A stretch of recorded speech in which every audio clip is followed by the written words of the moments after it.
Ladies and gentlemen, this afternoon we are live for the running of today's AutoTrader EchoPark Automotive 400 at the Texas Motor Speedway. And the next NASCAR Cup Series race date is here. Sunday afternoon, we are about a little over a half hour away from the drop of the green flag for today's race. And we've got a lot to cover here in our pre-race episode. We didn't have our traditional pre-race episode last week, so what we usually do here on the channel, if you are new with the Cup Series races, we go live a half hour to 45 minutes before the drop of the green flag. I give you my predictions for who I think will run well, not run well for today's race, some good fantasy advice for you guys, and much more. So we will get into that here real quick. And as far as this stream goes, be sure to hit the like button as well if you guys have not done so yet on the stream. Our goal is to get to 150 likes for today. Also, if you are wondering where you can watch the race and the pre-race right now with NASCAR Race Day is on Fox Sports 1. The race itself will also be on Fox Sports 1 for the second consecutive week for a NASCAR Cup Series date. Here's a look at the point standings coming into this weekend. We'll briefly go over this before we get into the predictions. Kyle Larson comes in with the points lead, 309 points total through the first 8 races, 4 top 5 finishes, all of them being his top 10 finishes, 454 laps led, which is the most in the series, and he also has the most stage wins with 4, which has definitely helped him on top of those top 4 finishes this season. 4 top 5 finishes, this season to get him that points lead. He is only 14 points ahead of Martin Truex Jr. and 17 points ahead of Denny Hamlin in third. Also within 1 race worth of points is William Byron. Ryan Blaney tied for 4th. Blaney is technically 5th because Byron has the tiebreaker with 3 wins to Blaney's none. Chase Elliott is having a consistent season, hasn't been competing for many race wins with just the 2 top 5s this season in the first 8 races, but 51 points out of first for him. In 6th, Ty Gibbs, the rookie or second-year driver, feels like a rookie, but he is performing very, very well this year. Still 7th in the point standing, still within 1 race worth of points from first, and he does start very well here today, so trying to have another solid points day, move up the regular season standings because he lost 3 spots last week. But that is the regular season championship chase. As far as the playoffs go, drivers who are locked into the playoffs with a win would include William Byron with 3, including the most recent race at Martinsville last week. Denny Hamlin has 2 wins on short tracks at Bristol and Richmond, and then 1 win apiece for Kyle Larson, Daniel Suarez, and Christopher Bell. So 5 different winners. That means we have 11 spots still open for the playoffs. Those drivers in on points right now would include Martin Truex Jr., Ryan Blaney, Chase Elliott, Ty Gibbs, Ross Chastain, Tyler Reddick, Alex Bowman, Bubba Wallace, Chris Buescher, Joey Logano, and Kyle Busch. Busch is the last driver in on points as of right now. He is just 1 point to the good ahead of Chase Briscoe. And if you're wondering why, even though it says he's 15th in the driver's standings, that is because Suarez, who is 17th in the driver's standings with his win, is locked into the playoffs automatically unless we were to have more than 16 different winners. So Daniel Suarez would be in, Briscoe would be out in 16th, and again, just 1 point the difference between Busch and Briscoe. A couple other drivers on the outside looking in. You got Brad Keselowski, who is 18th in points. He's 13 back. John Hunter Nemechek is another 19 points behind Brad Keselowski, which would put him at 29 points back total, and 32 points out of first is Eric Jones in 20th in the point standings. So that is your kind of top 20, I guess, in the point standings coming into this week. Now we go to the predictions for this stream. Again, I tend to go through drivers who I don't think are going to run well first, and then kind of bleed into the drivers who I do think will run well and maybe compete for the win at race end. The 3 drivers I have on the don't have list, as you see right here, we got Chris Buescher, Kyle Busch, and Joey Logano. We'll start off with Joey Logano. Texas last season wasn't good for him, and he has not been great on the intermediate tracks this year as well. 21st place finish at Texas last season. Although he has finished in the top 10 in back-to-back races, those were both on short tracks at Richmond and Martinsville. He did not particularly qualify well for Texas today, which is very much a track position racetrack. And although we have seen some decent passing in the Xfinity and Truck Series races today, don't expect too much in this Cup Series race. There will be less fall off in the tires compared to the Xfinity and the Truck Series races, only about 3 to 4 tenths of a second of fall off over the course of a 30-plus lap run. Or at least a 30-lap run based off of how drivers ran in their stints in practice yesterday. So, again, don't expect a lot of fall-off. Qualifying was important yesterday. Logano not having that. It doesn't look well for him. Now, he was 9th overall in practice. It does seem like the short-run speed could be there for Logano. He was top 10 in 5 and 10 lap averages, but then from 15 and on, he either didn't make a long enough run or just wasn't in the top 10 anymore. So short run speed's there for Logano. He just made a hiccup on his qualifying lap because his two teammates of Cindric and Blaney did qualify top 10, but ultimately I still have Logano as a no-go for my fantasy lineups today, and I think he's a risky play for you guys as well. Now, if he does run well after today's race and I am wrong, then maybe you could consider having him in your lineups going forward, because I know many of you probably haven't used him much this year because of the slow start he was on. Again, he's had good finishes the last 2 weeks, but those were on short tracks, so I don't quite trust him for the intermediates at this moment. Kyle Busch has been on a downward spiral. You would have thought it was just the short tracks with RCR, which is the case. I mean, he did have a top 10 finish on the last intermediate track we were at Las Vegas on 1.5 miles, but for Kyle Busch this season, it has not been good, and Texas Motor Speedway specifically for him in the next gen era hasn't been good. As you see, his finishes 34th, 36th, and 21st in the 3 points races with the next gen at Texas. That 21st was with Joe Gibbs Racing. The two finishes in RCR, 36th and 34. Or sorry, the 21st was actually that would have been the All-Star race in 2022. So I apologize for that. They're not all points races. I had a hiccup in there. The 21st was in the All-Star race. Out of a 3 or 24 car field. Obviously, he was leading that race, but got into a wreck. But again, that was Joe Gibbs Racing. The 2 points race finishes for Busch in the next gen at this racetrack would be 36th and 34th. 34th last year at the RCR, 36th with Joe Gibbs Racing in the fall race in 2022 as well. So not good for Kyle Busch there. Has not been a good weekend for him from a speed department. He was 27th, overall in practice yesterday. On top of the 27th at practice, he actually crashed in turn 2. As a result of that, he will be going to a backup car and start at the tail end of the field. So with him starting at the tail end of the field, I just don't see it happening today. The speed has not been there for RCR this weekend. I would have thought they would have had a slight turnaround at Texas, especially Kyle Busch, when you consider the fact that the short track seemed to be really the only place that they're lacking in speed. I thought they had great speed on the super speedways. Busch had a top 3, obviously. And again, on an intermediate, Las Vegas, he had a top 10 earlier this season. But the flatter, shorter tracks, Phoenix, Bristol, Martinsville, Richmond, we've had a handful of them. I thought that was maybe the reason they weren't running well. And I still think it is, but this weekend, still not running well for the most part. And we have no clue what this backup car is going to do for Kyle Busch. Strategy purposes, maybe they can get their way up there, but I just don't see it happening. The other don't have pick would be Chris Buescher. Buescher in his last 3 starts at Texas, 14th, 30th, 14th, all with RFK Racing, and those were the last 3 points races. Qualified in the 19th place position for this race today. So obviously started back around with Logano. He was fast in practice, but it was more on the short run pace. He never really made a long run. Both him and Keselowski would kind of come in after 4 to 6 laps and then make an adjustment, go out for 4 to 6 laps. So no clue how the long run car is going to be. Now, the only thing is there isn't a lot of tire fall off here. So I guess same thing with Logano. Maybe the long run speed doesn't have to be there, but I still think we're going to get quite a few long runs around this racetrack. It's primarily one groove. And I don't see that being a benefit, again, qualifying mid-pack like that. So the Fords haven't been quite as consistent this year. You can also throw that in with Logano and Buescher as well, even though the RFK Fords have been a little bit better than the Penske's outside of Blaney, although Blaney's even lacked in speed the last several weeks outside of Martinsville. So I would pump the brakes there, at least for those couple of Fords. As far as the sleeper picks go, on the screen, we've got 3 of them. Now you can consider Chastain maybe not a sleeper pick. I just go based off of career wins. If you have less than 5 career wins, I'll throw you in my sleeper category. So even though Chastain has made it to a championship 4 appearance already, he has 4 career wins. The minute he gets his next one, I'll move him up to must-have or don't have. Consistently, it's just my criteria for it. Second in the fall race last year at Texas for Ross Chastain, and he looks to have good speed this weekend. A lot of Chevys and Toyotas, again, towards the top of the leaderboard there.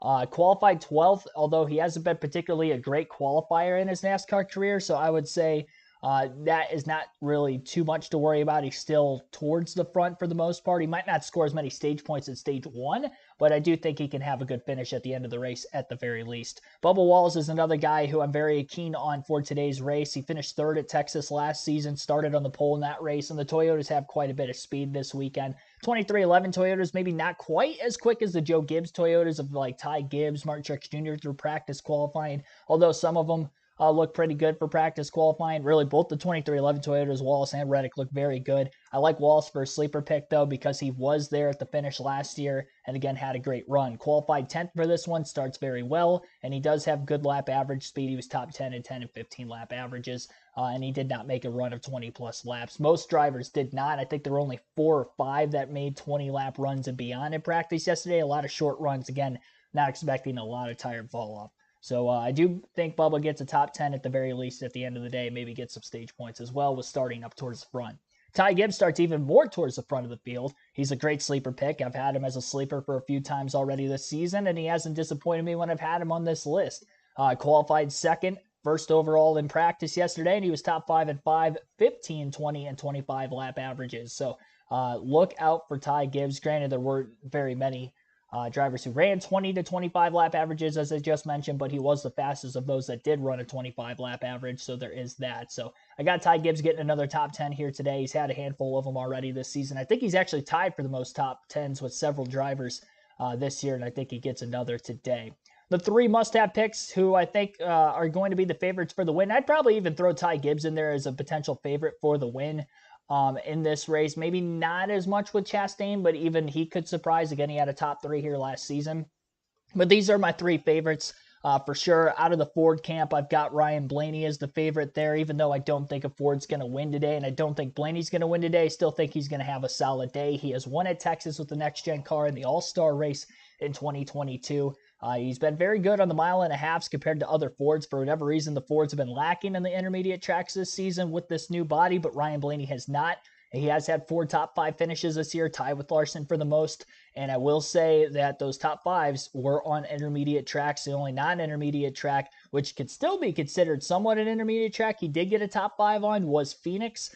So Phoenix, Las Vegas, and then even Atlanta, even though it's technically a super speedway, a mile and a half racetrack, all top 5s there. Coming off the top 5 last week at Martinsville, I think Blaney's riding some good momentum. He's definitely the Ford that I count on the most to have the best finish here today. Tyler Reddick is my favorite Toyota to win the race. He has won at Texas already in his Cup career, one of his 5 career wins, and one of only 2 wins he's had on an oval. He was 4th fastest in the 5-lap average category, but picked up quite a bit in the longer runs. He had the fastest 10, 20-lap averages. He was second to only Kyle Larson in a 15-lap average run.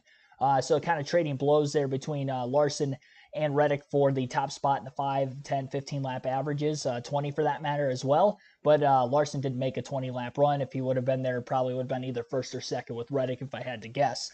Qualified in the 4th place position, good starting spot. When he did win here a couple years ago, he started 4th. So you got to start up there, in my opinion, if you're going to get the race win. I don't think you're going to see a driver who starts outside the top 10 today getting a win. I'd be very shocked if that happens. 7th overall in practice as well. So again, the fire-off speed maybe isn't there for Reddick. That could hurt him if we get a late race restart. I think Larson's short run speed is going to be better than Tyler's, but over the long run, as we saw in a mile and a half at Las Vegas earlier this year, Reddick will have that long run speed. It was probably the best car in the long run, just couldn't get around Larson at the end of not only the 1st and 2nd stage, but the 3rd stage as well. He was 2nd in all 3 stages. Reddick will have speed. Again, he's my favorite out of the Toyotas to win. But my favorite to win the race and out of the Chevy camp is your pole sitter, Kyle Larson. I took him to win last week. He finished 2nd. I took him to win at Vegas earlier this year, and he finished 1st. Those were the only 2 times I picked Larson to win a race this year. So you can book it. He's going to get a top 2 today based off those statistics. He qualified on the pole for this one. It's his 3rd straight pole of the season. 3rd overall in practice, so good short run speed. He was fastest in his group, which was Group B, and primarily the Group B drivers were not running as well as the Group A drivers with not a green racetrack, but Larson was heads and heels above the other drivers in Group B. I think the 2nd highest finisher in Group B in practice was Truex in 8th. As far as his lap average speeds, I mentioned him and Reddick basically traded blows for 1st and 2nd. He had the fastest 5 and 15 lap average, 2nd fastest 10 lap average, and did not make a run of 20 plus laps. He has won at Texas before. Granted, it was at the next, not the next gen, but with the Gen 6 car. He's had good finishes at Texas with the next gen. as well. But first in the All-Star race and the points paid race in 2021 at Texas Motor Speedway. And he won the only mile-and-a-half track this season at Las Vegas, a traditional mile-and-a-half, that is. So good luck on Larson's side. I've got Larson winning the race today, and you can vote for who you think is going to win the race today in the chat poll. As of right now, 31 votes have been casted. 42% of you say somebody other than Larson, Blaney, or Reddick will win the race. 39% say that Larson will win. 13% with Blaney, and only 6% say Tyler Reddick is going to get the win here in today's race. So those are my pre-race statistics. I'd like to see what you guys think in the chat. I'll read over that for the next several minutes as I get my phone off the charger. If you're wondering where the camera's at, I have the...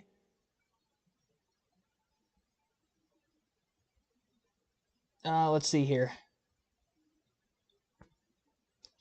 Got the chat up.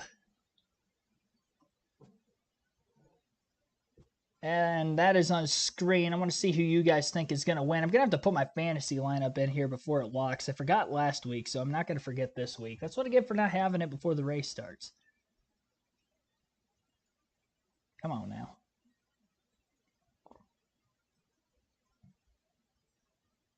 Oh, I'm not even on my Wi-Fi. That's why it's not loading up on my phone.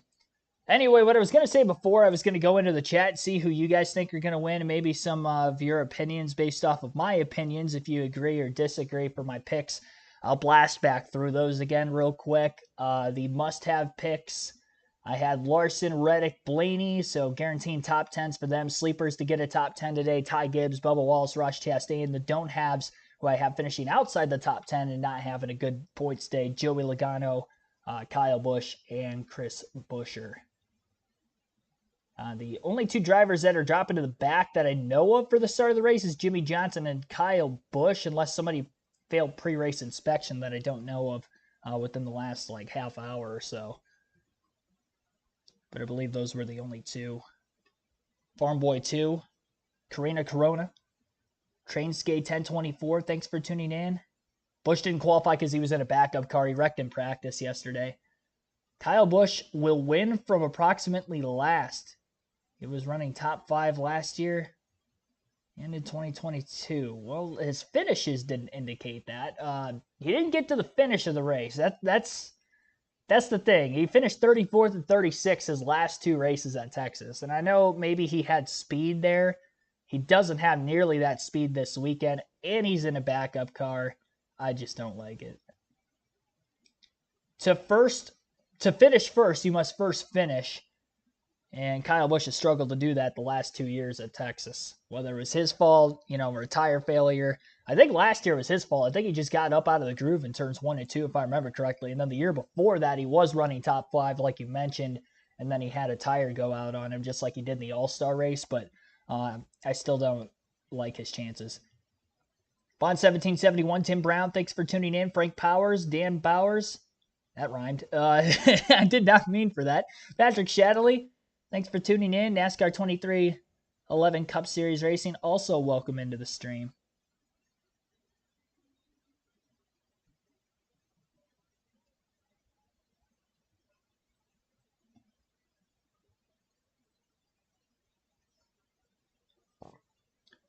If you're wondering why the camera's not on, it's to keep the frame rate from dropping on the stream so you guys don't have a laggy experience listening and watching to the stream today. I've had to do that throughout the course of the weekend. I will have it on when I do the diecast showing at the end of stage 2 that we usually do, but not before then.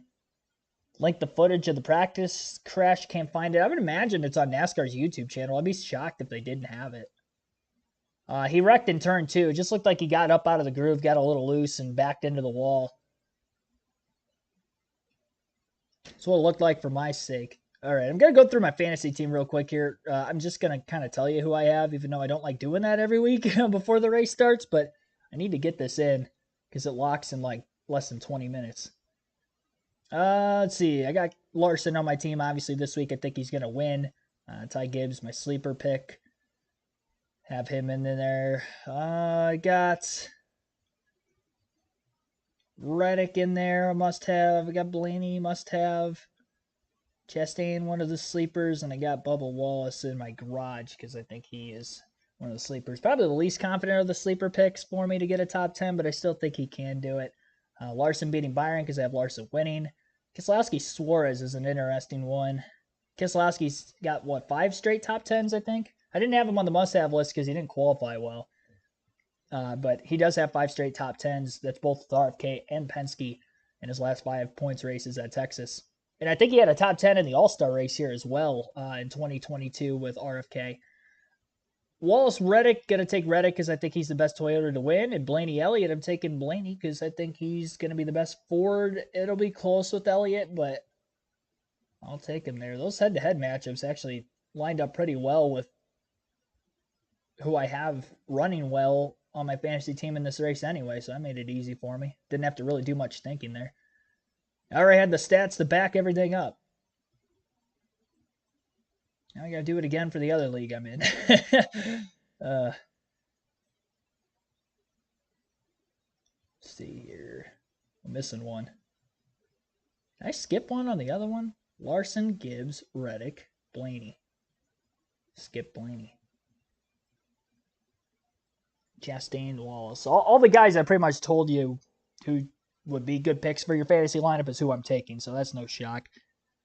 I don't do that every week just because you can only use a driver 10 times during the course of the season, so sometimes I have to save usages. So even though I tell you that, to use them and I'm not using them, I'm not really... There's a system that I can only take so many drivers, so it's not like I'm like BSing you, I guess, that that driver's not going to run well. That's why I'm not taking them, and I'm telling you they're going to run well. It's just because I can only use a driver X amount of times. Matt Rathhorn, Super J, thanks for tuning in as well. Robert Perkle, thanks for tuning in. Truex, Larson, Gibbs, top 3. It's not bad, not bad. I like Reddick more. I'd almost like Gibbs more than Truex too, just because of the starting position.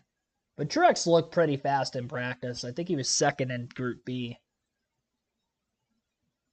He's got good momentum. Granted, it was off short tracks, but momentum is there. Checked, it's not there. Also checked skew 2. And Jimmy Johnson crashed, not Kyle Busch. Yeah, Johnson's crash didn't even bring out a caution, but he did back it into the wall a little bit. Well, it wasn't a complete back in. It was him getting loose, kind of similar to Busch. The difference is Busch kind of spun all the way around and hit it with the left rear and driver's side door. Jimmy Johnson nicked it with the right rear, but enough so that he definitely did some damage. I don't know if he's going to a backup car to start this race today, but he did not qualify, so he's obviously starting at the back because of that. Get the point standings back up here for a little bit.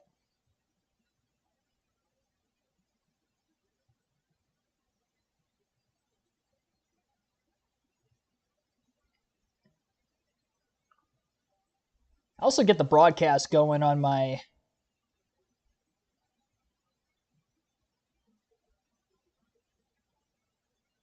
Let's see here.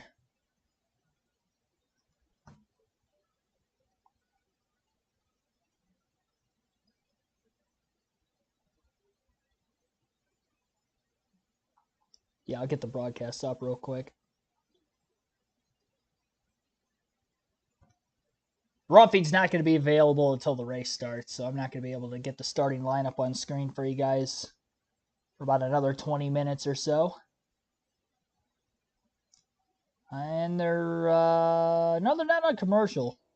I got some weird graphic thing going on with Texas, showing what it's like to be a Texan, I guess. The cowboy hats, got saddles. Joseph C3, thanks for tuning in also. Never underestimate Kyle. He just won Friday. Hey, I still think he's not going to run well today, but if he doesn't, it's because he's Kyle freaking Busch. KFB, baby. All right, it looks like the national anthem is about to begin. Ladies and gentlemen, please rise as you are able and remove your hats. And veterans, render a hand salute as the presents our nation's colors. Here to offer today's invocation, please welcome owner and founder of Joe Gibbs Racing, Coach Joe Gibbs. If we could, before we pray, if we could remember the Labonte family. Bob Labonte went home this past week. Let's keep them in our prayers. If we could pray. Father, we just want to thank you. We serve an all-powerful, all-knowing, all-loving God. You made each and every one of us. We're no accidents. And you made us special and different, and you want to have a personal relationship with each one of us. We thank you for that. And the fact that you loved us enough to send your son to this earth. He lived a perfect life. You allowed him to go to that cross, forgiving us of our sins, and arising and going back to be at the right hand of God and giving us a path back to you. We love you. We pray for the day to be a safe day on the racetrack and travel home. We pray for everyone that's out supporting us and defending us around the world so we can live and have a great day like this. Whoa, whoa. Yeah, and thank you for Jesus. Muted on me. Here to perform our national anthem, please welcome the Texas Boys Choir.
Really well done on a beautiful day here in Texas. The drivers describe the place as sketchy, treacherous. Let's see who masters it. Thanks for being a part of things here on FS1.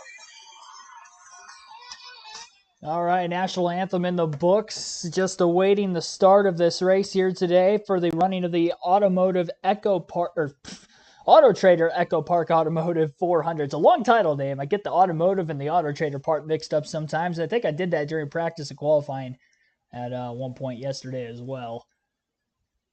I don't see any late-breaking news on anybody failing pre-race inspection here, and raw feed is available, so I'll get that starting lineup up for you guys, and we'll blow through that real quick, and then when they come back from the break, you guys will get to listen into the command to fire engines for today's Cup Series race at the Texas Motor Speedway. Kyle Larson on the pole, going for his second career Texas win. Ty Gibbs outside of the front row will be starting there with him. Gibbs still looking for his first career win, and Larson looking for his second of the season. Christopher Bell, Tyler Reddick in row 2. Reddick, a former Texas winner. Bell trying to get his first at the track and his second of the season.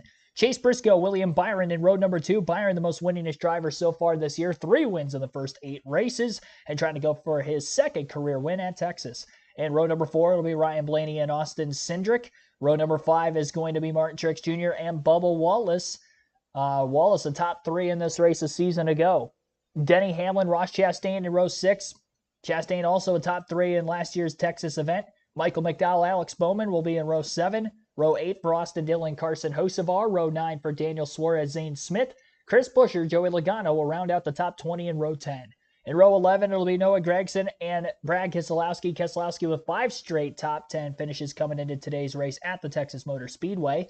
In row number 12, it'll be Corey LaJoie and Chase Elliott. Josh Berry and Ryan Preece behind them in row 13. Row 14 for Eric Jones, Todd Gilliland, Harrison Burton, John Hunter Nemechek. Row 15. Row 16 for Ricky Stenhouse Jr. and Justin Haley. Kaz Gralla, Austin Hill in row 17. Hill, one of the drivers that is running out of an open entry this weekend, one of 2. It's a 3rd entry for RCR this weekend. Kyle Busch starting deep in the field after crashing in practice yesterday. Lined up 35th here, but he'll drop another row or 2 behind that as he is in a backup car. Ty Dillon is going to start outside of him in row 18, and then row 19, rounding out the 38-car field today, is Jimmy Johnson, Daniel Hemrick, and again, Johnson starting at the back. No qualifying for him after he also had an incident in practice. Fox Sports welcomes you to the NASCAR Cup Series at Texas Motor Speedway on FS1, where today the key word seems to be apprehension.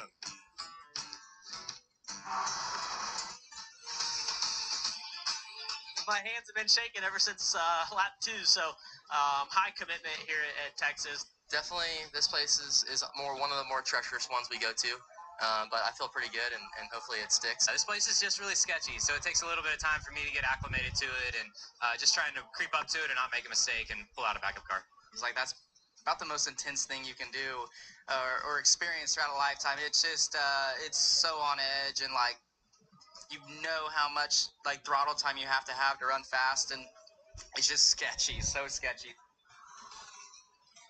So welcome to what may be one of the toughest tests for NASCAR drivers all season. I'm Mike Joy, along with 9-time Texas winner Kevin Harvick, 3 in the Cup Series, a Clint Boyer, pair of runner-up finishes here in Cup, and a Truck Series win.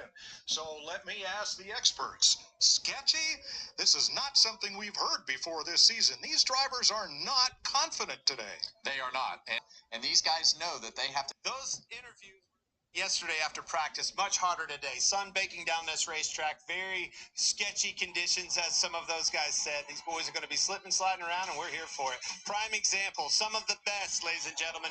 Champion Kyle Busch, another champion Jimmy Johnson. We've heard Knows how sketchy it is, but when you talk about the ends of the racetrack being very different, turns 1 and 2 much flatter than turns 3 and 4, and both of those wrecks were in turns 1 and 2, and that's where I think all the action will be today.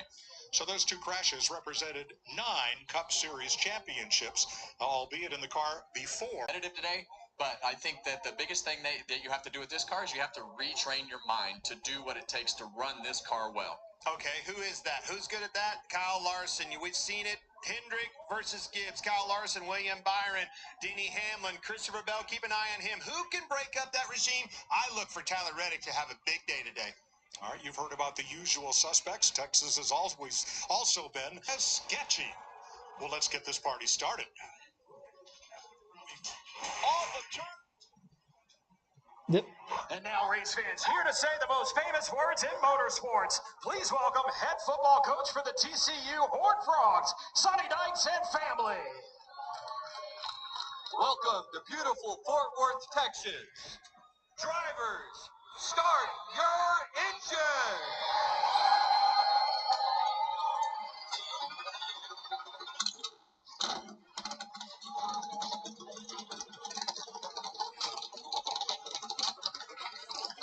NASCAR's best are about to roll for 400 miles on a gorgeous sun-kissed day in Texas.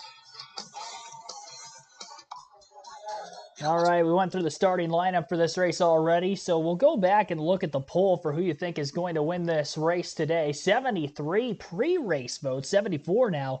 Appreciate everybody tuning in and voting in the poll. Be sure to hit the like button as well if you guys haven't done so yet, and subscribe for more NASCAR content. But 43% of you say that both Larson or somebody other than Larson, Blaney, or Reddick will win, so we got a tie there for right now. But only 12% have the number 12 winning of Ryan Blaney, and 3% of you say Tyler Reddick is going to win. That is shocking. Watch Reddick go on to win. Only 3% of you thought that would actually happen. I get he's not maybe as much of a household name as a Blaney or a Larson, or somebody that isn't on this list that you would have chosen other for, but he has the stats to back it up, and he has won here with the next gen car, one of the 2 points paying races. 41 likes on the stream so far. The goal is to get to 150 likes. So be sure to do that if you guys haven't yet. And again, when I mentioned the subscriber count, to make sure to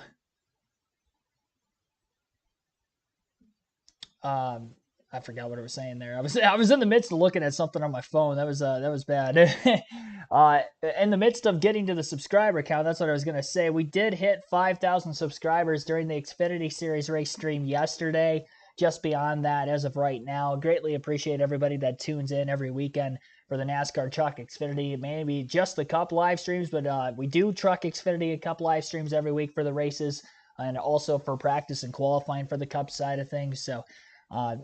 Greatly appreciate everybody over these first few years of the channel that is tuning in. This is only our 3rd season of doing live commentary, and we're only like 8 races into the 3rd season. I only did Cup Series the first year I did it, and then last year we introduced the Truck and Xfinity Series race streams, and you guys are tuning in for that also. You guys want more, and I gave you more. We got practice qualifying as well for coverages on the NASCAR race weekend for the Cup Series side of things. I would love to do all 3 series. I obviously don't have that kind of time on my hands to be able to do that right now. You know, maybe down the road, maybe next year. I don't want to guarantee that, but maybe that'll be an option. Definitely want to get some more live at track content as well, with that being the case from here on out. And I will get back to the racetrack at some point this year. It'll be a little bit into the summer before that becomes a probability. But for right now, enjoying every Sunday here with you until then. We're already almost at 50 likes. I just had, 37, 2 minutes ago before I started talking again. Appreciate all the congratulatory efforts there, by the way, in the chat. Obviously couldn't have done it without you. I love giving you guys the commentary, talking NASCAR as it's happening. You know, there's other YouTube channels out there that talk about it after the fact. I love the fact of talking about it as it's happening. It's one thing that's always intrigued me with commentary. You know, I love talking about sports, but I love it even more talking about the thing that's happening as it's happening. So this gives me the opportunity to get my voice heard out there, and hopefully we move on to bigger and better things down the road. White Gamer TV, thanks for tuning in as well. Voted Reddick in the poll, Robert Perkle did. You're one of the 3% of 88 votes. That percentage has not gone up since the votes have gone up. It was at 74 votes, and I looked at it a couple of minutes ago. It's up to 88 now. It's still at 3%. It has not changed. Got almost 100 people watching already. I greatly appreciate that as well. And once again, the drop of the green flag is scheduled for 3:43 Eastern time, so we're about 5 minutes away from the green flag of this race.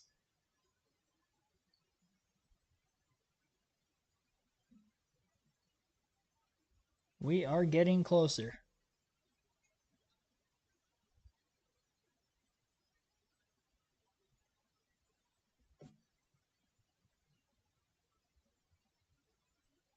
Texting somebody back real quick, so sorry for the quick silence. I gotta let them know that I'm not gonna be able to get back to them for the next couple hours. I'm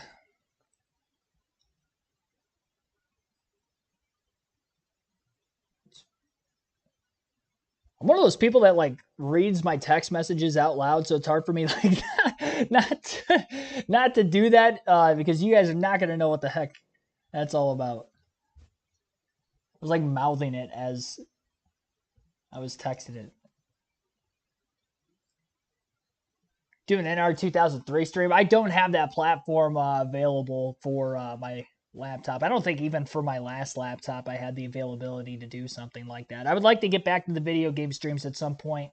For sure going to do that during the week when the opportunity arises. That's my predictions. We don't need that up on screen anymore. Get the raw feedback up and running.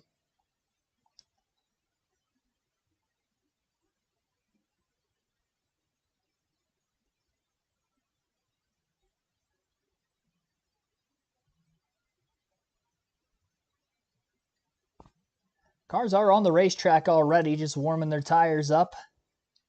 And I don't think they've checked pit road times quite yet. So we'll have a couple more parade laps before we get underway.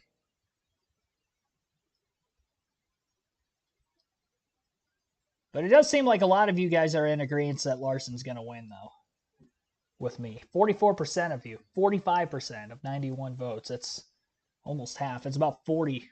At least 40 people watching right now think that Larson is going to win on top of me. Ace Alshire, thanks for tuning in also. I know NR 2003 is definitely hot. I can see why you guys would want to see that kind of content on the channel.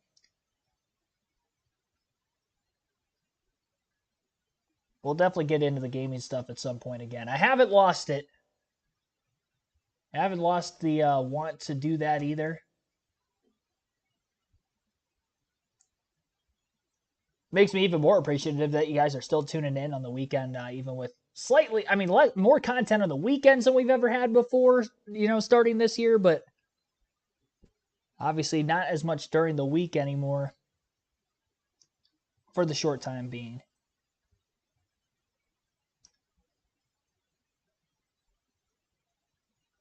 Pull up the race analysis here once they give that graphic on Fox. Give you the stage splits as well as the fuel window. It's a 400-mile race today, 267 laps.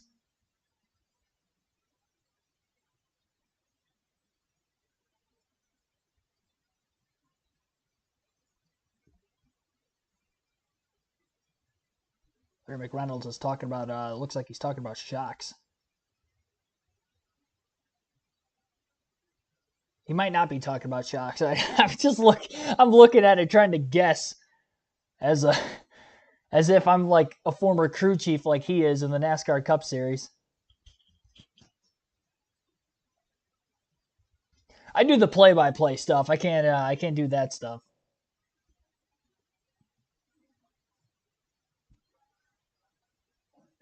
They have given them the 1-to-go signal. One more lap until we get going green here. 86 degrees the temperature.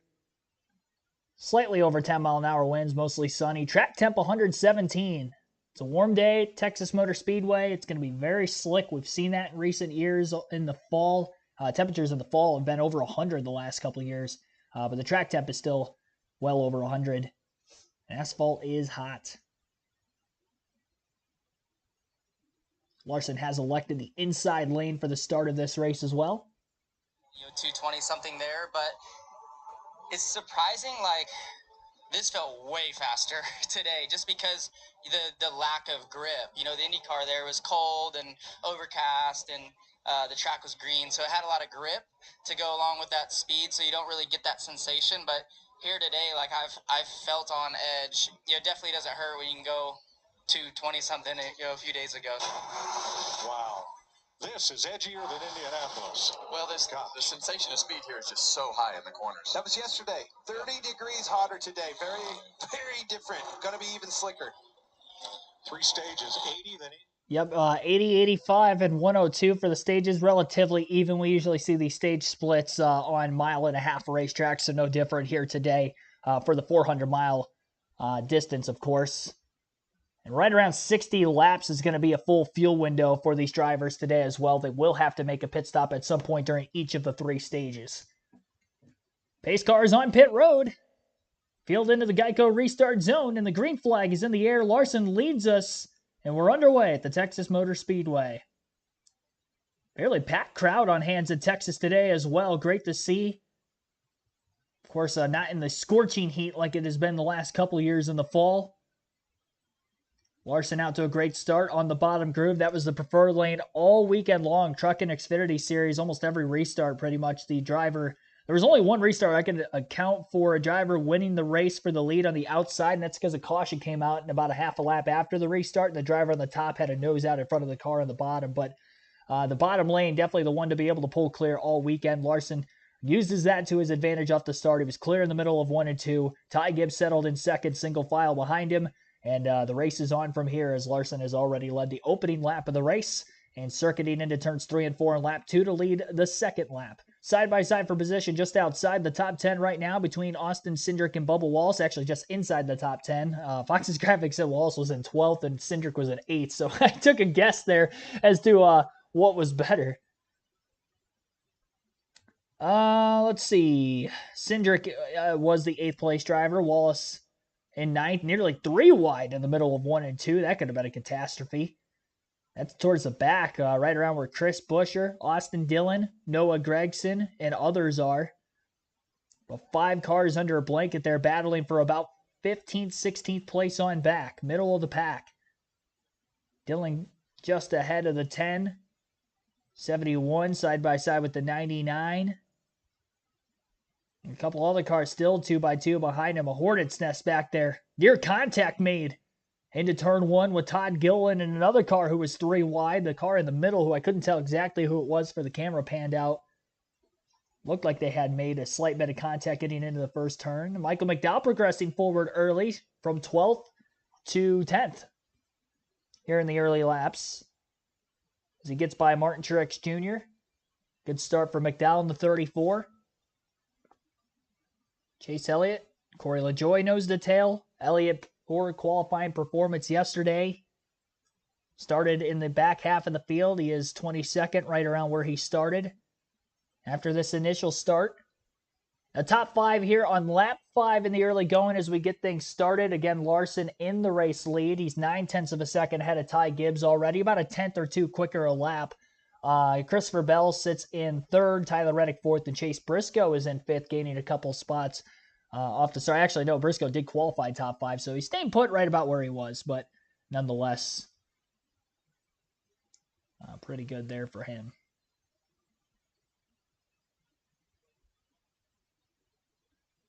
Settling in strong. Briscoe hasn't had much to work for this year on the intermediates. SHR has had good runs on the flatter short tracks this season. But we'll see what they can do today. Noah Gregson is the outstanding performer on the intermediate track at Vegas earlier this year. He had a top 10. But it starts deep in the field at Texas today. We'll see if he can progress himself forward, maybe get on the right side of strategy. Brad Keselowski moving by the 38 of Todd Gilliland. Keselowski also, just like Chase Elliott, qualified back half of the field. I believe Keselowski started 22nd today. And actually lost some spots off this initial start as well. Went from 22nd and currently back in 32nd. 10 positions lost for the 6 team out of the gate. Got one of those back this most recent lap. And over a 1 second lead now for Larson at the front of the field. And Larson is over 3 seconds ahead of Bell in 3rd. And you wonder if Bell could be holding up some of those drivers behind him because it's a pretty tight gap from about 3rd through 8th, only separated by 2 seconds. 3 seconds separating 3rd through 10th, which is more than the gap between 1st and 3rd. Jimmy Johnson in the field today, 7-time champion. I'm sure there's a lot of Jimmy Johnson fans watching. Going to wonder where he is at through most of the day. He has just passed Daniel Hemrick for 37th on the racetrack this last lap. So at the tail end of the field.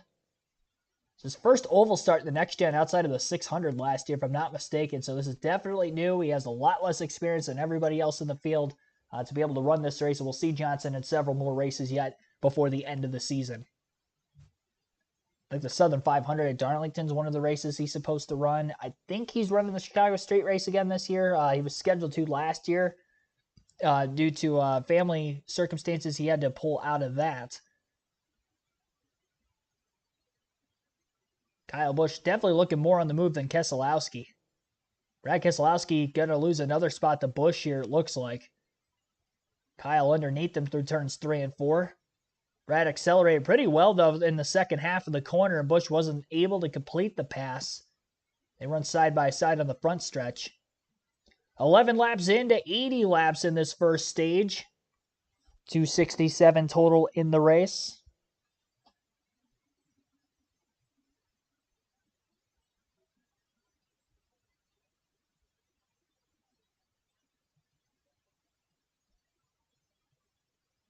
And it looks like they're cutting a commercial for the first time today as well.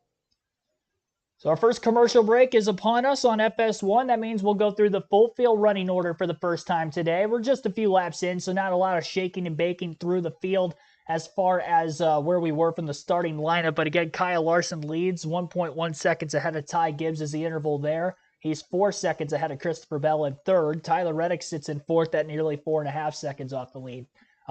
Chase Briscoe still rounds out the top 5 in 5th. Ryan Blaney 6th. William Byron 7th. Austin Cindric 8th. Bubba Wallace 9th. Michael McDowell 10th.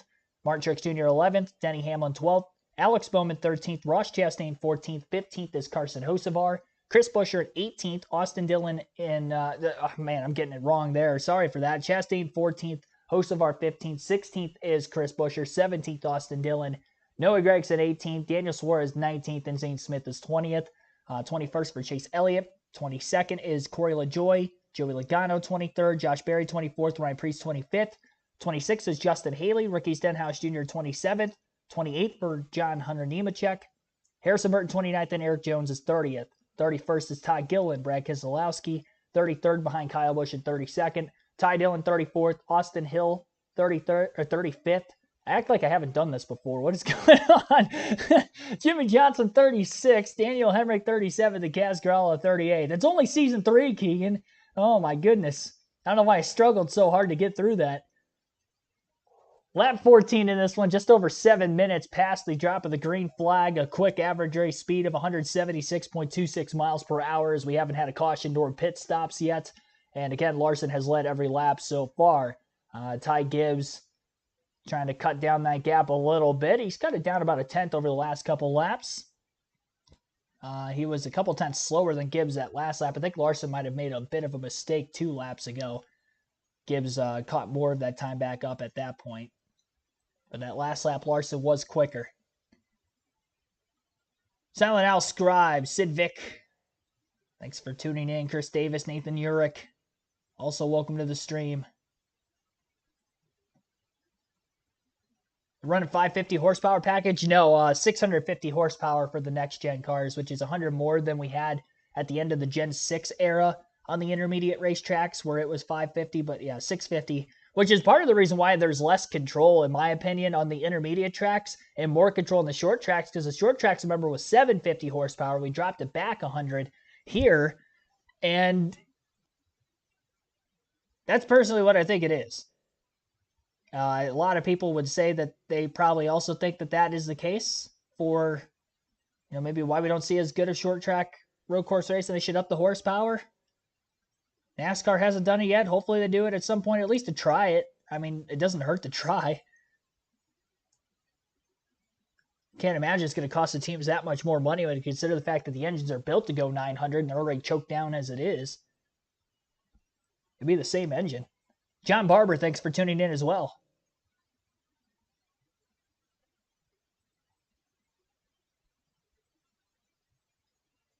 Gave up our TV service last fall, never looked back. Prices kept going up. Something had to go. Wife and I haven't missed it all. Watches all the videos on YouTube. Appreciate it. Yeah, thanks for joining along. The KRC experience. Live here on YouTube. Gibbs is trying to cut into Larson's lead at the front of the field. We kind of saw at Vegas where the longer runs is where Larson looked beatable. He still led nearly 200 laps that day at a 267, and he won all 3 stages. Qualified towards the front in that one. Qualified on the pole, obviously, here today as well. But Ty Gibbs is hanging with them. Really the only driver able to do that to this point. We'll see if there are cars maybe faster in race trim mode that qualified maybe back half of the top 10, just outside the top 10, that aren't able to make passes due to how hard it is to pass on this racetrack.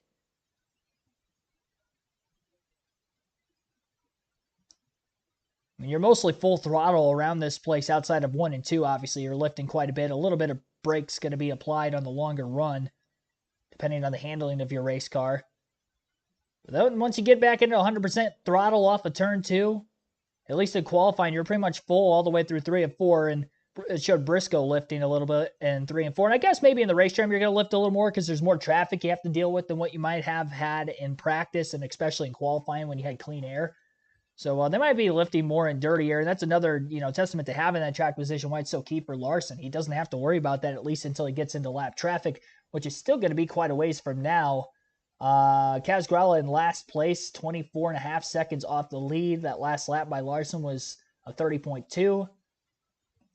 Grala's lap was a 30.6. So only 0.4 of a second difference in a lap time between the guy who's leading the race in clean air and the guy in last. And that another testament to why it's so hard to pass with the next-gen car. That's how equal the cars are. A 0.4 of a second difference between the first and last place car in lap times that last lap. So he will catch lap traffic eventually in this stage, but it's probably going to be another at least probably 10 to 15 laps, if not more, before that becomes the case. When everybody's at equal, outside of restarts, it's very difficult to make passes. And the reason why it's more feasible on restarts because you're lining up 2 by 2. You're already side by side with at least one other car. Not to mention if you get through the gearing, through the shifting, a little quicker than somebody else, you can beat them there and make even more passes along the way. Again, the stage splits today, 80, 85, 102. 44th race at Texas Motor Speedway in track history. And already the 12th since its repave and reconfiguration back in 2017. Of course, this is the last couple seasons. Only 1 points race at Texas. 1 points race here every year from 2020 to now. And they hosted the All-Star race as well for 3 seasons in 2021 and 22. 21 and 22, just 2 All-Star races. 2020 was in Bristol. Should have known that. I was at that race. Sorry for being all over the place with the commentary on this stream. I get my facts wrong. Went through the starting lineup once. That was wrong. Jeez Louise. Robbie Crawford, Sarah India, Jim Troyer, also thanks for tuning into the stream. 73 likes already. We're almost halfway to our goal of 150. That's awesome. Sure to hit that like button if you guys haven't done so yet. Sorry for fumbling my speech here from time to time. 132 votes have been casted for who you think is going to win the race today. 46% of you say Kyle Larson will get the win. He's my pick to win as well. Somebody other than Larson, Blaney Reddick at 37%, 13% for Blaney, and only 4% of you say Tyler Reddick will win. That was at 3%. It's gone up 1% over the last 50 or so, give or take, votes. We'll take our first ad break of the race then while there's another full-screen commercial break on Fox. I'll let you listen into the broadcast as we should have green flag pit stops coming up soon. You're listening live to the AutoTrader EchoPark Automotive 400 at Texas on KRC.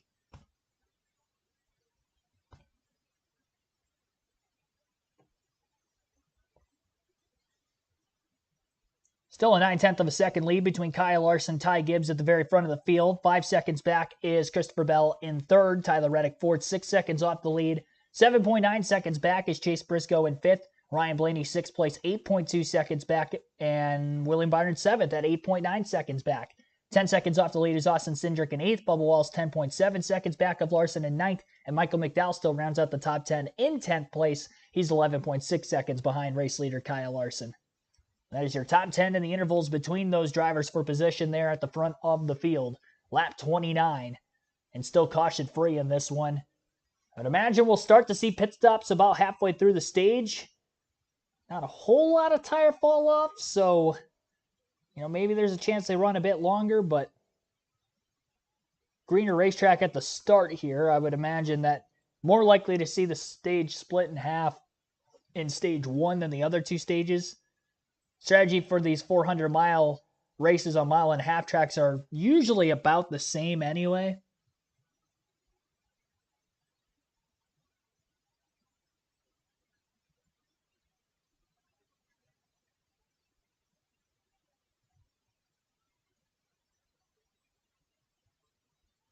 So maybe they won't go too far off of that.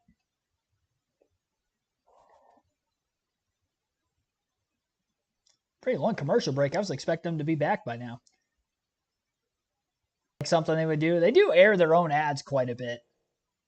Can't they just promote it over the live telecast without having to cut the commercial? Like you would think they could just cut the commercial or cut from commercial earlier, and instead of just airing the ad for where they're going next week, they could just say it over the broadcast. I mean, I do that with my streams every weekend. I'll notify you when I'm streaming the following week or the rest of the weekend. I don't. In Texas, Kyle Larson has the Xfinity fastest lap of the race so far. Nice to see all 3 makes represented in that fast 5. While we were away, Ryan Blaney moved up to 5th place, and Denny Hamlin moved into the top 10. Well, you see that fastest lap right there, 3/10 better. Kyle Larson, he was like Man, I want all the smoke right here. I'm the guy. 3/10 faster than the next guy. That just shows the speed of his car. Well, he's starting to think about this lap traffic as he approaches him. What do I do? Cascarella, who replaced a steering rack after yesterday's practice, will be the first car to go one down as Ross Chastain moves up to 13. Yeah, Martin's struggling with the handling of his car. He's been passed by a few cars now, headed the wrong direction. And now we're going to see Kyle Larson start to move around, in my opinion. He's going to go to the bottom right here, but eventually he's going to be at a point where he's not as much faster and they don't move over for him. He's going to have to move around the racetrack. Well, he's going to have a busy month of May with NASCAR and the Indy 500 earlier this year in a relaxed setting. Michael Waltrip talked with Kyle Larson about it. I've tested twice, once at Indy and then here at Phoenix. You're just feeling the speed and the G-forces was crazy, but at the same point, like, it didn't feel that different to me than our next-gen cars. What are the expectations for the Indy 500? I have no clue. I understand how difficult it is and how experienced all those drivers are. I would like to just have a nice, clean couple weeks, gain experience, all that, and enjoy my time. And then try and go to the 600 and whoop ass there. Denny Hamlin's making his pit stop under green along with John Hunter Nemechek and Ryan Preece. Now a half dozen more to pit road. Yeah, you know it's going to bring them all down. Once one does it, they all follow. Have to. Denny Hamlin on the move. You know Truex, we saw him backing up. He needs some adjustments. Yeah, and the guys who pitted first, we saw Denny Hamlin come to pit road first. Here comes our leader, Kyle Larson.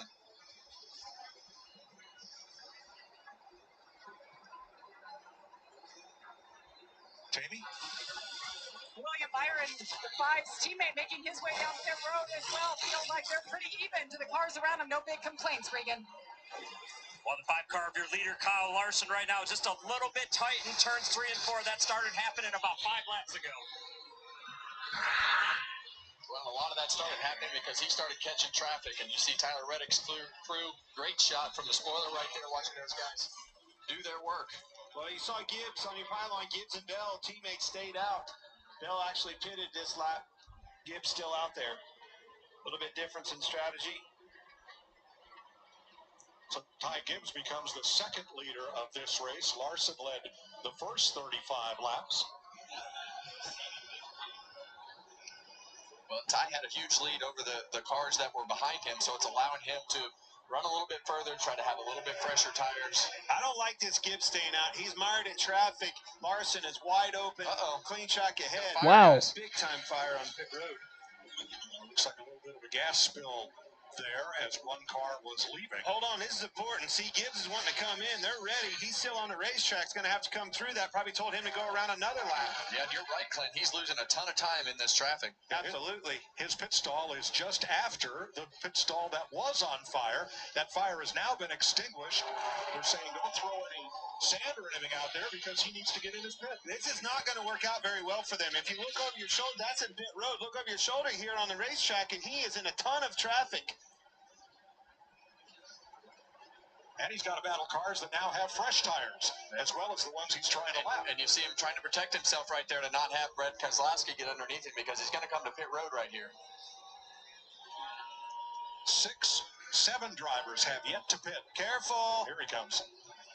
He got her loaded up. That's a really hard pit road to come around, especially in the traffic and everything that he had to hold the pace. Then all of a sudden you get around the corner and, oh, there it is. He started to develop a free condition. By the end of the run, he was free everywhere on the racetrack, he told his guys. Well, that's what we expect. Went from bad to worse right there on the pit stop. A long stop for Ty Gibbs. Chase Elliott the leader, Todd Gilliland second, Ty Dillon, Austin Hill, Daniel Hemrick, all of whom started outside the top 20 and now have the lead without yet making a pit stop. Yeah, and that's really been the Achilles heel of a lot of these weeks when that 54 car has been so good to be able to perform on pit road like that. We've seen him bite it a couple times and have to battle back all day instead of stay up there in the front for the lead. We saw in the bug there just how much he lost. He was virtually close to Larson within striking distance as they were getting to that traffic before the pit stops. Now it's almost a half the track behind. Well, it was over a second a lap right there, and then you saw all the trouble on the pit stop, and it really put him behind.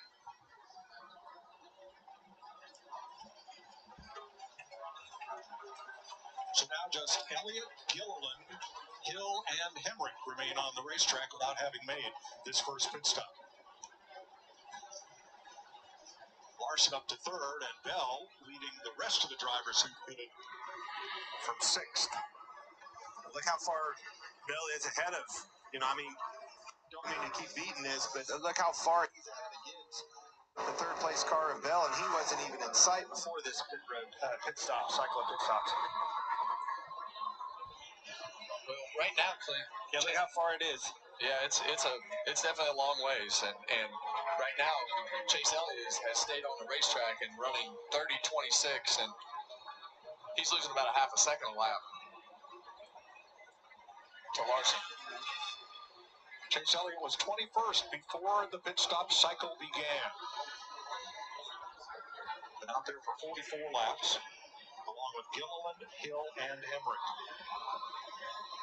15 drivers on the lead lap. Of course, that will cycle once Elliott and Gilliland make those stops.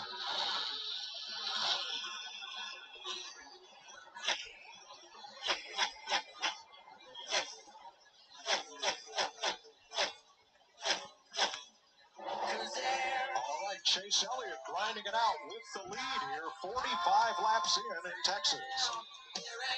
Chase Elliott, Ty Gillen, the only two drivers who still have to hit pit road yet before the end of the stage. The rest of the top 10 behind those two would be Kyle Larson in third, Austin Hill in fourth, also has to pit. Daniel Hemrick in fifth would also have to hit pit road, but they are obviously behind Larson in the running order. Sixth place is Christopher Bell, who has hit pit road. Everybody else behind him has pitted as well.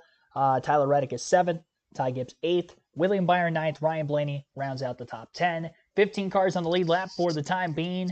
More cars will obviously get their laps back once Chase Elliott and Ty Gillen hit pit road, considering Larson is still another 12 to 13 seconds off the race lead. And the gap between Larson and Bell, who would be P1 and P2, is a little over 4 seconds right now. I believe going into the pit stops, it was right around 5 seconds, so Bell maybe gained a little bit of time over Larson. But Ty Gibbs, who was in second place at the time of the pit stop, who was only a second behind Larson, is now not only lost 2 positions in the eventual running order, but he has gone from about 1 second behind Larson to 8 seconds behind Larson. He is about a half a second behind Reddick, so he could potentially battle him for third at the end of the stage. William Byron would be the next car behind Gibbs in the running order, and Byron's got about another 2.5 to 3 seconds to try to catch Gibbs for the eventual third spot as well. Maybe Gibbs and Reddick get to battling for position there, and maybe it gives a chance for Byron to catch up. But very tame first stage so far at Texas here today. We'll take our second ad break of the stream. You're listening live on KRC to the AutoTrader EchoPark Automotive 400 at Texas.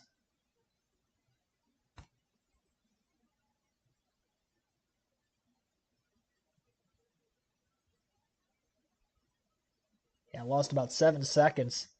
Staying on the track longer, lap traffic, and a slow pit stop. The triple whammy for Ty Gibbs during that pit stop sequence.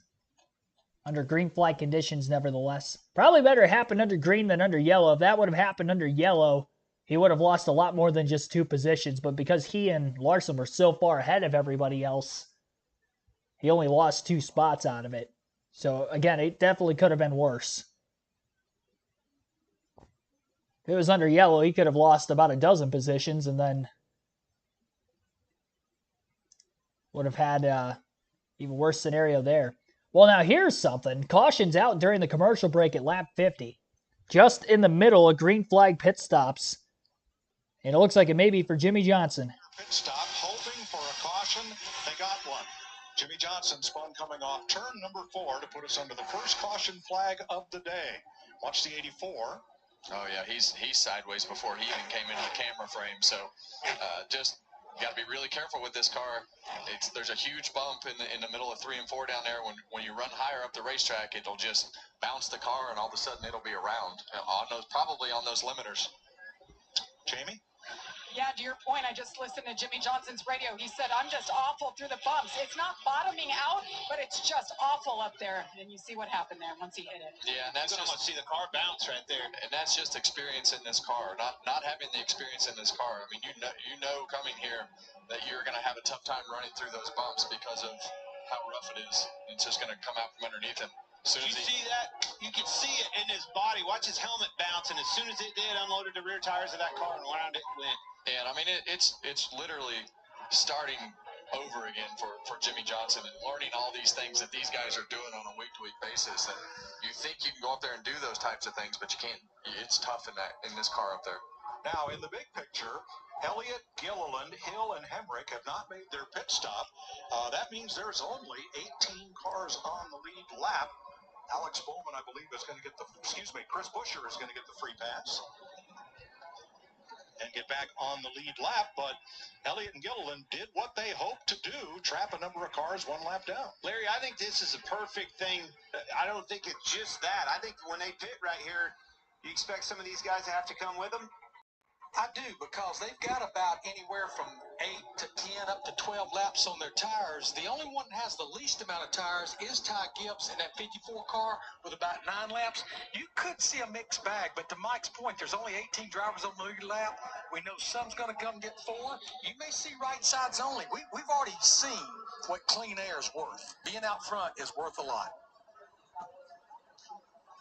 All right, the pits have not yet opened under this first caution of the day in Texas for Jimmy Johnson's spin. I don't really know how many drivers are going to end up pitting here, considering they've only ran 10 or less laps on their tires post green flag pit stops to the time of this caution. They have the sets of tires available to be able to do it, and as you heard from Larry McReynolds there, a good chance that if we do see pit stops, it'll be a lot of 2-tire stops. Unless hardly anybody comes down, then they'll just slap 4 on, but not a lot of tire fall off. Track position matters. And now less cars on the lead lap with the caution coming out after a few drivers still have not yet hit pit road, like Chase Elliott, Todd Gilliland, Austin Hill, and Daniel Hemrick. 4 drivers still had to pit. Now, there will be some drivers that will be able to take the wave around. All the drivers who would be running between Elliott and Larson at the front of the field, those drivers would have a chance to get their laps back via the free pass. Via the wave around. The free pass went to Chris Buescher. Buescher was the first car lap down, so he gets his lap back. Well, the pits opened, and the 4 drivers who had not yet made a stop came in, along with Ryan Blaney, Bubba Wallace, Gilliland, the 34 of McDowell, Chastain, and Truex all pitted. Regan. Well, Mike, a great break for Chase Elliott with that caution coming out, helping him get some track position. Early on, he had no grip with the front and the back of the car, but as the run went on, it continued to get better. By the end of it, he actually liked it, so the balance isn't terrible, maybe just a little bit too tight with the front of the race car.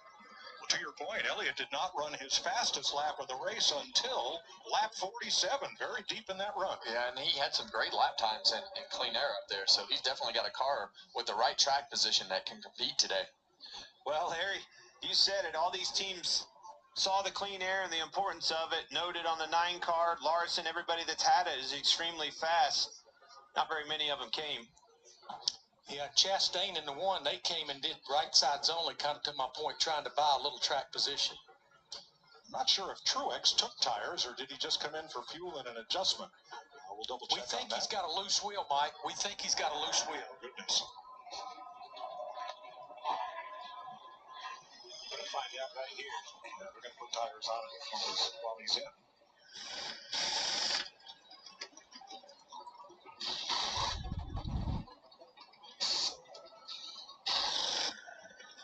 But the worst who will restart is 18th. That's how many cars will have on the lead lap for the restart. Here's some audio from the 19. You have a loose wheel, sorry? Copy. Come on, bring it back. We'll put 4 on it. Should we just stay down? Bring it back, Katie. I am. What do you think I just said? Yeah, Martin's frustrated because he had to pit the second time, so he's going to have to start tailing into the field in order to because he had to pit the second time. He came in with the lap down cars, so bad cycle of events. We saw Martin go backwards at the beginning of the race, yes. and now he is going to be at the dead back of the field. Bad to worse.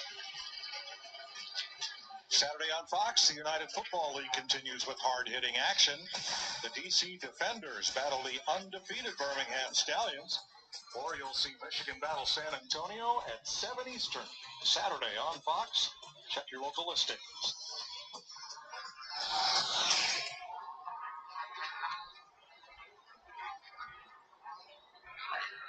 Uh-oh. Loose wheel, we're told, on Ty Gibbs' car. Well, this is exactly what we talked about earlier, Clint. This 54 team on pit road has had trouble in these key moments of keeping their car on the racetrack in the great track position and all the moments that they've had. And now they're back on pit road with a loose wheel. We saw the 19 just come in for a loose wheel, so they've definitely had some issues. On a racetrack where track position's hard to come by. And a car that can win the race. Exactly.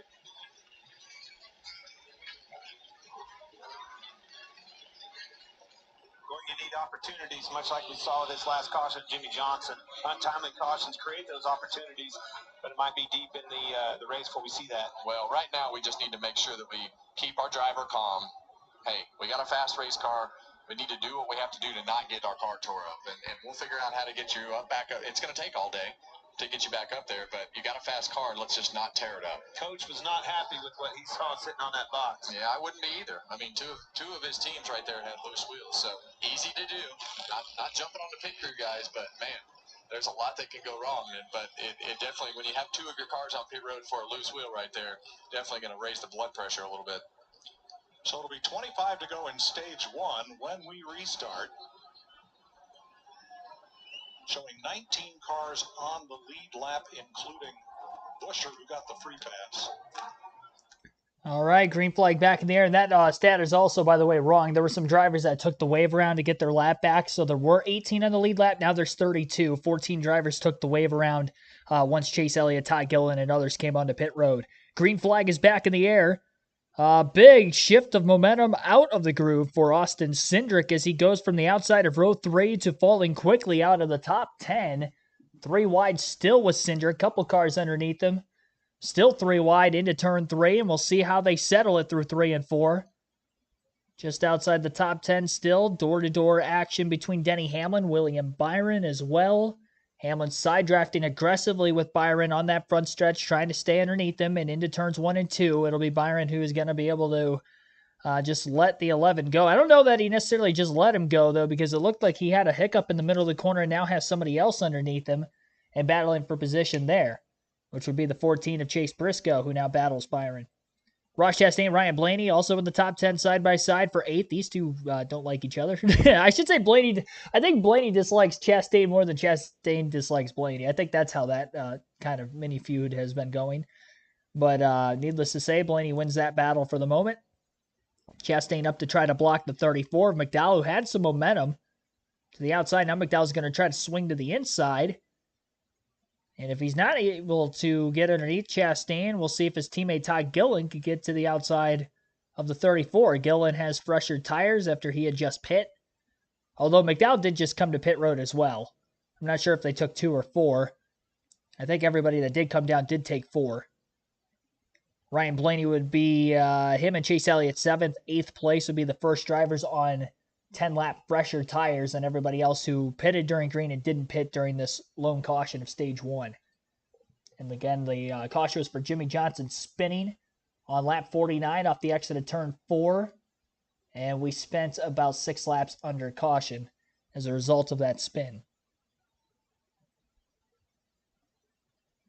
Reddick Hamlin in a battle for 3rd. Hamlin to the inside of the 45 of Reddick. Completes that pass. Denny Hamlin rocketing forward, 2 wins already this season, both on short tracks, though. Hasn't had as good of runs on intermediates. We'll see if he can turn that around here today. Granted, this is only the 2nd intermediate track of the season. Some would consider Phoenix an intermediate. I'd consider it an overgrown short track. So the 2nd mile-and-a-half racetrack on the year. That is in Atlanta, which is also a super speedway. Things are getting kind of convoluted now when you try to describe what track is what style of racing anymore. Kyle Larson continues to lead 9/10 of a second ahead of Christopher Bell. He built up a 5-second lead nearly over Bell, who was in third at the time before green flag pit stops started. Post green flag pit stops, that gap was about 4.5 seconds, so a little bit of time gained for Bell there. But in the clean air, as Larson has now, not having to deal with lap traffic the rest of this stage, as we only have 19 laps to go, should be able to hold on. Even those drivers that took the wave around, they're on equal tires as the leaders because they were able to take the wave around for anybody that was running in between Elliott and Larson. There was about a 12-second gap on drivers would be Busch, Burton, Haley, Johnson, who just spun, Ty Dillon, and Kaz Gralla. Those are all the drivers one lap down. Gralla is actually 2 laps down in 38th. At least it shows on our screen.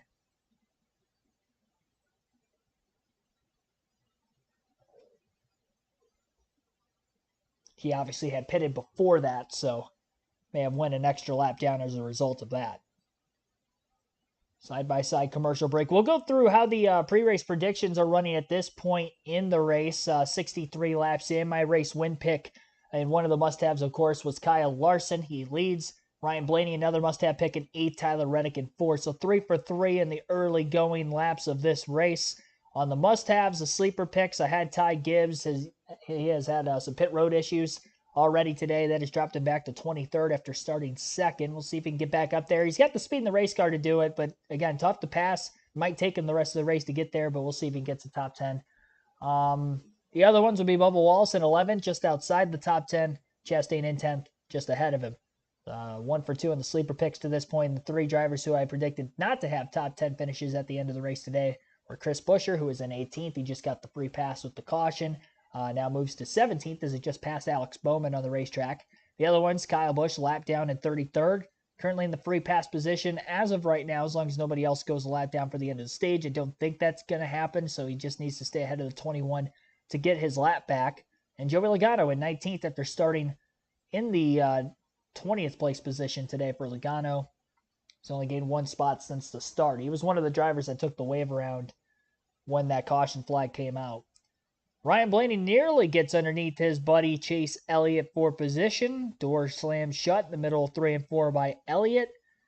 And he remains in 7th with 14 laps to go in stage 1, not wanting to give that track position up this late in the stage. Ty Gibbs trying to battle forward, gained a spot during the break on Nemechek, gains another on Priest into turn 1, trying to slowly pick him up and put him down. Nemechek in a slide by Priest, it looks like through 1 and 2. Following Ty Gibbs on his way through there. A couple Toyotas running nose to tail. Nemechek out of line with a defensive line. It looks like getting into 3, and Priest is actually going to get back to his outside. But Ryan Priest seems to be struggling with the tight race car as he continues to go up the racetrack. Now is in danger of losing another spot to Zane Smith. So Priest is battling there. Looking at the intervals for the drivers up towards the front of the field, relatively even. Top 4 all ran 29.9s the last couple laps. Larson the quickest of them with a 29.920. And Reddick in 4th was the second fastest that last lap. Then Bell in 2nd was the 3rd fastest, and Hamlin in 3rd was the 4th fastest that last lap. Those were the only 4 drivers to run laps sub 30 seconds the last time by. Less traffic they're having to deal with, and obviously having the track position they do now, I think I can tell you clearly that they definitely have some of the faster cars in the race today. William Byron side by side with his teammate Chase Elliott. Now Byron's got slightly older tires than Chase Elliott. It hasn't made too much of a difference of 10 laps. I wouldn't have expected that at Texas, but this would be the opportunity for Byron to potentially lose positions because he's the last of those on the older tire, so he's probably in the worst position than the 5 obviously ahead of him. Chase Elliott will get around Byron cleanly through turns 1 and 2, and now Ryan Blaney trying to do the same as they work their way through turns 3 and 4. Blaney not close enough, far ahead of Chase Elliott as well, and there's still 10 to go in the stage, so there's another spot available for Elliott to potentially get into the top 5 before the end of the stage. Elliott's sitting 6th in the regular season point standing, so he's having a pretty good, consistent year. Hasn't had race winning speed hardly at all this season, but is running well in races. He is coming off a 3rd place run at Martinsville last week, his best run, in my opinion, that he has had this season by way of speed. in that 1-2-3 finish for Hendrick Motorsports on the 40th anniversary of their first win. And the 5-car of Larson here this week on the very next week is leading the way right now. Blaney through 1 and 2 did get to the outside of Byron and off the exit of the corner. Carries a lot more speed running that higher line. More transition from the banking to the flatness of the backstretch that helps Blaney out. Clears Byron well before getting into turn 3. And Byron just trying to hold on to a top 10 spot at this point. Today's Guaranteed Fit, sponsored by eBay Motors.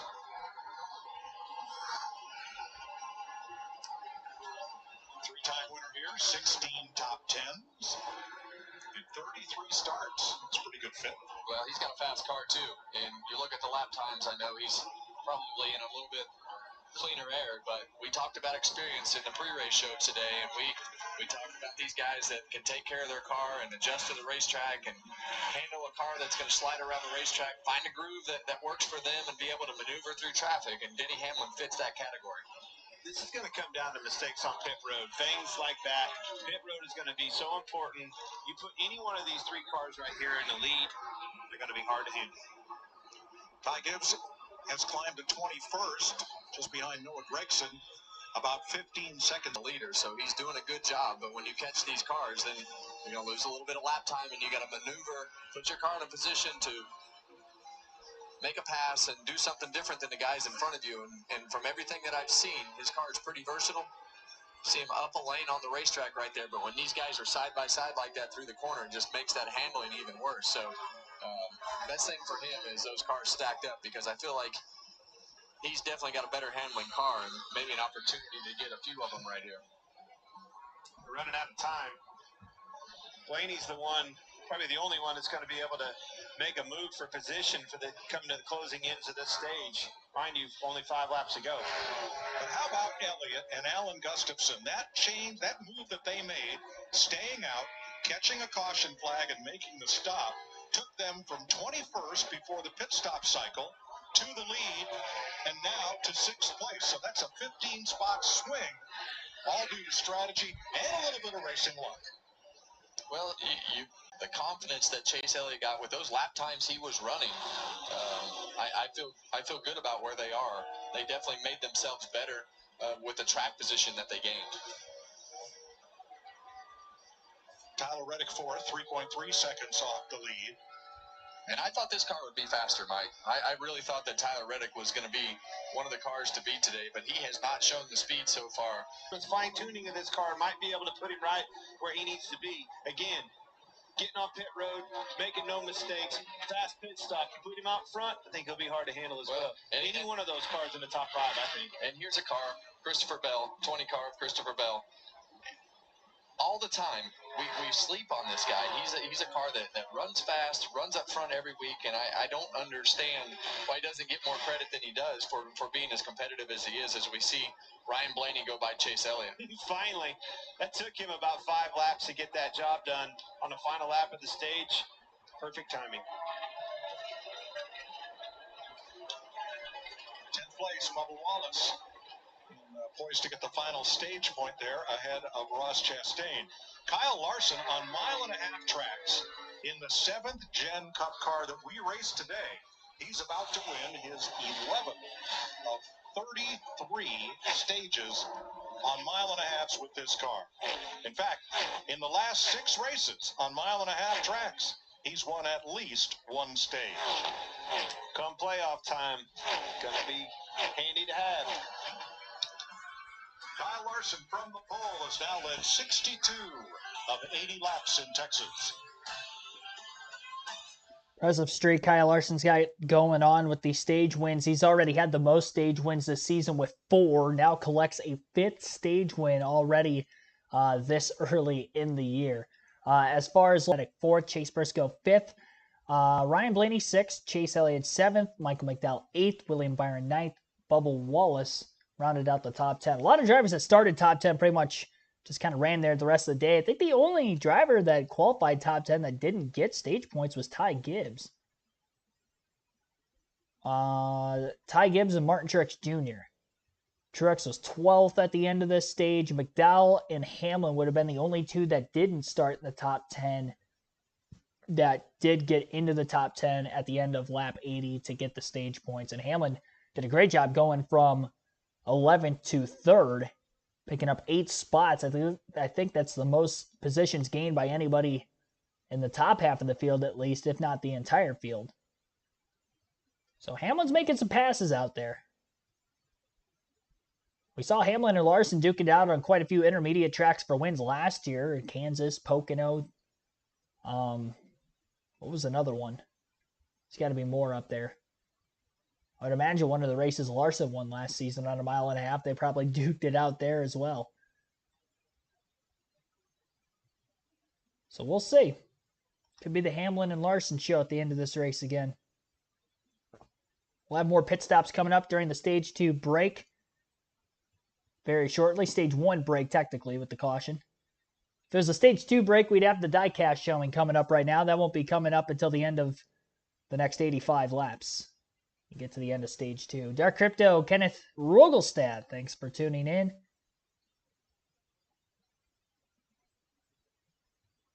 B. Dobson. Irina Sayre. Many others, thanks for tuning in here today. Our live commentary stream of this NASCAR Cup Series race at Texas. Jojo, thanks for tuning in.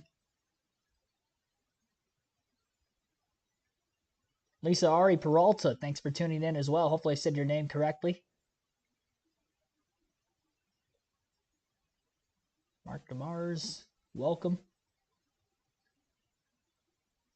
I have 88 likes on the stream. Our goal is to get to 150 before the end of it. And as of right now as well, 178 votes in the poll for who you think is going to win the race today. 44% say Larson, who has dominated and won Stage 1.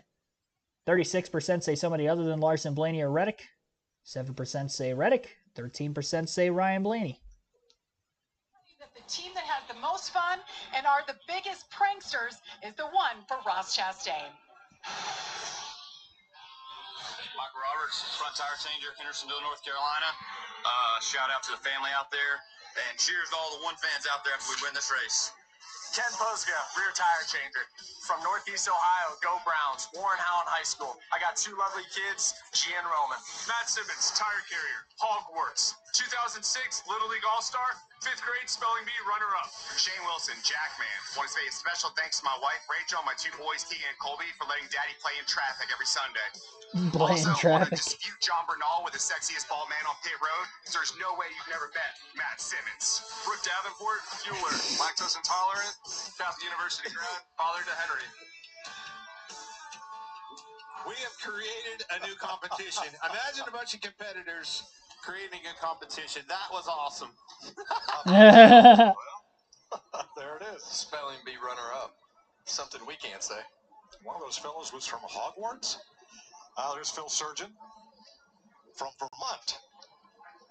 4 wins with Ross Chastain. And don't forget their spotter up on the roof, Brandon McReynolds. That's fun. Being able to highlight those guys, the job they do, every pit stop, 4 tires full of fuel.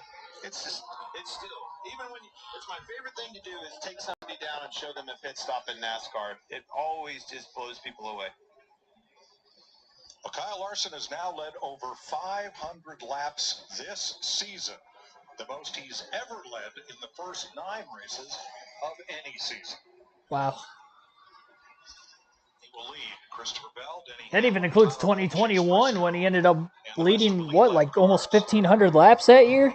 Pit road. Maybe not all of them 10 wins. Jamie. Denny Hamlin peels off in 3rd. He's up 7 spots at the start of the race, and he's struggling to get it turned in 3 and 4. He has to get off throttle too early. Air pressure adjustment and 4. Ross Chastain's team, he just met the boys going over the wall right now. He's a little bit looser over the bumps. Needs a little bit of help there, Regan. Christopher Bell, the 20 car, needs to be a little bit freer in turns 3 and 4, especially. The wind is pushing him too tight at that end of the racetrack. And Kyle Larson, your leader, a little bit tight in 3 and 4, but edging 1 and 2. Larson comes off second to Martin Truex. Yes. Found that track position back, boys. Opportunity presents itself. Take advantage. Well, the other opportunity is the 12 car of Ryan Blaney still on the track. Blaney did not pit Interesting. As Coach Gibbs mentioned during the invocation, a sad day for those of us who've been a long time in NASCAR and followed the Labonte family. Of course, Bobby in the Hall of Fame, Terry Labonte, double champion, and their dad, Bob, championship-winning car owner in the Busch Series and crew chief, passed away this week. Buckle up and hang on. This is going to be... Alrighty, so at the end of stage 1, this would be our second caution of the day. Kyle Larson has led 67 laps, by far the most. Amidst the green flag pit stops, Chase Elliott led 12. He stayed out longer than everybody else. Ty Gibbs led 4 laps during green flag pit stops. 5 laps, during green flag stops.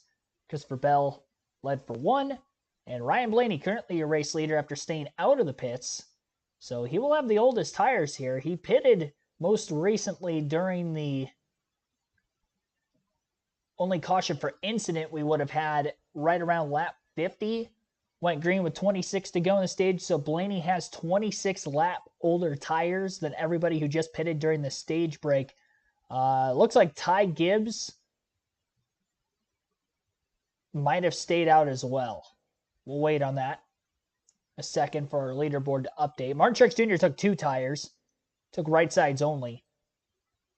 And Larson was first off the pit road of those that took 4. I saw Cindric took 2 and gained 7 positions as well. He'll restart in the top 10. So right sides for Cindric. Right sides only for Truex. 4 tires for everybody else. And it does look like 4 drivers stayed out. Ryan Blaney, Austin Hill, Chris Buescher, Ty Gibbs all stayed out of the pits. Honestly, with the caution during this stage break, on top of if we get any more yellows early in the stage, but also when you factor in the fact that we may be splitting the stage in half again, just like we did to start things off in stage 1, I think this is a pretty good strategy call for those guys that stayed out. I mean, they only have 26 laps on their tires. There isn't a lot of fall off. Track position matters. Byron was really the only one that started losing track position at the end of the last stage. So I'd say maybe Ty Gibbs is in the worst case scenario here because he would be the last of those on those 4 older tires. But I think in Ryan Blaney's case, if he can just get the lead on this restart, which I would like to think he can, the inside lane's been so dominant on the restarts all weekend. Very rarely we've seen a side-by-side battle off of turn 2. Gets out in front. I think he could stay there for quite some time. And he only has to stay out there long enough to get into green flag pit stops again. I think the interesting dilemma out of this is going to be who's going to be the first one of 4 fresh tires to get to like second place behind Blaney. Is it going to be Larson again, or is he going to potentially lose track position on this restart and a guy like Elliott or Bell could sneak in there? Denny Hamlin, who's got a fast car. Maybe those guys can jump out ahead. This is their chance to get in front of Kyle Larson and potentially stay there for the long haul. Larson's got that number 1 pit box, which will help him, on pit road going forward, but at least by way of stage 2, this is a good chance for him to leapfrog him. Differing strategies at stage end. Some drivers went for stage points, and there's how they were awarded. But 4 drivers on your pylon on the left stayed out and did not pit. Blaney, Hill, Buescher, and Gibbs. Couple of issues on pit road. That's Todd Gilliland's tire in Brad Keselowski's pit. Definitely impeding their pit. That will be a penalty. Yep, equipment interference. And there's the 71 Zane Smith removing equipment. Yeah, you definitely can't take the gas can with you. So in addition to the 4 that did not stop, Martin Truex took 2 tires and was the first off pit road. There's some Brad Keselowski radio. Not going to run 3 wide for 30th here at lap 70. Get busted for no reason. I'm going to tear him up here eventually. I don't know when, but the track's too slick to get away with that stuff. Yeah, the only 3 wide you need to be doing is if you get all the way to the bottom. Yeah, 3 wide on the bottom, I'll take. The 3 wide on the top here, we're going to be in the fence. Well, that lets you know where Brad's car is and how it feels. And he's had a tough start to the race. He's 28th right now after the pit stop, so definitely treacherous out there for some cars. Now, Chase Briscoe came in 5th, but came out, well, he's 16th. So that means he came out about 12th, an uncharacteristic long stop for the 14. Well, who was the benefactors? Gibbs and Truex both had bad pit stops, needed an opportunity to get back into it. That's exactly what they got with that caution right there. Well, we're going to find out how. All right, lap 9 restart for stage 2. Lap 89 total in the race. Ryan Blaney in the lead for the first time. Takes us to the green to begin stage 2 at Texas. Austin Hill on the front row, staying door-to-door with him. Pretty good restart by Hill, who doesn't have many races in the next-gen car, an Xfinity Series regular, but he is unable to stay with Blaney through the middle of 1 and 2. And again, the car on the inside of the front row is clear before getting to the exit of the corner. I thought Hill did about as good of a job as he could have there. Good way for him to get down to the bottom as quickly as he did. And Ty Gibbs in third place is going to be clear of Chris Buescher. And now Buescher would be the last one of those on older tires. Truex, who had the two right sides on that restart, got passed by Kyle Larson, and he is battling with Chase Elliott door-to-door right now through turns 1 and 2. Elliott gets the run off the top, and he might have a chance to clear. Just the 6th career Cup start this weekend for Austin Hill. Most of those have been on super speedways. I think the only next-gen start he made last year was at Michigan. And the only reason I remember that is because I was there that day. Those 2 days. Started on a Sunday, finished on a Monday. About 80 laps one day and about another 120 the next. Might have ran another race after that, but I don't remember it.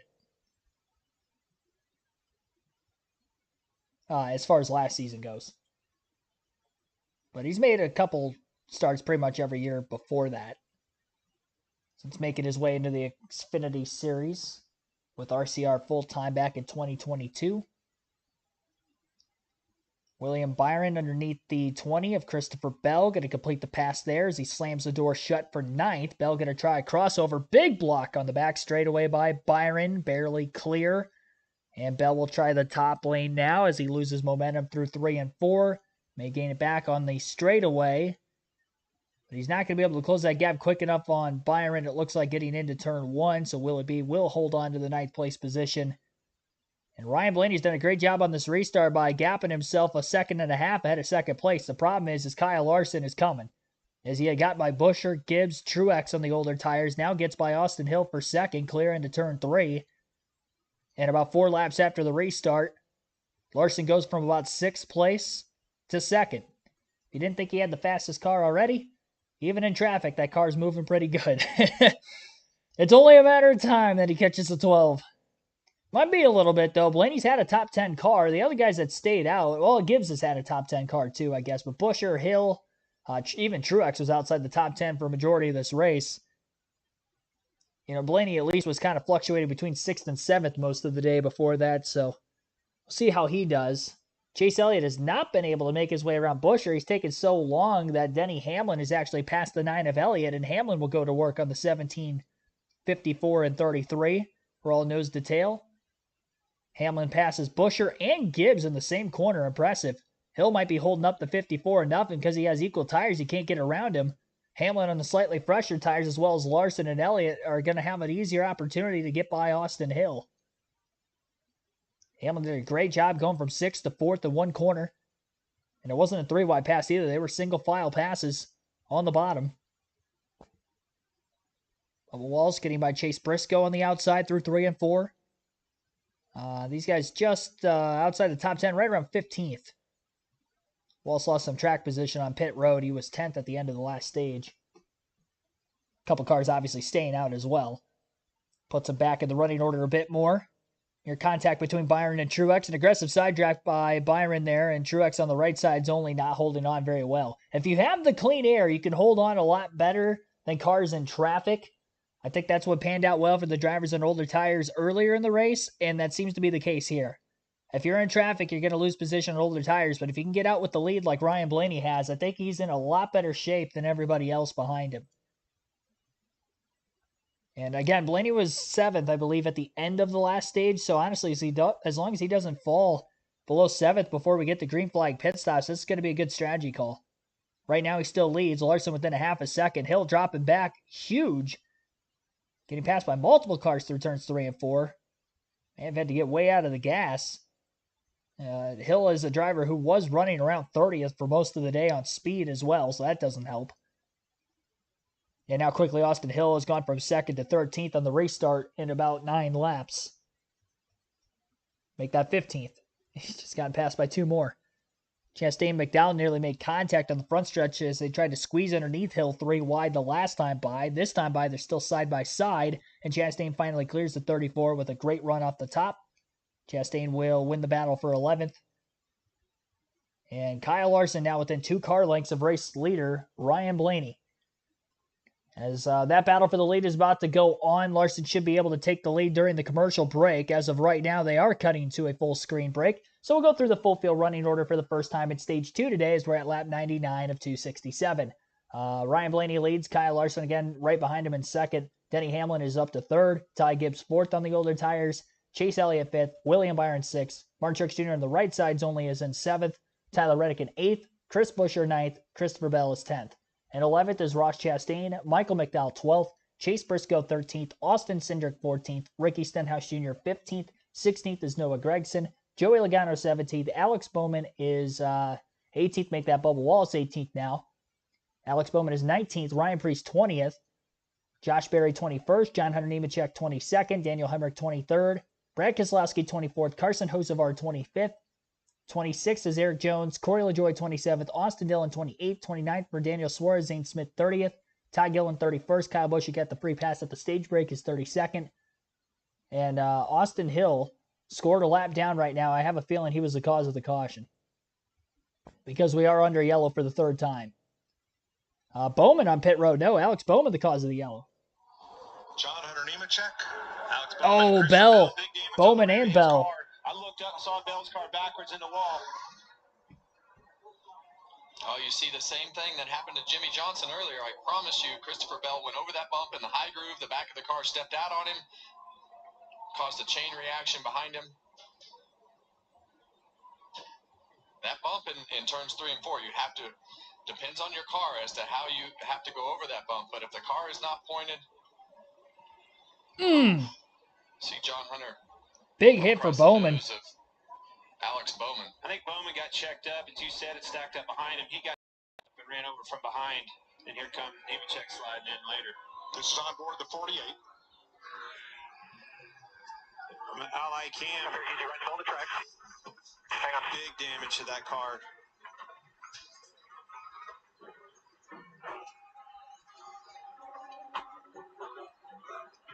Christopher Bell was 10th. Bowman was 19th. Nemechek 22nd.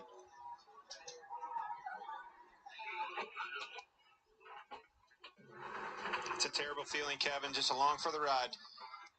Checked up, got ran over. I think he just lost it, Clint. There was nobody behind him.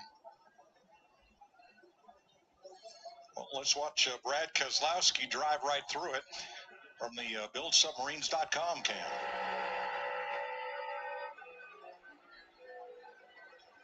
Watch your face in the middle. Go high, go high, go high, Brad. Go high, go high, go high, go high. You're good. TJ Majors, the spotter.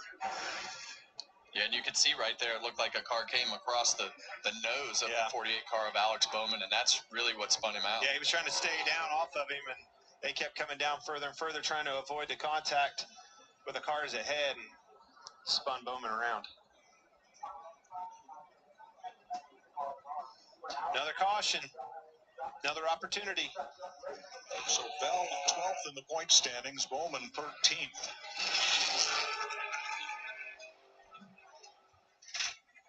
Larry, what do you expect is going to happen under this caution? Well, we know we have a mixed bag of strategy out on the racetrack right now, but I think everybody comes to pit road right here because you can make it to the end of stage 2, but it's going to be busy because I think you're going to have everything maybe from fuel only, right sides, 4 tires. It's going to be all over the place.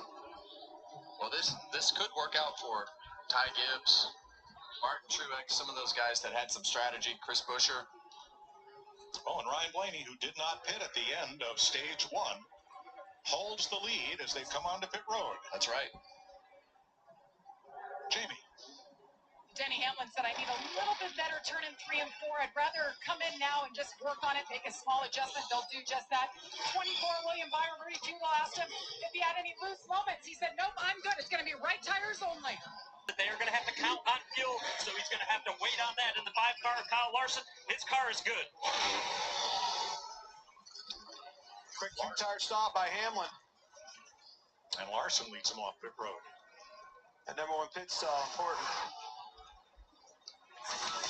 Christopher Bell's spin into the wall in turn 4. Alex Bowman spins and gets collected by John Hunter Nemechek.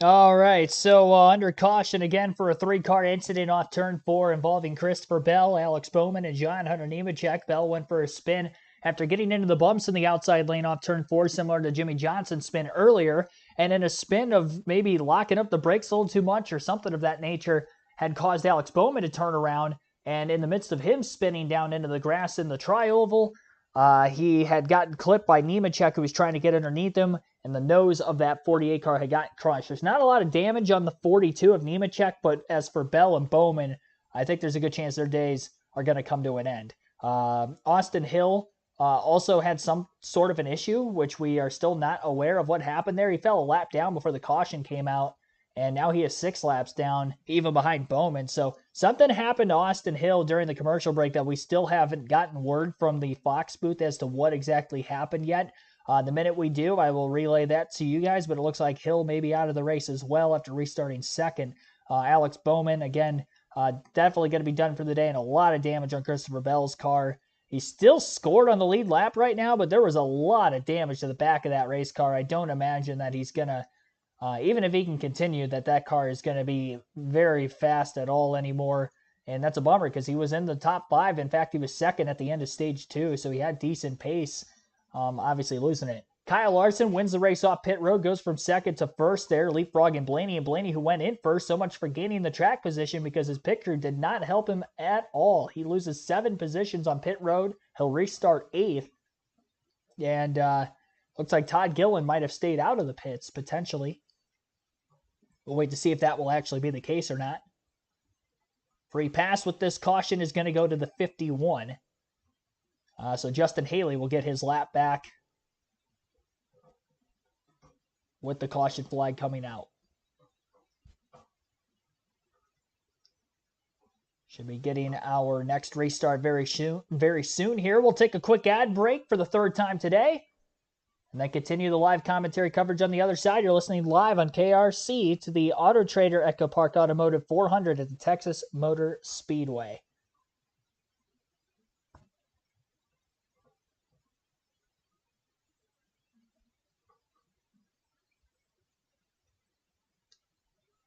Is Randy, ladies and gentlemen. Tell me about it. How many years you been coming here? Been coming here 27 years. That's why you get dubbed the mayor, right? That's right. So nobody's up? Well, yeah, we've been partying all night. Somebody's got to get up and cook breakfast. Who's going to win today? Casey Kane. What's it been since 2018? My man Casey Kane ain't been on a racetrack. Randy was running a little rough. His idol was a little off this morning when he woke up. There's Alex Bowman going to the garage where he will join Austin Hill, who had pulled in a lap before with steering problems. Here's some William Byron radio. Sorry, saw that coming. I just wanted you to try to get him to check, but the wrong guy to check. Yeah, he was too far up a lot. He was on my door. He would have wrecked you, so you're fine. Lost those spots there, but it is what it is. Be nice. Let's go for it. Work on it again. A couple of close calls here. Exiting the pits, that's Tyler Reddick. And here comes Bubba Wallace. Boom, pops him out into traffic just as Christopher Bell was trying to get into his pit. Well, that's what they're talking about on the William Byron radio. He had to check up for Christopher Bell right there and lost a couple spots. He had nowhere to go. Man, Truex, talk about capitalizing on other people's behalf. These cautions have really put him right back into play. So Larson was the first off pit road, but Todd Gilliland did not pit. Another contrary strategy. Justin Haley gets the free pass. And Chris Buescher will start out back for equipment interference on his pit stop. Back under green.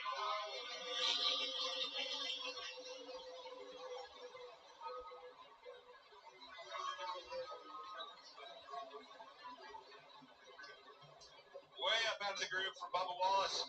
Ty Gibbs losing a lot of track position. Up the hill and to the back.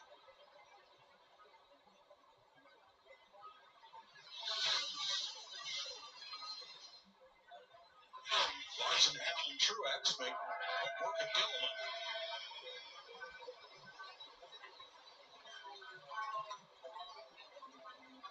Chastain up for fourth down. I like what I see out of that 11 car. Able to run that top group really well. Big block for Truex. Move back down. Watkins getting into 3. I like the fact that Denny Hamlin can run that second groove on both ends as an option. We've seen turns 3 and 4, that bump in the second groove be some issues for a couple cars now. A lot of aggression, fourth on back. Chastain in the 1. McDowell in the 33 trying to muscle their way through traffic.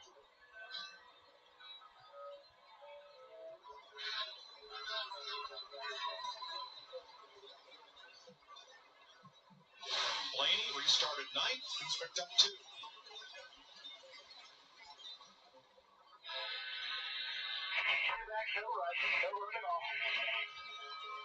You see on board the Hunt Brothers Pizza camera right here at Joey Logano. They're currently 12th, but haven't heard much out of this car today, Clint. No, I did see or hear a downshift. Back into 5th gears, we go down the back straightaway, stay wide open. I'll get past again. Yeah, you saw him move down to try to block right there. See him looking in rearview mirror. Who else is coming? Well, that's what happens here. You lose the momentum. You get passed by one car, you get out of the groove, and the next thing you know, you're out of position for the next corner, and then these guys get a run on you as you're side by side, and then you're out of groove out of position for the next corner, and it just seems to snowball as you go along. Blaney for 6th. Blaney's a grinder, isn't he? He just figures it out. And of all the Fords, last year's champ, there's a reason he's a champ. Might not be there at the beginning of these things, but by the time the pay window opens, you look over at 12 cars factory. Yeah, and those guys are really good about adjusting on their car. You saw that at the championship race. We've seen it a few times this year. They get to the start of these races, and they're not very good. And next thing you know, they get a couple of adjustments on their car, and they're in position at the end. Blaney restarted 9th. He's up to 6th. And he's giving Denny Hamlin fits. I think the 11 car is quite a bit better than him. It just shows you. Catching him's one thing, passing him's the other. Trying to get out of that wake and move to the outside. Get some momentum built up and keep the throttle down, or even do a crossover as he looks maybe to the inside. They are 2 drivers who have just run their fastest lap in this race. The others being Gilliland, Chastain, Elliott, and Logano. So these adjustments are working. Some of these cars are gaining speed. Yeah, we've got a little bit of cloud cover starting to roll into the racetrack. You see it starting to cover different sections of this racetrack, and that you smart Truex is out of the groove. Way up out of the groove. Hold on to it. And it is. Once you get out of the groove in the middle of the corner, it's like ice. Speaking about the groove, Hosebar. See Bush around there. This is the second time I've seen this for Hosebar. He was in trouble a few laps ago getting into 1. He got flash. What did you come first time? Sure, they're all flat. Well, they're not flat yet. So the rookie brings out the 4th caution of the day. He was running 23rd.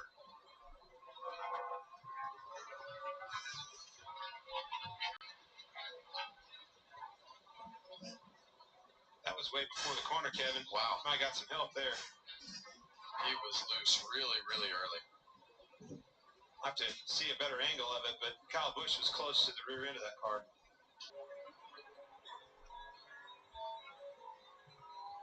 That was Chris Buescher's view in the Ford Performance Cam.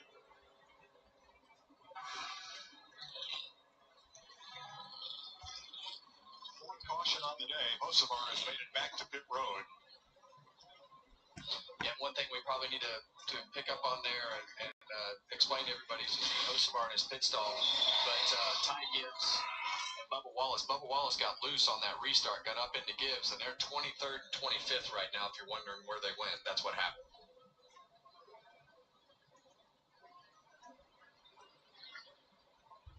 The leaders stay out. We'll take a break at 114 laps complete. And Kyle Larson in the lead in Texas. Listen to that song going to break reminded me of SmackDown vs. Raw 2008. I was playing that game semi-recently. Why does it keep saying that the page is not responsive? All right, we're under caution here. Needless to say, the page is responsive. We're up to date. Kyle Larson leading, time of caution. Our fourth yellow of the race, third for incident, and our second of stage 2.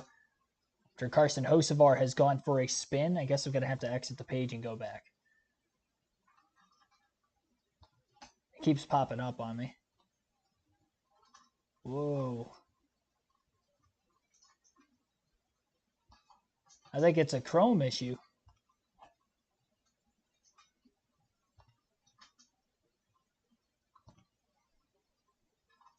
Oh, snap. I don't know what's going on there. All right, well, it looks like we're going to have to log back into the raw feed. I don't know what's going on. Hopefully NASCAR's website isn't crashing. That would not be good.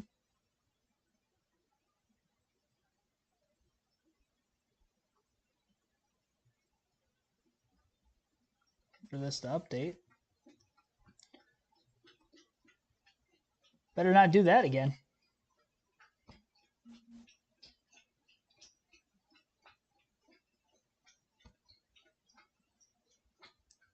All right.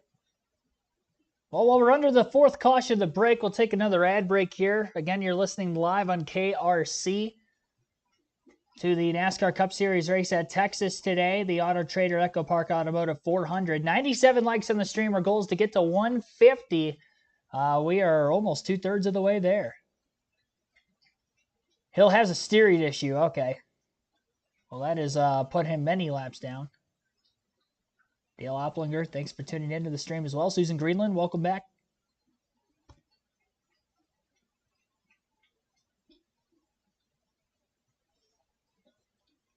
Yeah, Blaney definitely had to take 4 tires because he stayed out prior.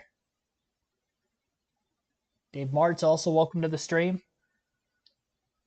Under caution, Kyle Larson hit the radio, says, feels like I have a flat tire. No. Not good. You got a flat tire. You also have no tire. That comes off. That is a massive moment in this race, Clint. Wow. That'll be a 2-lap penalty. Oh, that was my pick. And likely suspensions in order. Yeah, what? Well, man, how? After all those laps, it just comes off, Kevin? Yeah, I don't really know how to explain that, Clint. Typically it would feel like the tire was moving around, like the car was skewing out. And I could see why he would think that he had a flat tire with that wheel moving around on the. Well, let's explain that. Let's dive into it a little bit. Okay, when the tire goes in, you saw the tire go flat and then the wheel come off. When the lug nut comes off, it moves that tire out, and the caliper will actually grind a hole in that a groove in the aluminum wheel. That will flatten the tire, let the air out of it, and then all of a sudden, as soon as that came out, it creates a void and the wheel comes off.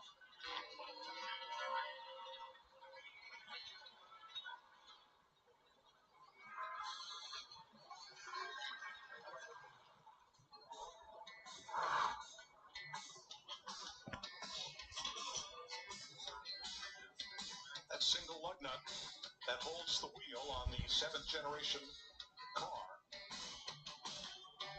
with the retainer to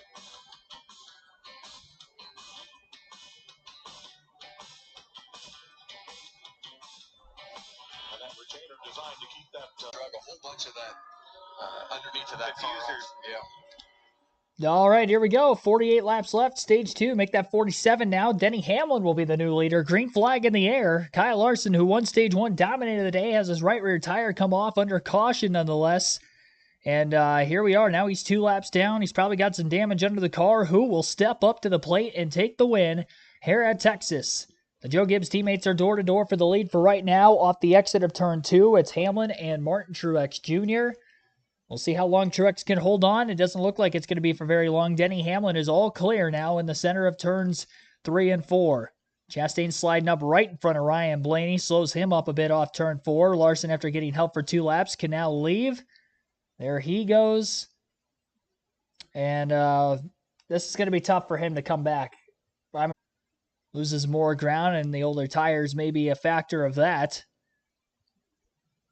Into turns 1 and 2, Chastain going wide, but not as wide as Josh Berry. Berry's going around. He's going to back it into the outside wall, and the caution flag is out. Our 5th yellow of the race. Man, if that would have came out a lap sooner, that would have bailed Larson out. But it does not. And so Josh Berry spins. We have a yellow. And this is our 5th of the race, and already our 3rd incident in the first half of stage 2. Oh. Contact there with Busher. Stenhouse. That was Stenhouse. Excuse me, Stenhouse. Yeah, I think Stenhouse moved down on him and put him in a bad spot. Yeah, and it just kind of knocked the front end out from underneath it, and then the next thing you know, the back's coming around. I don't know if he got cleared or not, but he wasn't cleared. He moved to the bottom, took that line away from him, and away it went. Yeah, and you see that car spinning, but that started when the 47 came across the nose of the 4 and hit the front. Next view from the Toyota cam of Eric Jones. Yeah, pretty hard left, right on the nose of Josh Berry. Who's in front of you? See him? See him take it? Not clear. And spinning right in front of 2 of his Stewart-Haas teammates there. Yeah, and you heard the High Plains drifter Rick Corelli there on the radio with Eric Jones sneaking by that accident.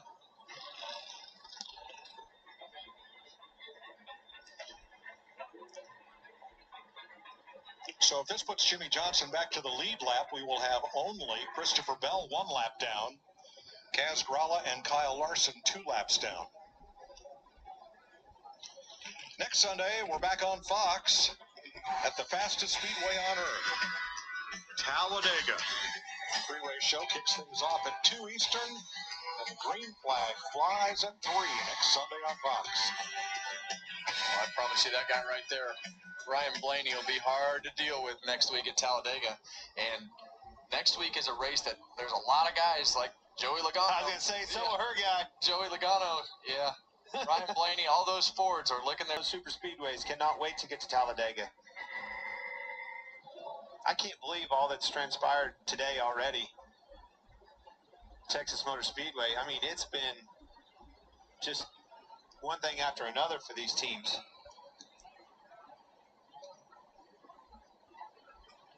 Kid is not happy. What happened to my guys? 2 laps down. We were leading, Mom. So, Larry, we were just on pit road, 19 laps ago? Yeah, I just don't know if I see anybody up front pitting, but I was questioning Ron Burgundy's strategy with Todd Gilliland in that 38 because they pitted essentially with 80 laps to go. Remember, the fuel window was around 70 laps, but we are up to about 15 or 16 caution laps since he last pitted, so maybe they're going to stretch this thing out, try to make it to the end of this stage, Mike. Wow. Another contrary strategy for that 38 team. Kyle Larson loses a wheel after leading 77 laps. He is 2 laps down. Then this, Josh Berry around. The Busch guy. Loses the wheel, not only leading all those laps, but in the lead at the time of that happening. And again, he was able to get to the lead on the restart. Won the race off pit road, got to the lead on the restart, and then only to end up having, the wheel come off under the caution flag. And now, again, yeah, he's 2 laps down. He can't take the wave around here because nobody's going to be pitting. I think obviously for Kyle Larson, I would imagine you come onto pit road in this scenario. The good news is there isn't that many cars a lap down in this one.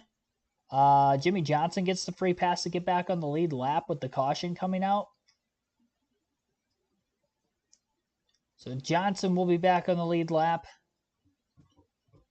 And Christopher Bell, 1 lap down, is the only car 1 lap down. Then Larson would have to race Gralla for 2 laps down to the end of the stage. If we keep getting caution after caution after caution, it will help Larson. He will get his lap back eventually. But then is he going to have the speed to actually get all the way back up and contend for the win again is going to be the next thing. On top of getting the track position, we know he had the car, but does he have the car, with the potential damage to the underbody, knowing that the right rear tire came off and he had a lot of parts and pieces dragging? That's going to be yet to be determined here.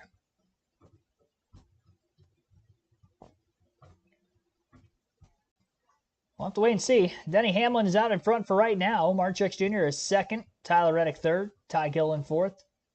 Ross Chastain fifth. Ryan Blaney sixth. Chase Elliott seventh. Michael McDowell eighth. William Byron ninth. Chase Briscoe rounds out the top 10. That will be your top 10 coming up on this ensuing restart following another caution.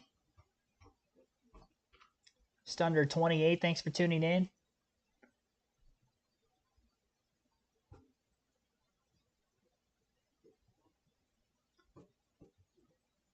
Razor Wolf 50, thanks for tuning in as well. Chastain, maybe Chastain takes over.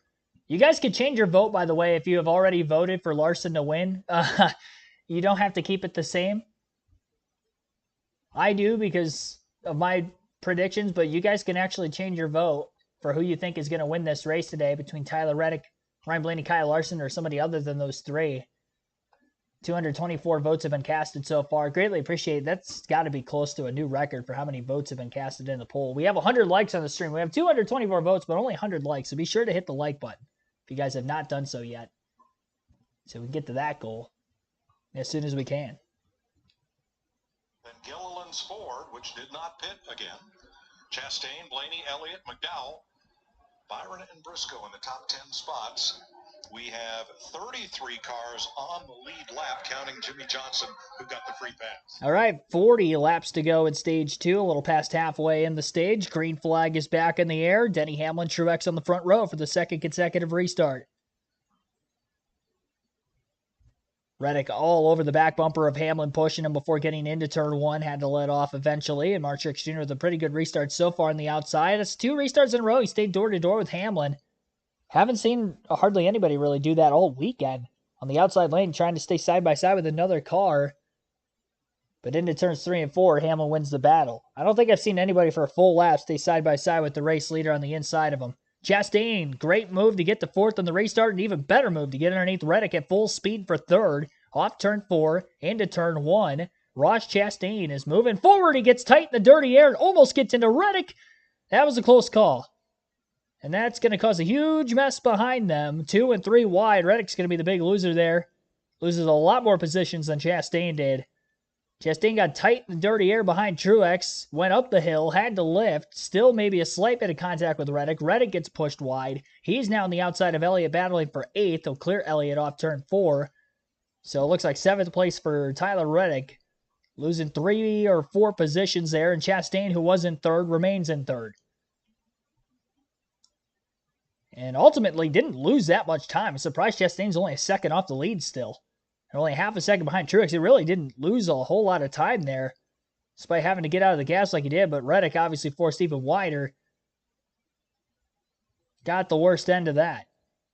And now has to try to fight through the track position to fight through traffic to get the track position. There we go. Had to spit it out. William Byron growing closer in the rear view of Elliott and Reddick, who are still side by side. Reddick had him cleared a lap and a half ago. Elliott battles back to the inside, and they've been door-to-door for about a lap or so since. Ryan Blaney just in front of him in 6th. And how about Michael McDowell and Ty Gillen? Both the front row motorsport Fords are in the top 5. They're the highest running Fords in the field. And outside of Blaney, they're the only ones in the top 10. Elliott gets back by Reddick, dropping Reddick now to P8. we'll see if William Byron can get around him. Speaking of Fords in the top 10, Joey Logano just passed Ricky Stenhouse Jr. for 10th place. Now we have 4 Fords in the top 10. 2 Penske's and 2 front rows. 2 Toyotas still at the top for Joe Gibbs Racing of Hamlin Truex. And the only Chevys in the top 10 would be Ross Chastain for Trackhouse and the 2 Hendrick Chevys of Elliott in 7th and Byron in 9th. Larson with the wheel coming off. It's going to be hurting here. He is 2 laps down ahead of Gralla. Lap time, that last lap he ran a 31:06.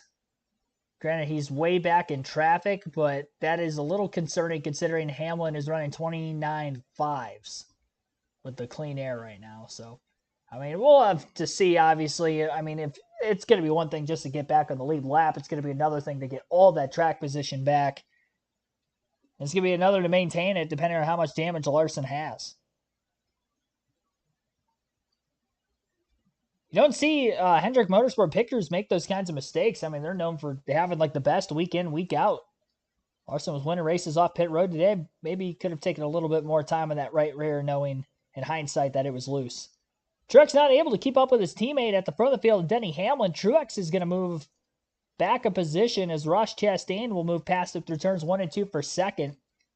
Chastain, who did not get stage points at stage 1, only picked up 1 position from his starting spot in 12th to 11th, is on the move, trying to get his first win of the season.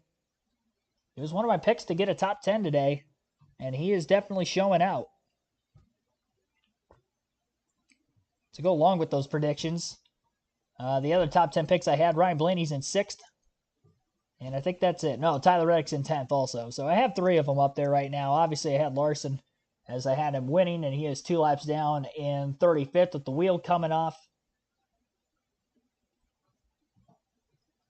And then the other picks outside of that had Ty Gibbs, who's back at 17th. They're losing a lot of track position on the second to last restart we had, and Bubba Wallace was another one of those picks who also lost a ton of track position getting into Gibbs on that same restart, and Bubba's 21st. Time for them to rally. They don't have a lot of damage either, so they have some speed in their cars to be able to do it, especially Ty Gibbs. Ryan Blaney looking for 5th. Underneath Todd Gilliland. Well, couldn't quite get underneath him that time off turn 4. He came close. Gilliland on the slightly older tires. Blaney going to move to the outside through 1 and 2 to try to carry more momentum down the back straightaway and go for the pass again at 3 and 4. A lot of speed here off turn 2 for Blaney. He's going to have a good chance to get around him. How defensive is Todd Gilliland going to be getting into turn 3 is going to be the next question. Defensive enough to hold on. It looks like Blaney again could not get around Todd Gilliland. Couldn't commit down to the inside. Wasn't available at that point in time. And the top 5 remains the same off this most recent restart. Denny Hamlin leading. Ross Chastain 2nd. Martin Truex Jr. 3rd. Michael McDowell 4th. Todd Gilliland in 5th. As we have about 30 laps to go yet in stage 2. And it looks like right as they cut the commercial, we are under caution again. It's the third commercial caution here today. And that's another yellow that helps Larson. Christopher Bell's going to get the free pass. And now nobody else is going to be a lap down here. Now here's the interesting thing. Will we see pit stops? Because if the entire field pits, then Larson could get the wave around, and then he would get the free pass to get back on the lead lap at the end of the stage. I don't think everybody pits here, but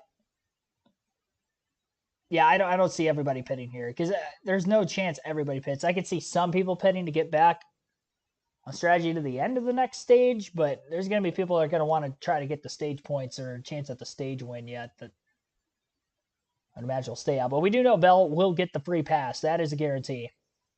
Spin in turn 2. And a hard hit into the wall nonetheless. Can't tell who that is. Heavy damage to the entire right side of that race car. And it is Josh Berry again. He didn't finish the car off the first time he spun in turns 1 and 2. He finished it off that time pretty good. And we have our next DNF of the race. Again, Josh Berry is out. 2nd straight incident he has caused. And it is a spin. Not second straight, but the second. Oh, yeah, it is second straight. Both of them in turn 2 for Barry. Tough day for him. Started just outside the top 10, and things have not been going well for him here in this one. It's going to be 2 drivers in the finishing order. Austin Hill, Alex Bowman. Christopher Bell is back on the lead lap, even with significant rear car damage. We'll see who pits and who stays out here. Split strategy. I figured we'd see cars pitting. I'm surprised as many of them that are pitting. But not going to be enough for Larson to get the wave around. Bring it down. Denny says he's fine. Doesn't really need any adjustments, Regan. 12 car Ryan Blaney decides to pit right here. Couldn't really tell his crew chief Jonathan Hassler what to do with the car because of the old tires and dirty air that it was in. So what they did within that run, so they're just going to do 4 tires.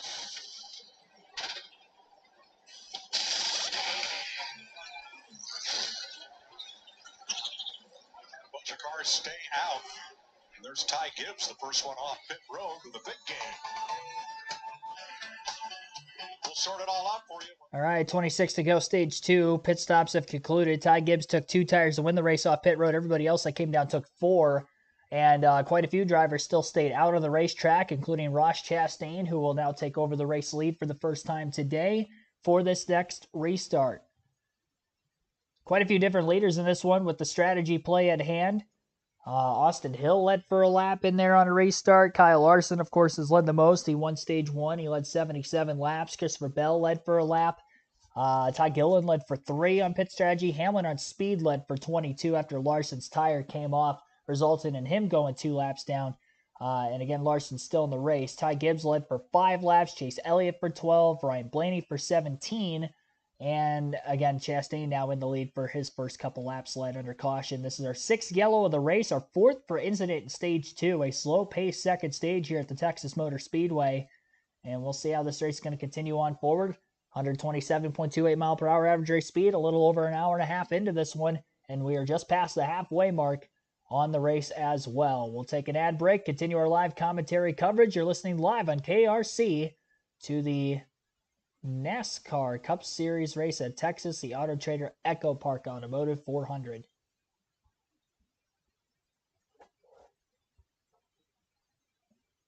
$103 likes on the stream so far. Tim Irvin, thanks for tuning in. Josh Berry was somewhere in the top 15. Other Haas cars. Were they showing him spinning all alone around no other cars? I'm not sure. He spun the first time, and I think he was in the top 15. I don't think he was in the top 15 the second time he just spun there.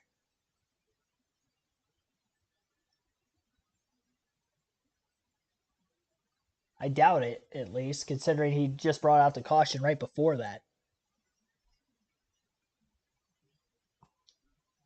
Intros, and then I get to my car, and there's no car. And I'm like, where's my car? Well, Where's my car? that guy's sandbag on the bottom of his flag just completely demolished the left side of my car. So they had to go weld the door back on my car before the race. So Wow. my car was in the garage getting repaired. They actually delayed the start of the race so that we could fix our car. You've had an interesting career here. We definitely have had, not just here, it seems like everywhere. The more we do the podcast and the happy hour podcast on Tuesdays and Thursdays, the more I remember about all the crazy things that have happening. So we had some issues today in our landings, looks like, but I got my door knocked in that day from the sandbag. Heavy winds today.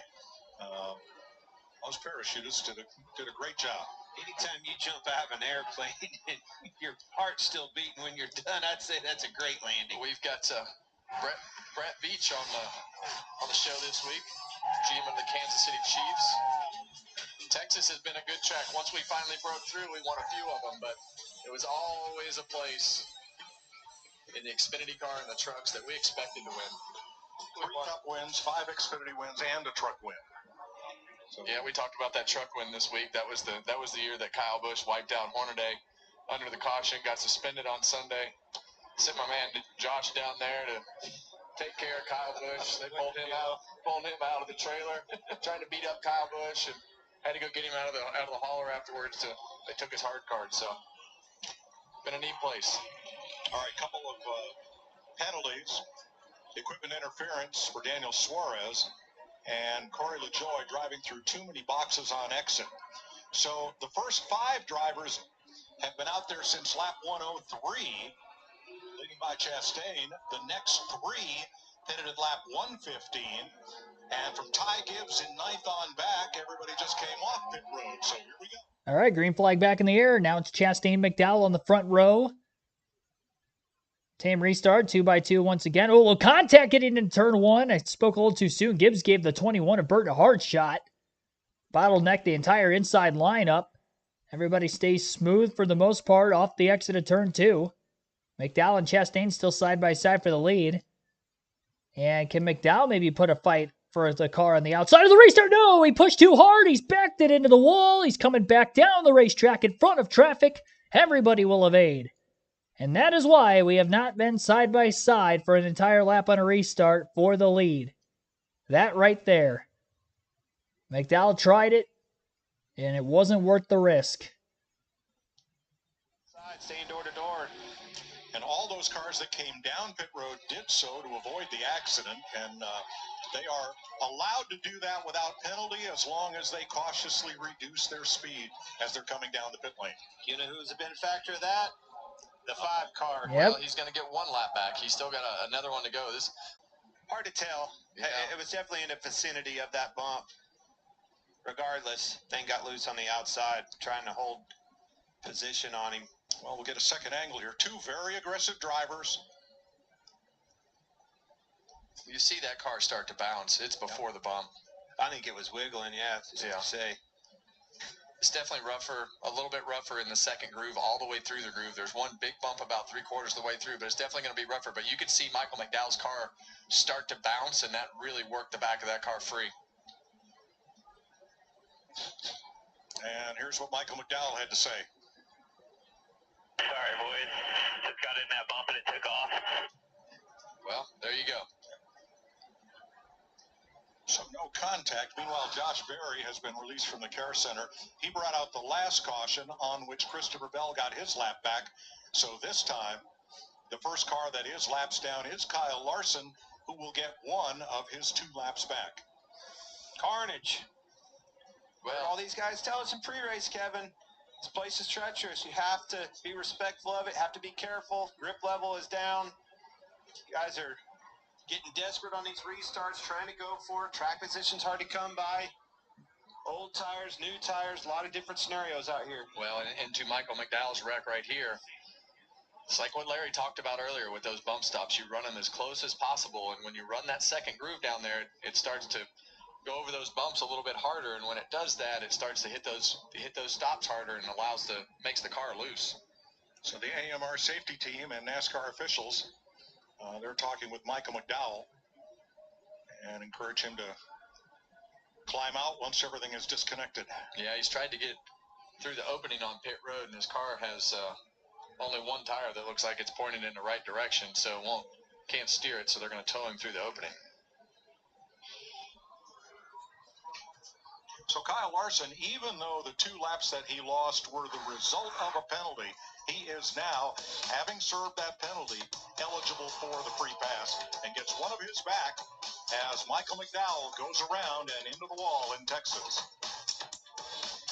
Back at the end of the stage or another caution, whatever happens first. If it's a result of another caution, then that'd be even better for Larson to get his lap back before the end of the stage. Then he can try to leapfrog track position on strategy, earlier than the start of the final stage here. But as for Ross Chastain, he's currently the race leader. All those cars that ended up hitting pit road when they did under caution on the second to last yellow after Josh Berry's second spin, I would imagine they did that only because they can make it on field to the end with 1 more stop after that.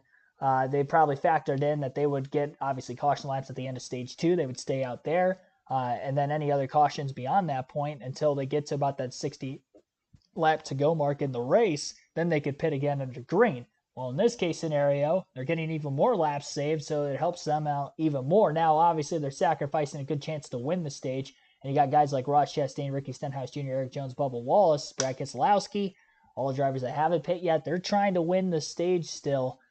Denny Hamlin and 8th on back would be the drivers who are on the fresher tires, trying to get through them, but they're going to have less laps to do that, obviously, with the more cautions we get. Cautions breeding cautions here in Stage 2. We only had one for incident. The entire first stage is pretty calm. Stage 2 happened, and here we are. It seems like every 20 laps or less we've had a yellow. We haven't had a green flag run of longer than 20 laps at all yet in Stage 2.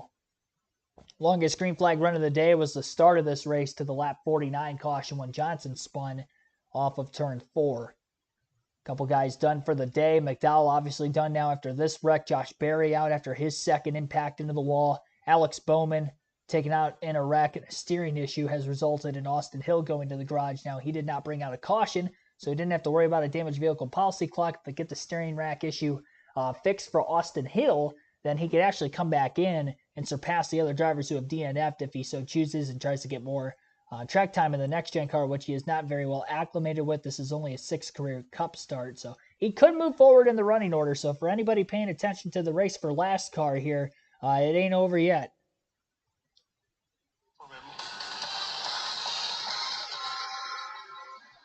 And away he goes.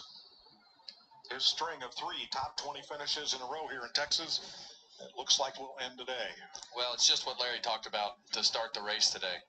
Those bump stops in the back of that car, Michael McDowell just found them, and you heard him talk on the radio about hitting the bump and the stops bottom out. Like Clint and I were talking during the break, he had probably not adjusted his car to run the pace that he was running to lead the race, and probably hasn't run up the racetrack like that, and definitely hasn't run up there running as fast as he just ran. But those hit that bump and those stops bottom out, the back of the car is coming around. Yeah, the pace has a lot to do with that. The faster that thing goes, obviously pushes it down more and more into that danger zone of bottoming that car out. You hit a bump like that at that pace, away she goes. And it's a real balancing act at this racetrack. We touched on it at the beginning of the race. As you see Kyle Larson get his lap back, getting closer to being back in the game. But it's a balancing act because of how flat turns 1 and 2 are here at Texas. Then you get down to 3 and 4 where all the load is, all the bumps are, and you want to set it as close as possible down there. But with what these guys guessed the pace to be today, they set their heights and their loads and everything on what they think, and just a little bit too much probably for Michael McDowell to be off and hit those bumps and spin the car out with those stops bottoming out. Corey LaJoy, the only lead lap car to stop as pit road opens. Jamie? Well, Denny Hamlin opted to come in that last caution there. Chris, you called him in. You guys gave up some valuable track position there. How do you envision this playing out strategy-wise? Well, it was really straight up with us in the lead there. If it went green to the stage, I felt great about it. Of course, that caution fell at exactly the right time to bring literally the whole field back into the race. So we've got to play a little magic up here, and it depends on when the cautions and how the cautions fall and all that. But the key is we got a really fast car and a fast driver, and those are 2 key ingredients to winning the race. Thanks, Chris. Yeah, thank you. Well, his driver, Denny Hamlin, is the only driver to lead every race so far this season. And today, Hamlin's 22 laps led are the most he has led here since he won in 2019. Saturday on Fox, the United Football League continues with hard-hitting action. DC battles undefeated Birmingham, or you'll see Michigan against San Antonio.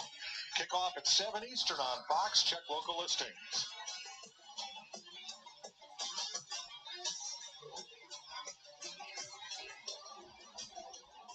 Well, we've noted Ross Chastain being very aggressive. Whoa. Hey, that's a great shirt. Did you see that guy's shirt? That gray shirt? It said flux capacitor on it. Let's not get too far past that shirt. Oh, you mean the blue shirt? Yeah, that one. Okay, right that there. shirt. Well, what I am seeing is Ross Chastain being very aggressive. You know who's on his outside? Another very aggressive race car driver. Watch this. Chastain, Stenhouse, and Jones and Keselowski have not been to pit road since lap. Well, Stenhouse is smart here. He wouldn't run side by side through turns 3 and 4 like McDowell did, but we'll see if that will be the case or not. I don't trust it fully. Green flag back in the air. Chastain still trying. Chastain is easily going to be clear in the middle of the corner. One car gets booted wide just outside the top 10 already in the middle of turns 1 and 2 as they get up to speed. Looked like it was Ty Gibbs, but he gets back in line. And now Stenhouse on the outside of the 43 car of Eric Jones. They'll be side by side for second place. through the corner. It's allowing Ross Chastain to get away. He's already out to an 0.8 of a second lead. Door to door again, the 47-43 still are in a battle for second place. Jones up the racetrack just a bit. Stenhouse outside of him still. Into turns 3 and 4 this time. Stenhouse not wanting to give the battle up. He's almost clear of the 43 car. If he can hold the outside line off the exit of turn 4, he's going to carry a lot more speed than Jones on the bottom, but Jones side drafts just enough to still stay door to door for second place. And here comes Bubba Wallace, who might have clipped the grass there at the end of the dog leg. That slowed him up quite a bit. Getting into the first turn. He's not going to get caught very well by cars behind him because Carson Hocevar is door to door with Brad Keselowski. Hocevar went for a spin earlier today, currently running 6th. These two are at the tail end of the cars that had stayed out of the pits since lap 103. And Denny Hamlin, again, the first of those on 4 fresh tires. Hamlin and Chase Briscoe battling to be that first car on the 4 fresh tires right now in traffic. Ryan Blaney going to get by Hamlin, who gets slowed up behind Ty Gibbs on the older tires. And now Blaney to the inside of Gibbs. I think something else might have happened to Hamlin there. I think he might have gotten out of the gas or gotten way up out of line off turn 2 because he was side by side with Chase Briscoe, and then all of a sudden, a few cars have now passed him since. Tyler Reddick going to get by Denny Hamlin, and Hamlin loses more track position on the restart. He's got a mirror full of Chase Elliott in the 12. So the top 5 following this restart, Ross Chastain out ahead in this one by 1.1 seconds over Eric Jones. Bubba Wallace is now up to 3rd, getting by Stenhouse. He's 1.5 seconds off the lead. Stenhouse is still in 4th, 1.6 seconds back, and Brad Keselowski is in 5th, 1.9 seconds back. And now Keselowski actually going to make the pass on Stenhouse, as I said that, for 4th off turn 4, all clear.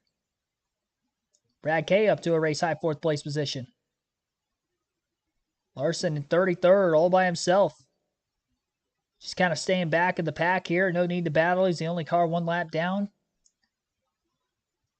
Maybe saving those tires just a little bit. And not that he really has to save them. He's the only car a lap down. He'd get the free pass. Might as well pit again when he does end up getting the free pass position, which will come either at the end of the stage or a caution, whatever happens first. Blaney looking for more stage points side by side again ahead of the 12 car. Blaney's now the first of those on 4 fresh tires, by the way. He got by Briscoe and Hamlin and really wants the 77 and the 21 to figure this out so they're not side by side for any longer. That will allow Briscoe to catch right back up to the 12 because Briscoe's only about 0.3 of a second behind him. Blaney finally gets by Hocevar and now has to deal with Burton. Hamlin is still losing spots.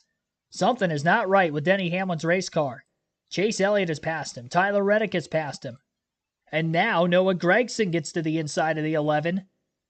Reddick a little wide in the center of the corner. Not as wide as Hamlin is to get around him. Surprised Denny stuck that high line as well as he did. I haven't seen anybody run that wide through 1 and 2 and actually get it to stick all day.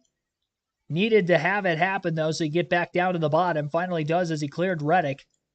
Reddick to the outside of Hamlin. He'll get around him through 3 and 4. Hamlin is just not looking strong at all right now. Hamlin is very slow on the front stretch again. Reddick really pulled quite a ways ahead of Denny. 155 miles an hour in the middle of the corner. It doesn't seem like he's down on power at all, but he's definitely struggling with the handling of his Toyota Camry. 13th place for Denny. I think that's as far back in the running order as he's been all day. Bubba Wallace for 2nd. On a fellow Toyota driver, Eric Jones, clears him into turn 1. Wallace might have some speed to catch Chastain. We'll see here. But that last lap, he was a little bit quicker, and that was even with passing Eric Jones. About a 10th quicker was Bubba Wallace. He's only 9/10 back of the 1 car, 7 laps to get there. He can probably get there. The next question is can he pass him? Because we know Chastain's going to be the hardest car in the field to pass. But this stage is not won yet for Ross Chastain. Blaney gets by Stenhouse to get to 5th. Still the first car on 4 fresh tires, so he should be the leader to begin stage 3 the way things look right now. Chase Briscoe on the outside to get by Burton for a spot. He should get by Stenhouse in the next lap or so as well. Again, there's still stage points on the line for these top 10 positions also. So even though Burton, Hocevar, Stenhouse are not going to compete for the stage win, they're still trying to get stage points. Gibbs gets by Hocevar for 9th place. Chase Elliott in that battle as well. Gets by Hocevar. Hamlin stuck in traffic. Now he's trying to get by the 77. He had to lift in the dirty air to keep it off of him. He did get by Reddick at some point. Looked like off turn 4 he cleared him again. And 4 wide maybe for a brief moment at Texas on the front stretch before getting into that corner when Elliott tried to throw an aggressive block on Denny Hamlin. That's what caused Hamlin to have to lift. I don't think it was a dirty air. I think it was more of an awkward angle for Hamlin into turns 1 and 2 of why he had to lift as much as he did. Bottom of 4 wide. Ryan Blaney back to the highest running Ford on the leaderboard as he is going to get by Keselowski. More than likely. Maybe not. He's underneath him, but Eric Jones is slower and is in front of both the cars. Primarily in front of Blaney, who is on the bottom. Keselowski, Blaney still side by side. Jones trying to hang on for third. He doesn't have the car these two behind him have. Blaney will clear in the middle of the corner. Keselowski on the outside. Not rolling it very well there. And now Ryan Blaney to the back bumper of Jones for third. Blaney to the outside. Briscoe got by Stenhouse. He's about a second behind Blaney. Jones going to give Blaney enough room off turn 4. Ryan will get around him for third place.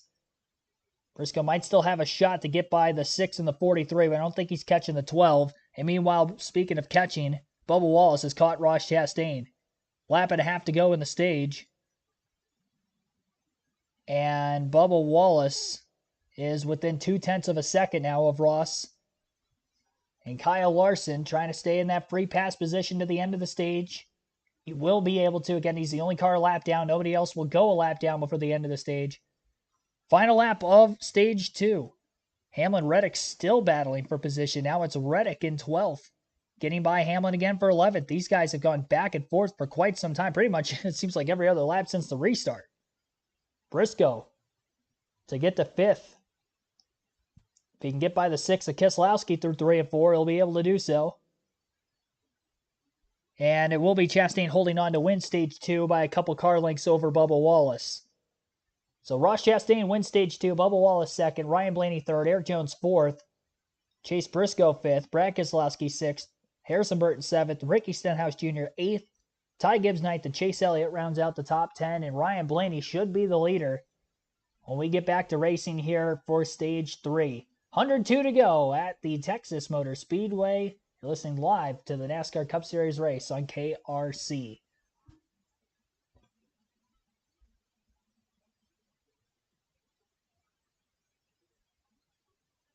Just over 150 concurrent viewers watching, 106 likes on the stream. Be sure to hit the like button if you guys have not done so yet. Subscribe for more NASCAR content. Appreciate everybody tuning in today. And again, thank you for allowing me and this channel, and you guys, I always say, are definitely cooperating with it. So I usually say we for that reason, because I couldn't do it without each and every single one of you every single NASCAR race weekend tuning in. But again, we did hit the 5,000 subscriber threshold yesterday. So again, a quick congratulatory efforts for all of us collectively here on the channel. So appreciate it for allowing you guys to grow this channel with me every step of the way. Means we are at the end of stage 2. 251 votes. That's got to be close to a new poll record. We're going to have to end it, unfortunately, though. End of stage 2. I don't know how many more votes we were going to get, but 41% of you say Kyle Larson will win today at Texas. Obviously, not that many people changed their vote. Maybe some people did, because it was at, I think, like 45% at the highest that I saw it, so it did drop a bit more. 35% of you say somebody other than Blaney, Reddick, or Larson will win. And obviously, Blaney out ahead right now. See how this works for him. Tyler Reddick getting 7% of the votes. Blaney is maybe in the prime position to win this race. 109 likes. Our goal is to get to 150, so be sure to hit the like button if you guys have not done so yet. And we will see how this is going to go about. It's going to be an interesting one, to say the least. I got to get this laptop on a charger before I lose a stream. I'm waiting for the race broadcast to come back on so you can listen to that during the caution, so I'm really hoping my laptop doesn't die in the next couple of minutes here.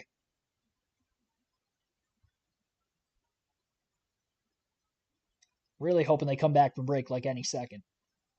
It just dinged on me that it's really low battery.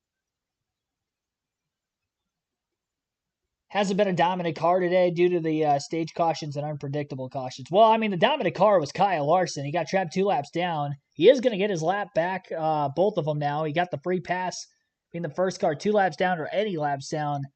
Under the last caution for incident in stage 2 in the stage yellow, he will get the free pass again to get back on the lead lap at 33rd. Still not sure what his lap times are compared to everybody else, but he is going to be back in the lead lap for the final 100 laps of the race. Won or lost on pit road. At least once a week. Well, it's every week. Yeah. Whether it's a pit stop or a strategy or whatever that is, there's so much that goes into pit road, and I think Jamie and Regan, they've done a great job on pit road covering these pit crews because they are so important.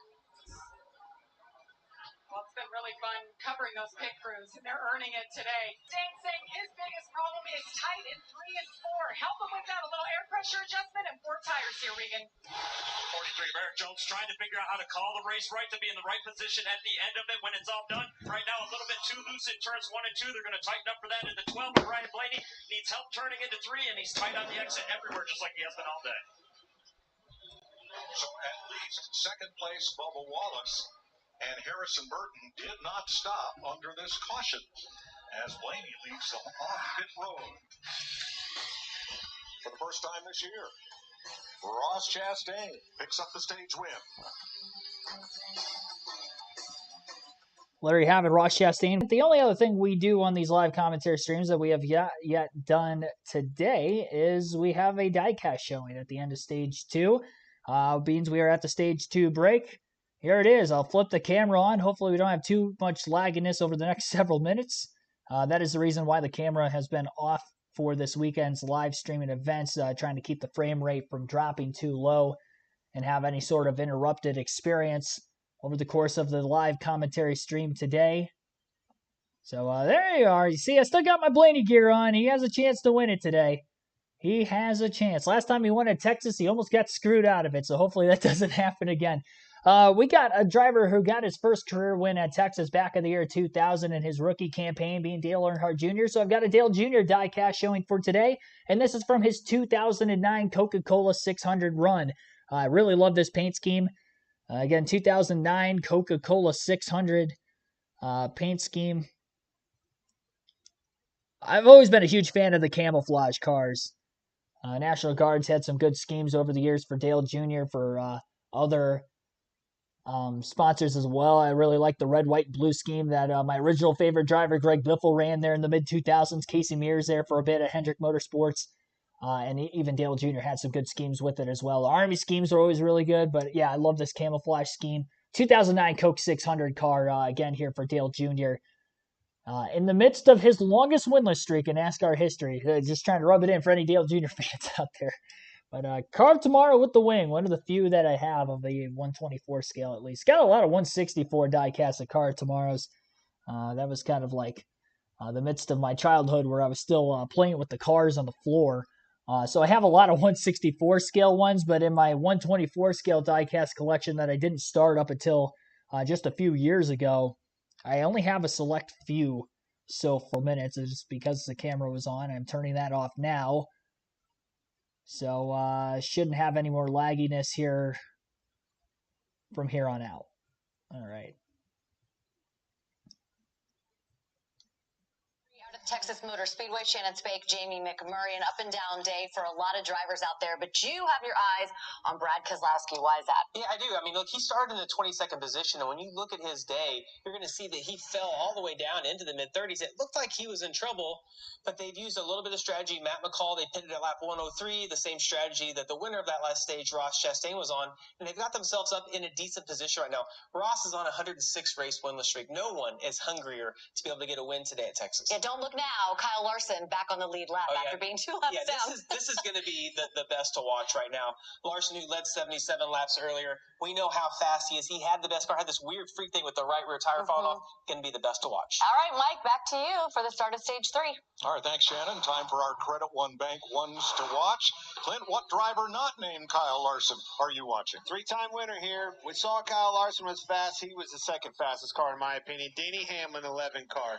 Well, I'm going to go with Bubba Wallace. He led 111 laps here, finished third last year, got the lead, stayed out on this strategy. I think he's got something for him. Well, I have no notes, thanks, Stat Boys, but I'm going to go out on a limb and just trust my gut. Chase Briscoe, he's been the Ford to watch all weekend, had a great rep in qualifying. He's been in the top 10 almost all day and up in the top 5, so keep an eye on that fast Ford. Credit One Bank, ones to watch.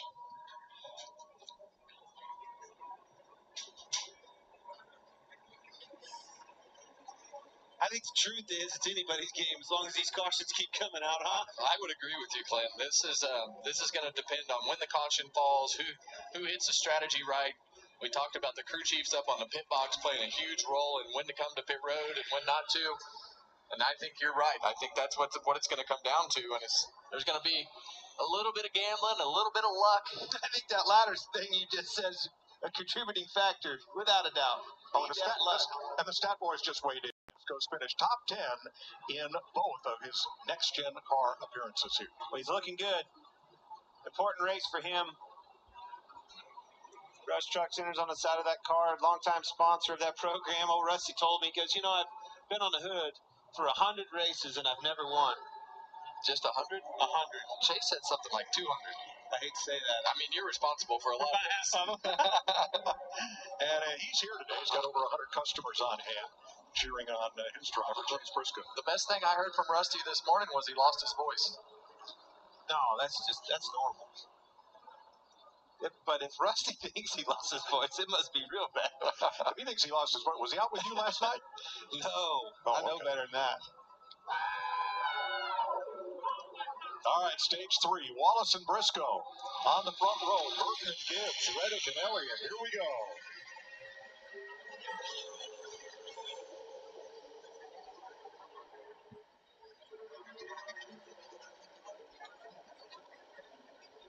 Harrison Burton up there in that 21 car, Wood Brothers. Looking to the inside here for the lead. 3 wide, heading for 3. Might clear him, guys. Oh! What's up the racetrack? Way Oh! And into the 14 and around. Dang it. That's the last time I trust my gut. Hey, guys. Not his that fault. was both of your picks. Yeah, we noticed. Well, that's a tough one for Chase Briscoe, who's got a flat right front. We jinxed him, guys. And right rear. We're just talking about him. Well, you get to go apologize. The old Booth jinx. That is real, by the way, Kevin. I don't believe it. See Burton looking the inside off of 2. Drag race is on, getting into 3. All but had him cleared. Glover really rifled that thing off into the corner. Shot up the racetrack. He got a little bit loose, had to work his way up the racetrack, and got really lucky. Briscoe just didn't have anywhere to go. Yeah, they both got really lucky. They didn't have more damage. See Kyle Larson at the back right there. When he got the lucky dog, he'll now start where he's running. This will be a good vantage point of exactly what happened. Yeah. Blues, exactly what you said. Saw that thing twitch, has to chase it up the racetrack, ran out of real estate. Rest is history.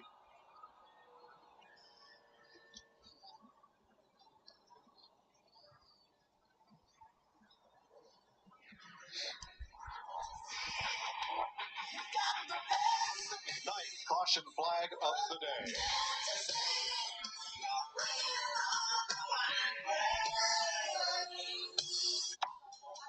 You know what's brilliant? This race has been all over the place today. Harrison Burton is leading at Texas, ladies and gentlemen. The Wood Brothers is out in front looking for their 100th win as a team. They've been searching for it since Ryan Blaney got win number 99 back in 2017 in the Spring Pocono date. This is Interesting. I'm surprised on the older tires he's able to just go up there and compete for the race lead like that. He had a great restart, got underneath both of them, and 3 wide at Texas proved once again it doesn't work. We saw side-by-side not work on a restart earlier today going for the lead. Had to imagine 3 wide wasn't going to work. Wallace twitched just a little bit. It doesn't take much, especially in the bumpier outside lane. And being 3 wide, he didn't have any room above him to try to catch it. Chase Briscoe was there. They made contact. They both get sideways, and around they go. So, caution flag is out again for the 9th time today, or 7th rather for incident. We had the 2 stage breaks, but it has been a caution fest pretty much every 20 laps or so ever since the start of stage 2. Right around lap 80, that second caution for incident would have been around lap 100. So we've had 7 of our 9 cautions of this race come out within these last 74 laps that have been ran. And that has slowed the average race speed down to 118.87 miles per hour. We'll go through the full field running order before this next restart right now. Harrison Burton leads. Tyler Reddick is 2nd. Denny Hamlin 3rd. Chase Elliott 4th. Zane Smith 5th. Ty Gibbs 6th. William Byron 7th. Chris Buescher 8th. Noah Gragson 9th. Martin Truex Jr. 10th. Austin Cindric 11th. Justin Haley in 12th. Great run for him. Bubba Wallace scored 13th, but he's probably going to have to come to pit road here pretty soon, I'd imagine, as a result of that spin. Ryan Blaney is 14th for now. John Hunter Nemechek 15th. Brad Keselowski 16th. Ryan Preece 17th. Ty Dillon 18th. Eric Jones 19th. Ross Chastain 20th.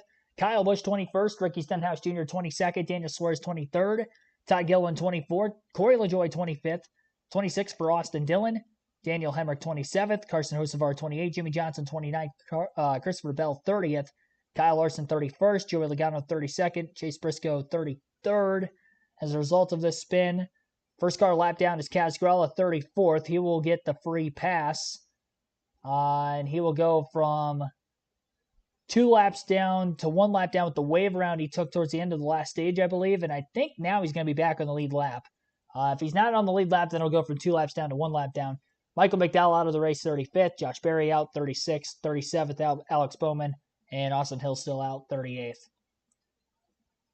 That runs out the running order.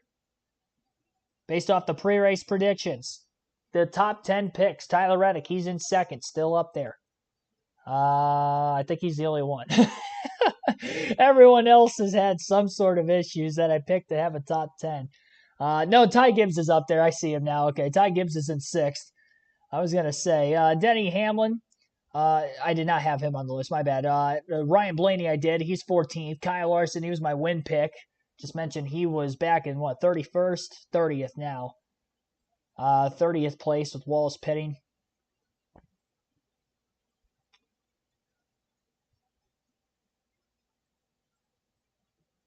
And then the only other one outside of that, Ross Chastain.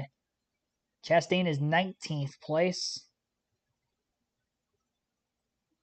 And I feel like I'm still missing one. No, I'm not. I got through all 6 of them. And then the don't have picks, the 3 that I predicted not to have top 10 finishes today. Joey Logano back at 31st. Kyle Busch 20th. And Chris Buescher. Buescher is in 8th. He's the only one of those 3 that looks like he's got a good chance at a top 10. But you never know with how crazy this race has gone so far. It's only 1 pit stop to the finish. Everybody still has to pit. Waiting to see if we get a long green flag run. There's so many splitting strategies. It's hard to tell who's going to be on the right one to get the track position when it all matters at the end. I think Hamlin may be in the best position now. I'm surprised Blaney pitted. I would have thought he was going to be in the best position where he was at the end of the last stage. Then it was Briscoe. Briscoe just got the wreck, and now I think it's back in Hamlin's hands, but we'll see. Green flag back in the air. Harrison Burton gets a great push from Hamlin. Great launch on the restart again for the 21, and Burton leads into turns 1 and 2. Tyler Reddick side by side with Denny Hamlin for 2nd. Hamlin has been struggling, though, ever since the most recent pit stop he had in traffic. That car has not been handling the same. So maybe he isn't in the best position anymore. He's got Reddick and Elliott around him on the same strategy. Zane Smith underneath Elliott on the same strategy Harrison Burton's on. Trying to hold him off for 4th. Zane shuts the door. Elliott gets into the back of him off the exit of the corner after a late block. They both stay nose to tail there, and Elliott's going to get by the 71 of Zane Smith into turns 1 and 2. I'm surprised I didn't slow the momentum up of Elliott even more with the contact. Reddick still trying to get by Burton for the lead. That's keeping Hamlin right there. And Elliott knew he needed to get by the 71 quickly because the 45 and the 11 haven't got by the 21 yet. Reddick to the outside through 3 and 4. Risky move. Burton slides up. Barely holds onto the lead. All over the back bumper. Burton blocking for his life. Back into turns 1 and 2 again. Reddick to the outside. Burton on the bottom. Reddick is there. Burton slides up the hill. And Tyler Reddick will take the lead at Texas. What was it? Only 6% of 251 of you thought that Reddick would win this race. He's leading now with 88 to go. He was my favorite out of the Toyota camp. Oh, car in the wall. Turns 3 and 4. It was John Hunter Nemechek. The car's racing by for position. Larson had to brake at the end of the front stretch to keep from getting into the back of the 42. Allows Logano to get by the 5. And that lost some momentum. Oh, Blaney's in the wall. Blaney is crashed in turn 2. He was back in traffic after pitting for strategy, and now he is against the wall, and his day looks to be done by way of at least any sort of a shot of getting a good finish, because that right front is caved in pretty badly. Well, he didn't get screwed today, but he isn't winning either. might have screwed himself there. Well, he might have had help. There was a car behind him. I couldn't tell who that was. Might have gotten ran into. He definitely went up the hill, smacked the right rear into the wall, then the right front. I don't know who was right there behind him. He was running around 14th. Was it Ryan Preece? Stenhouse? Justin Haley? One of them, somewhere around there. I don't think it was Haley. It didn't look like his car. It looked like it might have been Preece. I don't want to say for sure, but just based off of where Blaney was running in 14th, which I thought Preece in 15th, I would like to think that might have been Ryan Preece. It looked like there might have been contact there getting into turn 1. Get another replay to see who that might have been. It's hard to depict exactly who that is. It does look like it was the Haas sponsorship on the hood of the car. I think it was Ryan Preece that had gotten into Ryan Blaney. The Ryans make contact at Texas. Our 10th caution. And this is now our 4th straight race at Texas with double-digit cautions. We've had 11 or more in each of them, so the trends would say we have one more coming before the end of the race. But the pace of this thing, I would say there might be even more than one coming. Not that many takers on the pit road this time with the caution flag coming out. Again, still outside the fuel window to make it to the end, so everybody wanting to maintain their track position. Larson's up to 24th, by the way. He gained 6 positions on that restart from 30th. Make that 23rd with one car pitting, I believe. Maybe even more are pitting in front of him. The more cautions, the better for Larson, I think. Keep getting restarts, keep getting around him. Also better for Harrison Burton, because he remains up in the top 3. He's still going to be on the front row for the restart unless he chooses to go to the inside of row 2. We'll have to wait and see. But Reddick will be the leader. He got around him. Hamlin was still in 3rd when the caution came out. So your top 5 on this, top 10 will go on this next restart. Tyler Reddick leads, Harrison Burton 2nd, Denny Hamlin 3rd, Chase Elliott 4th, Zane Smith 5th, William Byron 6th, Ty Gibbs 7th, Chris Buescher 8th, Noah Gragson 9th, Martin Truex Jr. 10th. We'll take an ad break here and continue the live commentary coverage of the Texas Motor Speedway AutoTrader EchoPark Automotive 400 for the NASCAR Cup Series. 114 likes on the stream so far. Our goal is to get to 150. We have well more than that many people watching right now, so be sure to hit the like button if you guys have not done so yet. Subscribe for more NASCAR content as well. That's why it was stupid to pit. You were in 3rd, decided to pit. Yep, put him back in traffic. I don't know why they pitted. I thought they were in the best position to win the race, and then they pitted. The only thing I can think of is maybe they were thinking of like going like fuel only on the last stop, so it would be a not as fast pit stop. I don't know. I really don't know why that move was made to bring Ryan Blaney on the pit road there. Especially in risk of something like that happening, but just the fact that it's so hard to pass here outside of restarts. You know, you go from 3rd to 14th. which he'd pretty much been stuck about 13th, 14th, even, the restart before that. He didn't get any spots. So, yeah, I don't like the call. And as a Blaney fan, it stings even worse. But it is what it is. And he's on my fantasy team, so that's a double whammy for me. Struggle to finish on the lead lap. I do think he will continue in the race because, Bell had more damage than he does, and Bell's still in it. But, I guess he could have broken a toe link. You never know. If that happened, then I guess he'd be done. He scored 2 laps down right now. We're getting ready to restart. We'll have 83 laps to go at the Texas Motor Speedway. Harrison Burton is on the outside of row 1.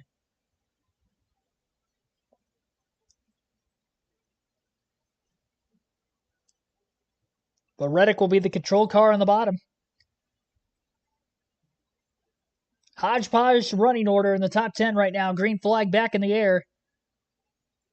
Cautions are definitely helping all those guys that haven't pitted in what feels like forever.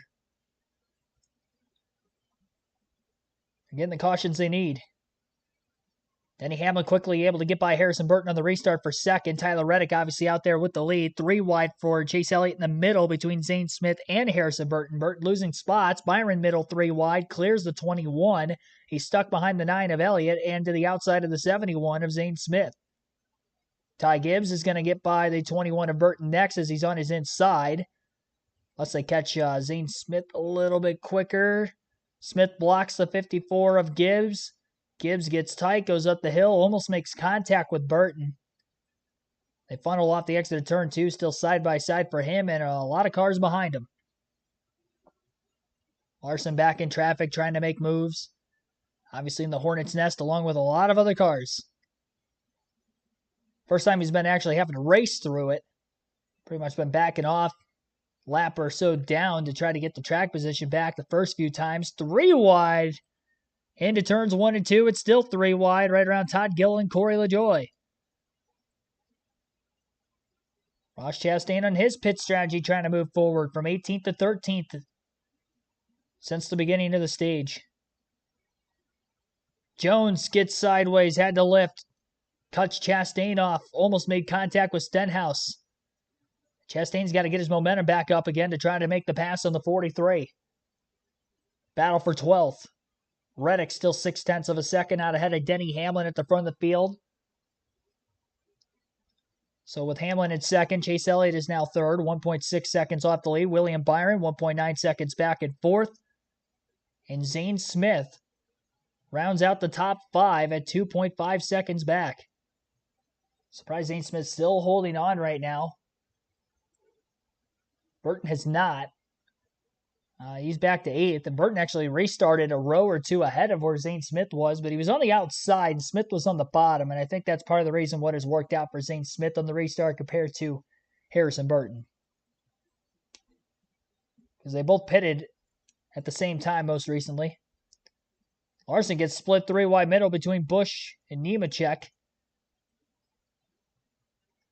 I still have a hard time believing that Larson's car is as fast as it was earlier, not necessarily because he's back in traffic, but just the damage that could have been done on the underbody and the diffuser of that race car when that right rear tire came off, even under caution pace. The outside of it, cosmetically, and aerodynamically, should be okay. But definitely not working his way through traffic quite like he would have hoped. These guys are just all over the place aggressive as well. It's so hard to make moves. Oh, contact on the front stretch between Johnson and Larson, it looked like. Saw some smoke there, a little fender rub. Jimmy underneath Larson. It's battle for 25th on the racetrack. Johnson not complete yet. There might have been more contact there. I couldn't tell. There was definitely contact on the front stretch. I don't know about the back stretch. Battle's over into 3 and 4. Johnson gives it up. And now he's going to lose another spot to Chase Briscoe. Trying to recover from a spin early in this final stage. Down to 76 to go. Again, everybody still has to pit one more time yet. And we did have a caution in the middle of green flag pit stops earlier in the race. We also had a caution in the middle of green flag stops in the Xfinity race yesterday. and in the truck race. So I guess we've had a caution in the middle green flag pit stops in all 3 races this weekend. Could we see another caution in the middle green flag stops? Was back at stage 1 in this one. We didn't get any green flag stops in stage 2 with the amount of cautions we had. But Tyler Reddick, leading the way, trying to get his 2nd career win at Texas of his potentially 6 career wins. If he can win this race today, he would put himself to 6, and he would lock himself into the playoffs as he has not yet won this season.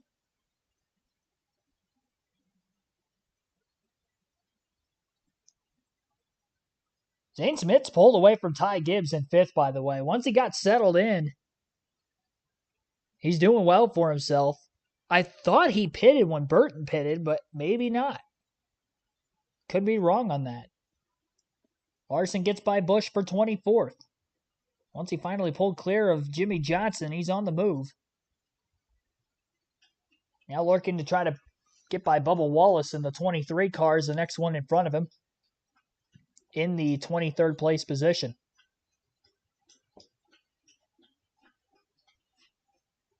Still 73 laps to go at the Texas Motor Speedway.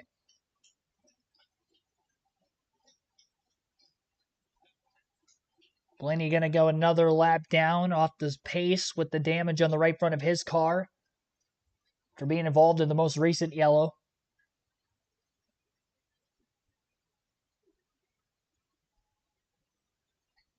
And yeah, it was definitely the 41 that got into the back of Blaney, and he is upset about it. And definitely seems like there's a bit of a steering off put there for the 12 as well, as he tries to just stay out of the way at this point. Interested to know if he's going to end up just bringing it back onto pit road and into the garage for the day.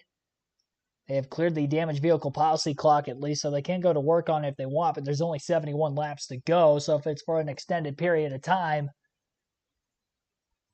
might as well just end up pulling into the garage anyway. He's already losing laps on the track as he runs. Chris Buescher, Ricky Stenhouse Jr. battling for 9th. Stenhouse was looking to the inside. Couldn't stay there on Buescher. Eric Jones just got by Harrison Burton for 11th on the racetrack, just outside the top 10. Side-by-side commercial break. Our Cup Series race. We'll take our second to last ad break. Be sure to like, comment, subscribe. Comment in the chat. Subscribe for more NASCAR content. Road to 10,000 subs. And be sure to hit the like button so we get to our goal of 150 likes for the stream. Currently sitting at 119 likes as we sit right now. Again, the goal is to get to 150, so be sure to hit that like button if you haven't done so yet. And we'll continue the live commentary coverage on the other side.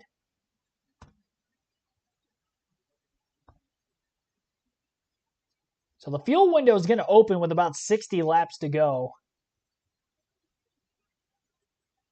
About 60 laps to go in the stage, the fuel window will open.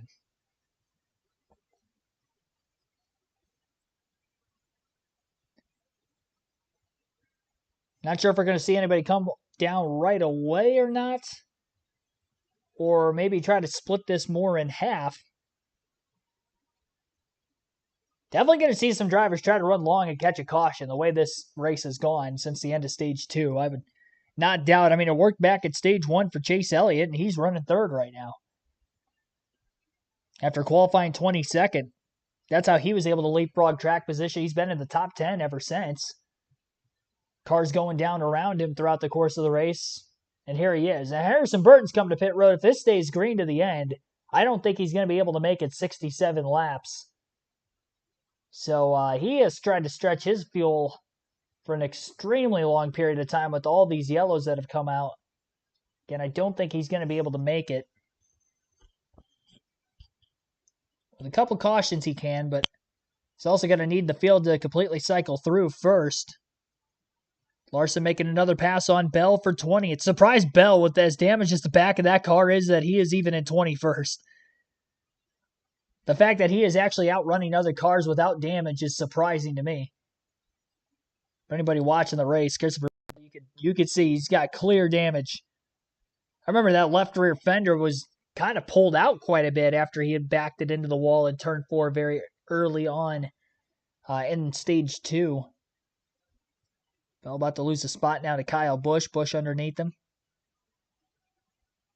That last lap, Larson ran a 30.713. Faster than some cars around him in the running order. Like to see him try to put down a lap in cleaner traffic. It's hard for this race to get as wonky on strategy purposes now that we know, where the fuel window lies compared to what it was at stage 2 when Larson was a lap or two down, so he was trapped. He couldn't really get track position back as a result of that because he had the 2-lap penalty with the right rear tire coming off, not just the loss of track position. Joey Logano was recovered to 13th on this restart. He was a couple of restarts ago back with Larson. So Logano really rocketing forward. Larson gets by Cindric for 19th. Cindric chopped off with the dirt here there by Larson. He had a big lift in the middle of 3 and 4. And that backs him up to Kyle Busch's front bumper, and Busch is going to try to attack for 20th now. 30.24 won that last lap for Larson. That's more like it. Still not as fast as, say, Tyler Reddick at the very front of the field, but Reddick a half a second faster than Denny Hamlin that last lap. With the clean air, Tyler Reddick is definitely the fastest car on track right now.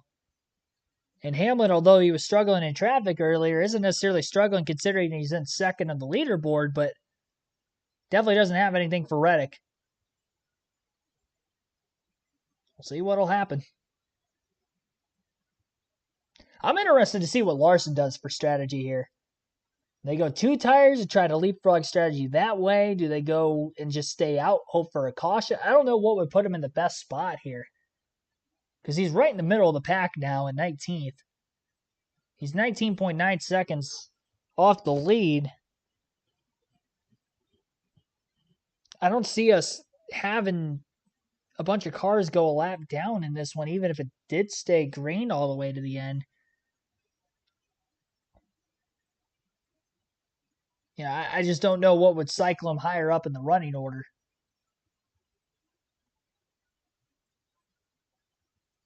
Definitely going to be an interesting call that way. We're within the fuel window, and we're down to 60 to go. Who will be the first to come? And when one comes, most of them will come. And here's one. Chris Buescher is on pit road.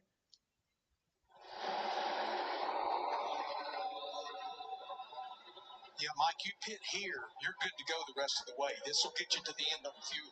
Thanks, Larry. Chastain gets by Jones, still waiting on anybody else to hit pit road. That pass for Chastain moves him to 10th after he had won stage 2. Stayed out for the strategy to get that playoff point, the 10 points for the regular season championship, and now trying to race his way back towards the front again.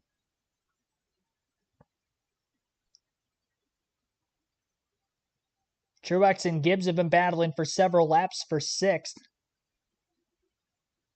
Reddick 5 seconds ahead of Hamlin. He's over 10 seconds ahead of Chase Elliott in 3rd. Larson up to 18th. I think that was because Buescher had pitted and moved him up a spot. Truex finally gets by Gibbs for 6th. Stenhouse looking to attack for that position as well. Oh boy, Gibbs late dive in the middle of the corner to try to get to the bottom. And he ended up having to evade to keep from spinning himself off the front of Stenhouse. So Stenhouse does get by. And how about Ricky Stenhouse moving up to 7th place? Good run for the JTG Doherty Chevrolet.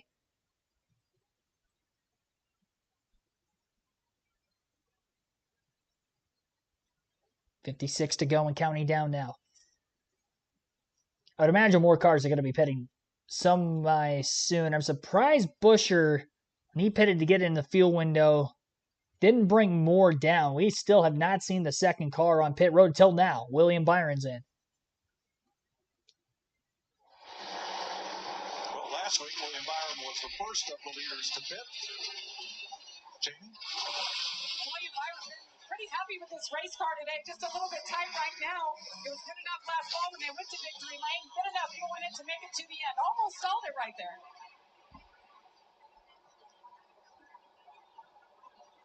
So Byron is out as Chase Elliott, his Edward teammate, comes to pit road.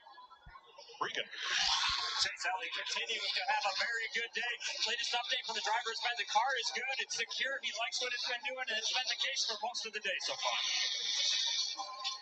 Noah Gregson also getting 4 tires and fuel. And your race leader, Tyler Reddick on pit road. There he is. And Denny Hamlin. Regan. Tyler Reddick was struggling with the tires as we were having cycles and all those cautions. Said the car was continuing to just act weird for him, but once he was able to get out front, no comments about it since then. Jamie?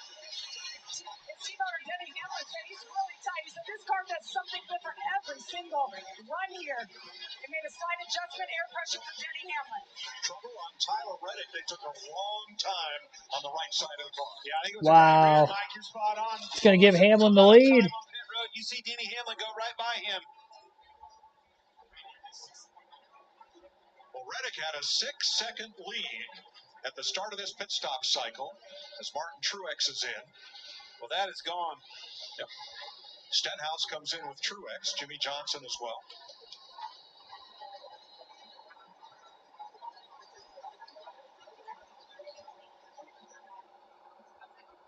What we see week after week, Mike, we've seen just trouble after trouble on pit road with mistakes. The pit stops are so short now, you have to be on edge of making a mistake.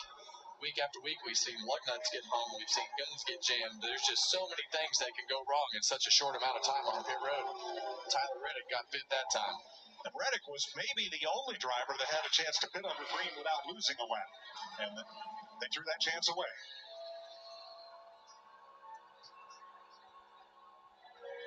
Oh, man, you hear that? Just barely lifted, getting in the corner into turns 3 and 4.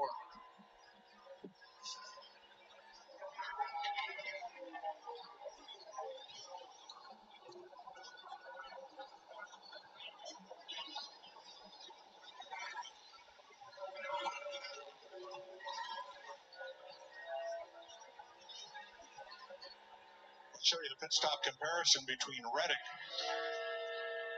and Hamlin. 7 seconds difference on the stop.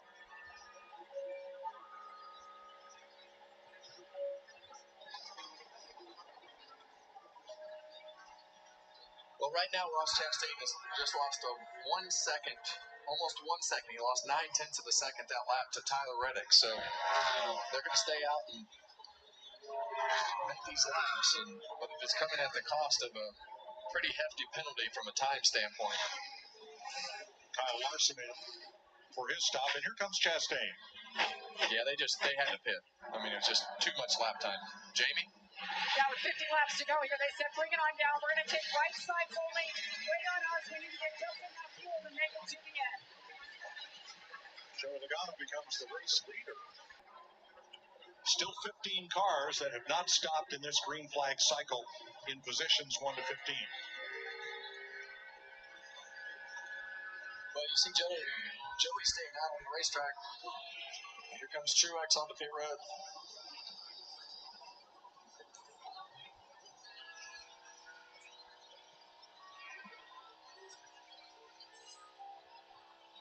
Joey Logano staying out on the racetrack. We saw this work out for Chase Elliott earlier.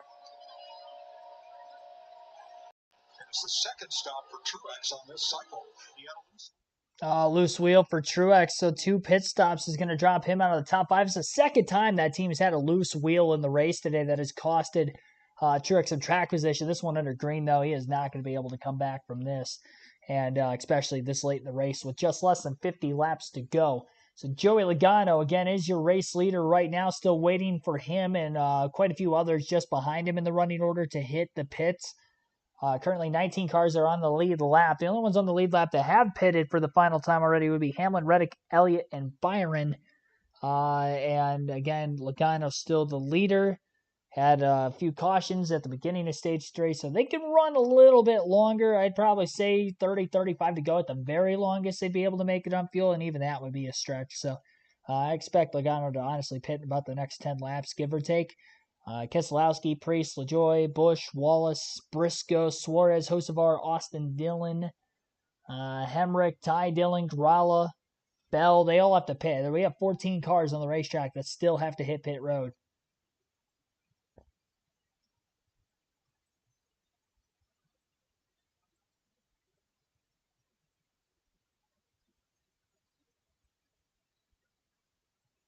And Bubba Wallace is now in. Well, right now, Joey Logano wants to most likely run this as far as it will go, like Chase Elliott did earlier, hoping that the caution will come out. And if it does, again, he's in a pretty good position when you consider the fact that there are quite a few other cars a lap down. This would hurt, obviously, everybody from really 18th on back. It would trap up a lap down. They would be able to get the wave around to get back on the lead lap, but obviously they'd have to still be lined up behind everybody else who hasn't pit yet, so they would lose track position from where they were running prior to their pit stops. Tyler Reddick did pass Denny Hamlin on the racetrack a couple of laps ago. So Reddick back to being the leader once we get through these green flag stops, even with the slow stop. So they have recovered. And you just got to hope that the wheels are on there tight enough to make it to the end. I swear if a tire comes off after I said something like that, that'd be insane. I really hope that doesn't happen. But for Tyler Reddick's sake, he's also hoping that doesn't happen. I mean, Larson was able to run like a dozen laps under green before his tire came off under caution, so I guess it wouldn't be impossible. And it was the right side they were having to deal with, too. Has happened before when Reddick's led on intermediate track Nashville last year. He was dominating the first half of the race before he had a loose wheel. A tire came off under green and ended up crashing from the lead. And obviously ended up resulting in, if he didn't DNF, it was a very poor finish at the very least that day.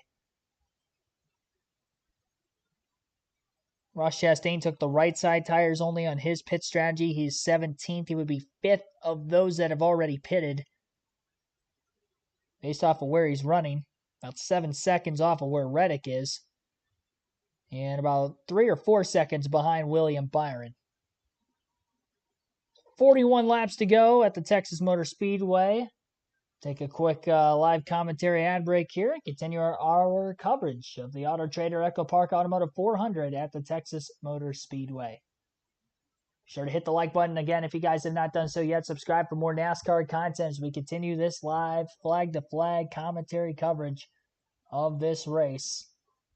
Got 123 likes. We're 27 away still from our goal of 150. So again, be sure to hit that like button.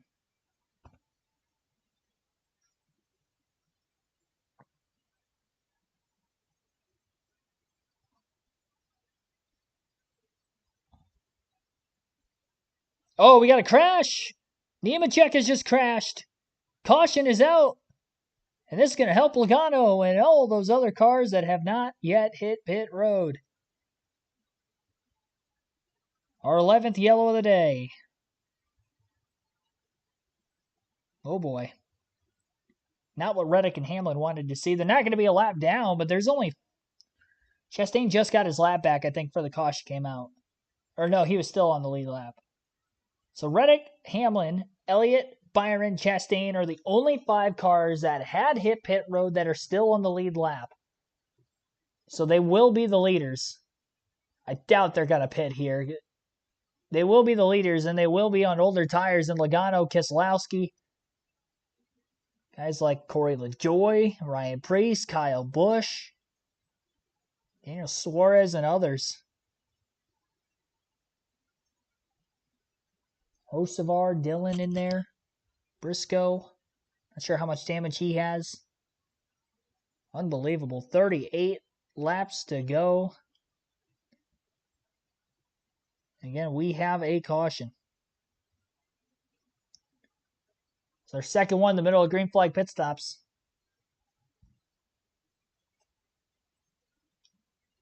Caution, it's the 11th caution of the day, comes out of lap 228. You saw the double box, but it's John Hunter Nemechek up on the outside of Austin Cindric, but around he goes, hard into the wall. That thing turned around quick. It was light on its feet. You could tell it all didn't take much. He barely touched the wheel, and that thing came around. We had some prior damage from, let's see, 2 other cautions. Look at Bubba Wallace. That's a hard shot. I wrecked very similar to that. here at Texas in this car, and that's the time that it hit so hard that it hung the top of my foot on the gas pedal and hung it wide open.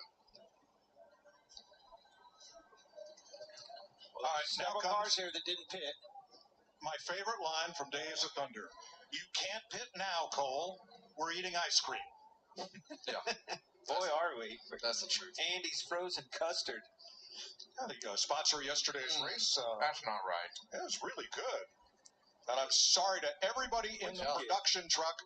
Graham Smith is in charge of ice cream delivery. You can call him, and maybe he'll bring you some. They have a truck here on the site. As good as that Oreo. And it's really good. Yep. We got work to do, guys. Joey Logano, Brad Keselowski, Ryan Preece, Corey LaJoie, Kyle Busch, Chase Briscoe, Daniel Suarez, all the way back to Castralla. They just got a gift. Christmas is here. Well, that's what they were hoping for. Usually hope is not a good strategy, but today it worked out. Worked for Chase Elliott. It's worked for Joey Logano. And all of the 12 cars, or 11 cars right behind him. They are the lead lap cars all the way back to Ross Chastain. And other than the 5 that just pitted and are still on the lead lap, here they come. Jamie. Kyle Busch just said on the radio when the caution came out, we might get lucky here. As you see Brad Keselowski brings it in. Brad optimistic on the radio as well, saying pretty good balance there for that 6. Kyle Busch, they debated what should we do, 2 tires versus 4, 2 tires with the call, Regan. Ryan Preece has been working on the front side of runs all day long, needing the car to take off better. You see 2 tires there. The balance was okay this run. He liked where it was at. In the 22, Joey Logano had some damage to fix the last stop. They were able to do that, and the balance was close for him as well. And Ryan Preece is going to be the first off pit road ahead of Kyle Busch.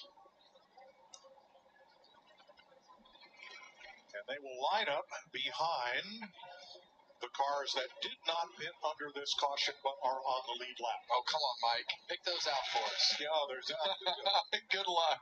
This has been the craziest, most mixed up race that I have been able to do so far. I was just joking with you there because I know. I told you. We're busy eating ice cream. Yeah, it is so mixed up. We've seen people to the front, to the back, in the wall, back to the front. Put a lot of those guys a lap down. I mean, to your point, there's several cars went a lap down because that just hadn't cycled yet when that caution came out. So here are the drivers who did stop prior to the caution flag.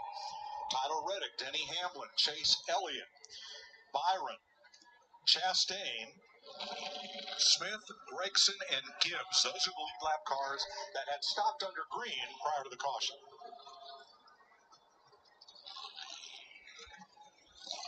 See how they line up when scoring cycles around as they come by to complete lap 232, 35 to go.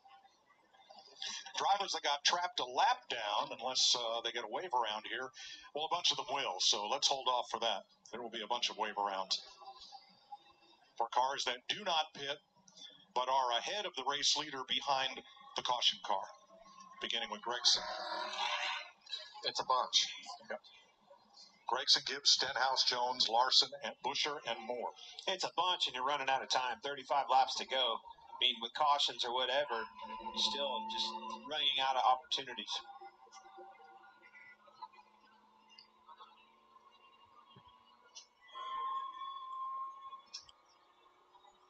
But now you see the pace car pull over. You see all the wave arounds start to go around. What that means is they're going to be able to pass the pace car and come back to the back of the field to get their lap back and put them back on the lead lap. And Tyler Reddick will settle back in behind the pace car as the leader of the race.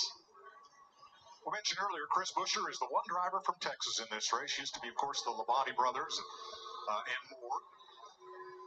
He's from Prosper, Texas. When he grew up there, it was a cow town of about 500 people. But no more. We can't pick on Prosper anymore because all of these star athletes have called Prosper, Texas home.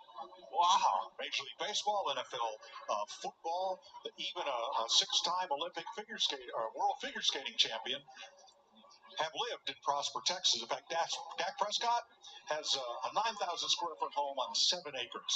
No cow town anymore. Prosper is now an affluent north side suburb of Dallas. That you just read off of Wikipedia. That's exactly what that was right there. I know your knowledge and your absorption level is way greater than Kevin and I's, but that sounded Wikipedia-ish to me. It is on the Prosper, Texas Wikipedia page. we had to research each of those individuals. Well, did they grow up in Prosper? No, the only one that did was Busher.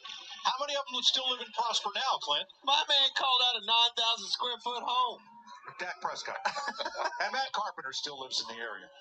His dad was a state championship high school baseball coach in Prosper, Texas. Well, you read the whole thing. I always get done with like the first sentence. Well, that's because I didn't go to the stockyards last night. I always feel like I know more when I get done with every race weekend with Mike, but I always feel like I'm pretty dumb because I don't know that much other than what might be happening on this racetrack at times. So thanks for all the knowledge, Mike. We appreciate that. Well, let's figure out what's going to happen next, because as we line up, the first half dozen or so cars are going to be those that did not pit under the caution. And they now have 18 laps on their tires, the last 4 or 5 of them under caution, as John Hunter Nemechek has been released from the care center. Got some hungry drivers on the inside of this, row 1, row 2. Reddick, he wants this win. Been fast all weekend long. Good opportunity for him. But that 9 car, Chase Elliott behind him, you know that boy's hungry. Been a long time for him.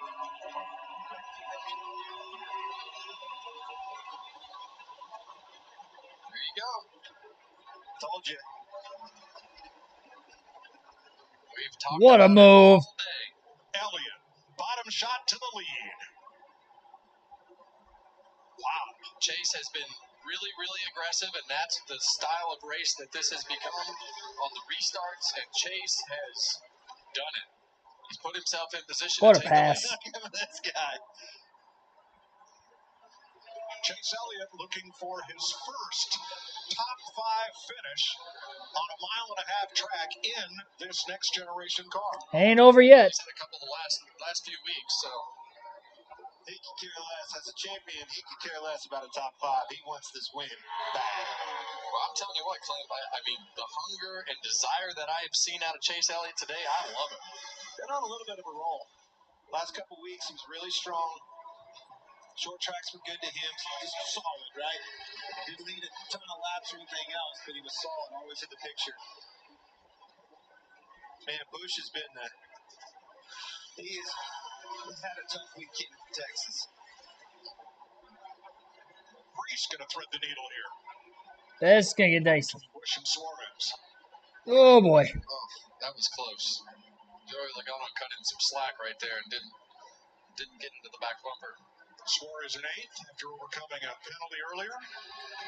Well, this race is opened up for anybody. Yeah. You know, I think right now Chase Elliott, Denny Hamlin, Ross Chastain, Tyler Reddick, they're the first 4 cars on the racetrack. But look at Austin Dillon there. That's the second time we've said his name today. It's opened up the door for an Austin Dillon to have a good day, a decent finish.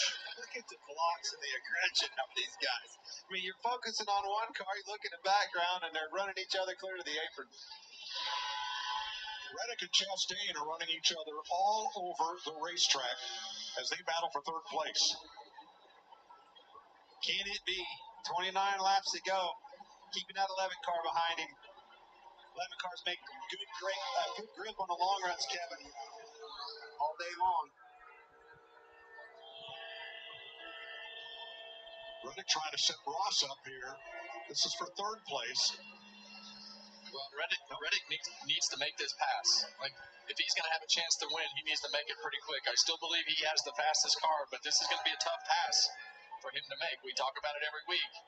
Ross Chastain is a difficult pass. Hear him shifting. They're downshifting from 5th to 4th in turns 1 and 2. Come down to the other end, leaving in 5th gear. Chastain's doing a fantastic job taking the air off of his nose. Making him tighten his weight. Well, watch the way that Ross Chastain will enter this corner. He'll be looking in the mirror. He thinks Tyler's going to run high this time, so he just stays in the high groove. Tyler wants to be in that groove. That's where his car has been the best all day. But Ross is learning what Tyler, he knows. They're feeding him the information to say, hey, he's been running the top. You need to run here. Put your car in front of him. And the cavalry's coming. Brad Keselowski just made the pass on William Byron. He wants to be up in part of that battle, too. Best run for Keselowski in a while. Yeah, what happens in the situation like the 2 cars in front of him with Chastain, he knows that Reddick's car is faster in that groove, but he would have been running there as well if he thought his car was that fast. So It is definitely going to slow those two down. And the however here is Keselowski is on fresher tires than either of these two. Reddick definitely rolls the middle with better speed than he does, and you can tell with his throttle. He's free. He's pedaling that thing, driving with the throttle. Tells you he's loose inside that race car. See him driving in there. He's going to wash up the racetrack. Got it. He better look in his mirror. Here comes Keselowski. Whoa. To the bottom. Chastain got tight in his wake, had to lift out of the gas. Keselowski around him. Well, Brad is another car that was at the back of the pack the first stage of this race, and now he's in a position. He's got better tires. He's worked on his car all day, survived the attrition of everything that's been going on, and I believe he can utilize those better tires to make himself competitive with these three cars in front of him. And that's a huge turnaround because at the start of the race, he drifted straight to the back. Keselowski. It was pathetically bad at the beginning of the race, and now look at it. Do you remember, though? Remember listening to his in-car. They were trying to put him 3 wide on the outside. He said, no way. This is dumb. We're going to get out of this thing. We're going to survive to see a better day. Had some good fortune come his way with the way the strategy's played out. He's has the upper hand with tires. That's because he's a look at this pass for the lead. Denny Hamlin. Keselowski's got a good chance here if the 9 and the 11 battle. Elliott, their last lap was about 0.2 slower than the cars chasing them as they battle hard. A foot apart. Dead heat at the line. See Chase have to lift out of the gas. Oh, I got too loose. Oh, car in the wall, 45. Oh, Reddick. I heard the in-car. I heard somebody had to lift. I don't know what exactly happened there, but obviously Tyler Reddick got the short end of it. Left rears. Yeah, I think the 6 got loose probably and got up into the side of the 45. I heard. We stay green with 21 to go.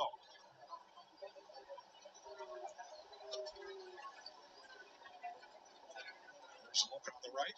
No, it was all Reddick. That was Tyler Reddick's car that I heard lift in my ear. He just got loose. Great save. I saw something down on the side skirt flapping. I thought it looked like wow. Hear the tire spilling? You can hear the tire spilling right there. Great save for Reddick, who is now 8th. You see him immediately starting to saw on the wheel, trying to clean those tires up. Keselowski, last lap, 0.4 faster than either Hamlin or Elliott. He's coming. Larry? Yeah, we've had 2 Gen 7 car races here at Texas. The average of the last caution, Mike, is around 18 to go, 2 laps from now. We've not had an overtime finish, but remember, our last 2 races at Richmond and Martinsville, we did have an overtime. We've had a little bit of everything today. Well, what we've got right now is the onboard camera of the fastest car on the racetrack, so it's going to be interesting to see if Brad's car will stay that way as we continue with this run. But he's been a couple tenths faster, 1.5 tenths faster that lap. Reddick fighting back against Briscoe. This will be for 7th. Coming up after today's Cup race in Texas, the NHRA 4-wide Nationals from Las Vegas. That coverage here on FS1 will follow the Cup race.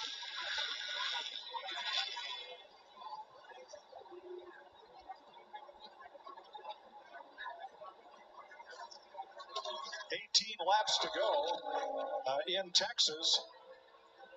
In case you missed it, let's get you caught up here. It's been an eventful day.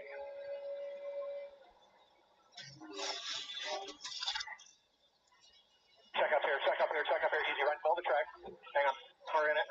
Dock a bit here. I think I have a flat tire. Yeah, it's definitely flat right rear. Right rear. Or the whole wheel is gone, I think. Yeah, except for the whole wheel. 11 caution flags total, including the 2 stage breaks.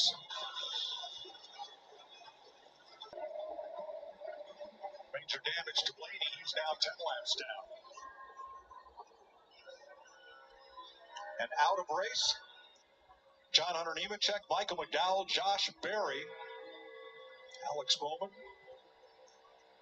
and the 33 of the third Childress car, driven by Austin Hill. Blaney had a lot more help than I thought. I saw that in-car right there, Kevin. Yeah, usually when something's that aggressive, there's probably several things that happen before that. Yeah. Maybe a little bit of blocking, irritation. Well, they're the two drivers highest on the since last win streak. Brad Kay and Chase Elliott. I think Brad Keselowski's car is definitely faster than these two, but now it's the good on the tires is kind of leveling out. It's not as easy to pass as it was 10 laps ago. Losing your upper hand, you saw it right there. You had to lift out of the gas, got tight in the wake of Chase Elliott. Tells you, just like you said, starting to lose the goodie in the good years. Well, behind them for the Ricky Stenhouse. Well, you were off a couple laps, but not by much, Larry. There it is. 12th caution flag, lap 254. Oh, my. This changes stuff again. Right side's down. I don't know if that helps or hurts, Brad. Stenhouse was 19th and on the lead lap. And we'll try to lift it back to pit road. Is it too late for those tires that we spoke of on Keselowski? Take advantage of this restart? I mean, they're definitely fresher.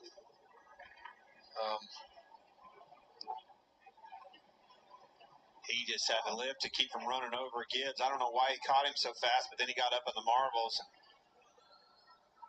You could see it shooting out behind the car there. Larry says those two have been running each other hard for the last 5 laps.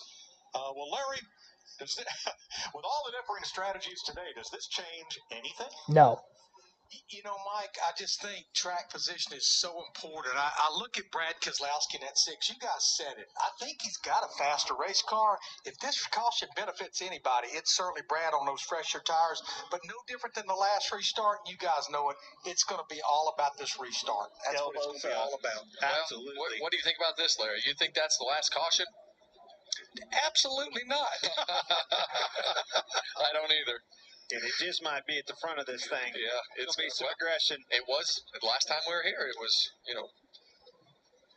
Kyle Larson spun out. Chase Elliott's not done. He's been really good on the restarts. Yes, sir. Maybe, just maybe, dare I wish for a finish like in yesterday's Xfinity Series race. Sam Mayer ran down Ryan Sieg, who had about a 20-car length lead, passed him going into turn 3. Sieg crosses under, and there is the margin. An inch or so, Sam Mayer denies Ryan Sieg his first win in 400-plus Xfinity races and the first win for Ford in a NASCAR National Series this season. That's how close it was. It was a heartbreaker for Ryan Sieg. I've always been a fan of his. He's done a lot with a little over the years, and he just about had that job done. Man, it was so close. I mean, was it a half inch? 180 mile an hour, half inch finish? I'll take that. You're right, Mike. I like that. I will take that same exact photo finish. Denny Hamlin is your race leader. We listened in. We have not had this go our way caution-wise, but we're going to win it anyway. It don't matter. We are staying out. You were better than them behind you slightly. Just think about what you need for the restart. Well, knowing what you know, Clint, you believe all that comment? Well, I like the confidence. Yeah. I like the fact that he believes in his driver, and he should. As many races and as good as he is, but you're also, as Larry alluded to, you're staying out here. You're not going to come in and take tires. There's no time to make that up. And you've got a whale of a driver behind the wheel, but I don't think it's going to be as easy as he just said. No. All right, so Hamlin's going to take the inside for the restart. Every leader has done that today. If he takes the inside, does Chase Elliott take the outside, or does he go for the bottom shot off turn 2 that has worked well for him all day long? I don't know. I don't know that you want to give that 6 car the front row. I think that he is the best car. He's got the freshest tires, and I think if you give him the front row, I think he might drive by him. What do you do if you're the 9, though, and you stay on that outside? As Larry or Mike alluded to right there, it does not prevail. Well, the good news is I'm sitting up here and I don't have to make that decision. Jamie. Well, Brad Keselowski and the 6 team, they were disappointed when they unloaded yesterday. I know Brad just wasn't optimistic coming into today, Matt, but you guys have made some good adjustments to this car. Now you're in position. You're on older tires, though. What do you think you have for the 2 guys ahead of you? Yeah, I mean, we got lucky with that caution. That helped track position. Brad knows the car's been pretty good the whole time. This restart will be a lot of fun, so Brad's ready for it. We'll see what happens. He's got some laps on his tires, fewer than the guys ahead of him, so that should help, Mike. Thanks, Jamie. All right, everybody from 21st on back pitted. And why not? With 10 laps to go. Everybody in the top 20 stayed out. The drivers on the oldest tires are Byron and Reddick in 6th and 7th. Elliott and Hamlin 2nd and 1st. And Chastain. Out of the top 10, they have the oldest tires. The drivers on the fresh tires, you mentioned Keselowski, Suarez, Briscoe, Preece, and Logano have the freshest tires among the top 10. One thing I notice under all these cautions is just how much bigger swipes that Ross Chastain takes than a lot of these guys under the caution, warming their tires up. He'll do it all the way coming over to the restart zone.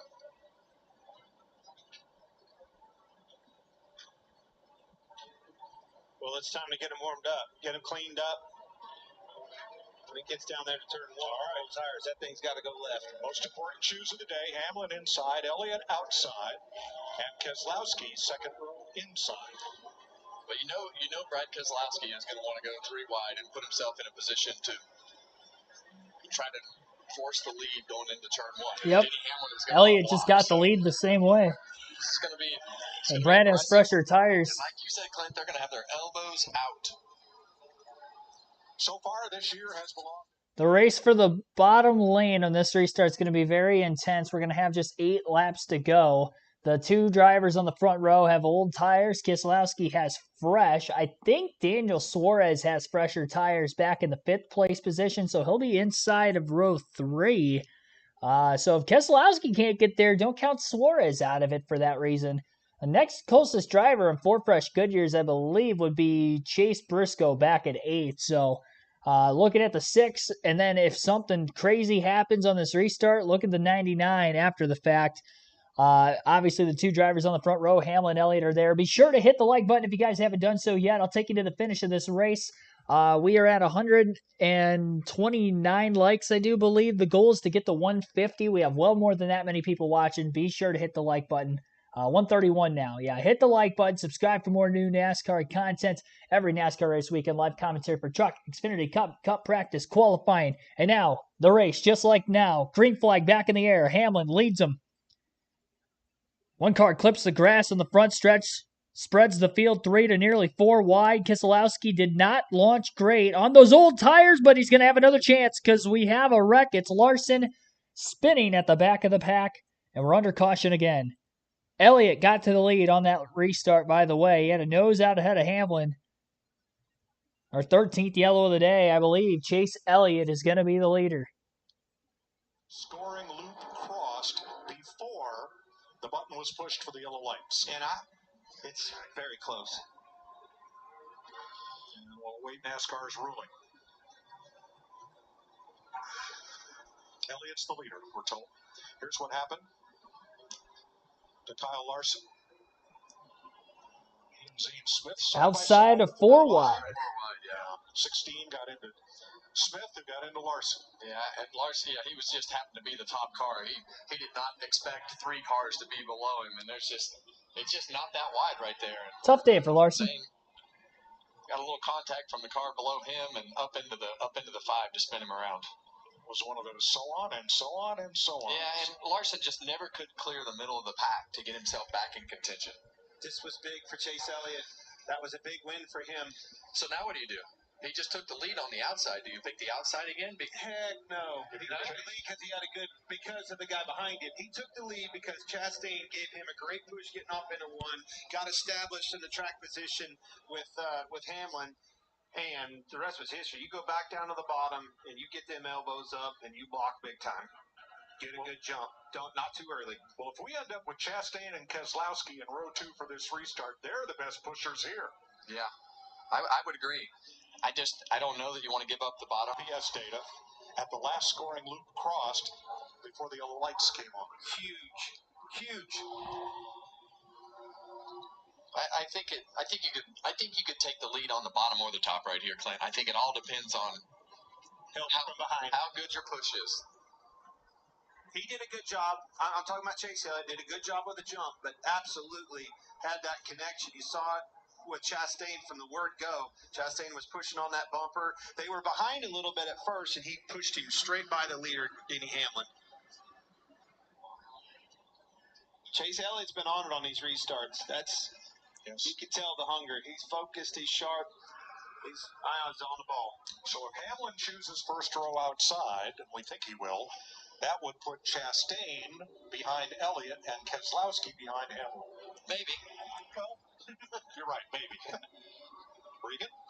Alan Gustafson has gotten his driver Chase Elliott into position. You guys been good all day. Good strategy calls. Everything working out.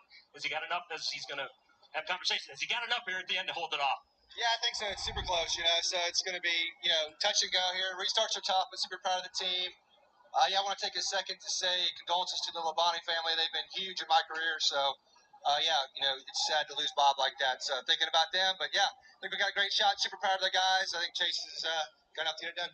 All right, good luck. Thanks. Great leader right there, Clint. Huge Alan Gustafson fan. And I like the fire that Alan has. I've always admired the fact that he just loves what he does, and just a great crew chief. You absolutely don't have to wonder who he's rooting for, who his guy is. Always standing beside his man. Well, there you go. Ross Chastain picked the top, Mike. So he went from third to fourth to have the top lane, and that's what. Oh no, never mind. What am I talking about? Yeah, what a mess. I'll tell you what. I was so excited. I know. We'll re-rack this in a. I did it last week. We'll re-rack this in a lap, and we'll get the choose for you right now. Let's check in with Shannon and Jamie Mack. All right, exciting stuff happening at Texas Motor Speedway. Chase Elliott chooses the inside line. Where do you want to line up? Well, I want to line up on the outside. That's what got Chase Elliott the lead. He had that great push from Ross Chastain, so I would want to get in that same position. Watching the balance of his car, it looked like it was tight when Denny was able to pass him. I wouldn't want to give Denny the outside. You talk about pushers, talk about aggressive guys. You've got two of the best, as you just heard the guys in the booth say with Keselowski and Chastain. You know those guys want to get to victory lane themselves. Who do you want behind you? Well, they're all going to be aggressive right here. It's going to be, come down to the finish. Everybody's going to be aggressive at this point in the race. Chase Elliott, though, I think has been the most aggressive guy in the race. That's what's got him in the position that he is in. 42 race winless streak for Chase Elliott, 106 for William Byron led only the last 6 laps here last year after getting the lead on our late restart.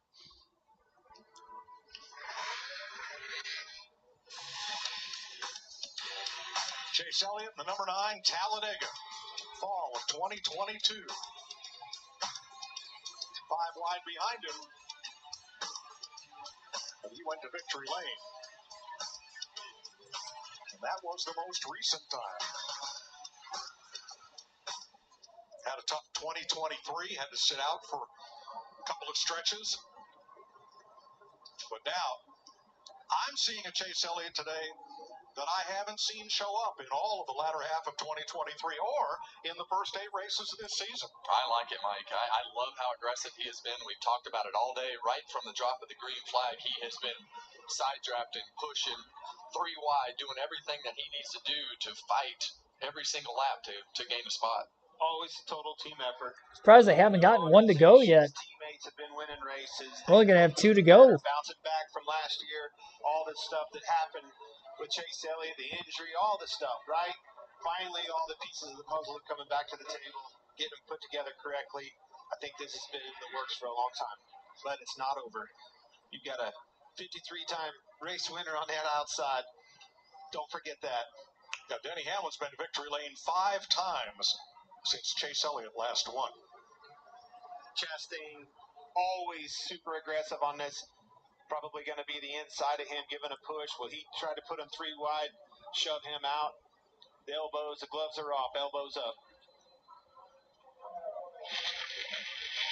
Well, now he's on the bottom. Chastain's on the bottom. It was more exciting when you called it the first time. It was very, very. I was really surprised that he went to the top, but I wouldn't have. Yeah, it's all good.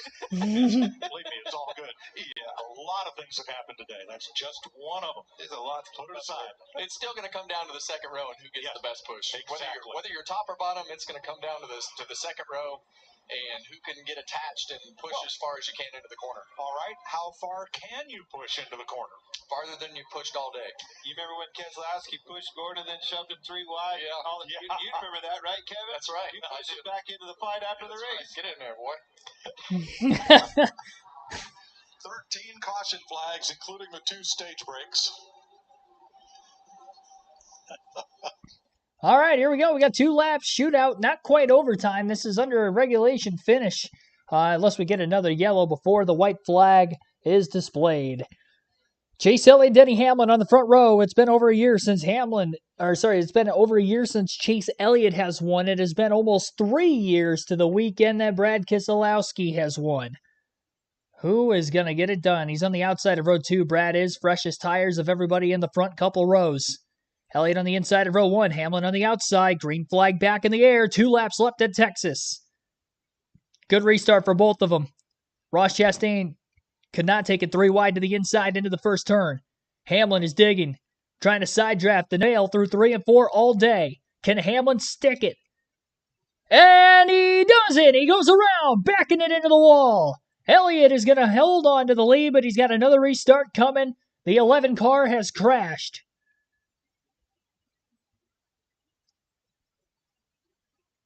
Denny Hamlin is around.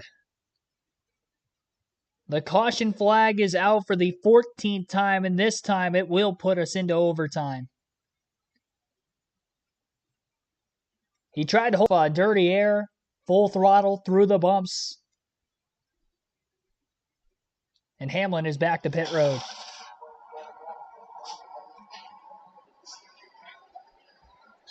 He tried. Come up the racetrack right there, just a little bit, and a lot of times what happens when those cars get offset by half a car length right there, it puts a lot of air on that right front fender and just gives that right front a little more grip than it's had all day, and we know how edgy these cars are, and it just turned that 11 car around. That's 2 guys going for it. Yeah. Either one of them lifted. And that's what you would expect. I would expect.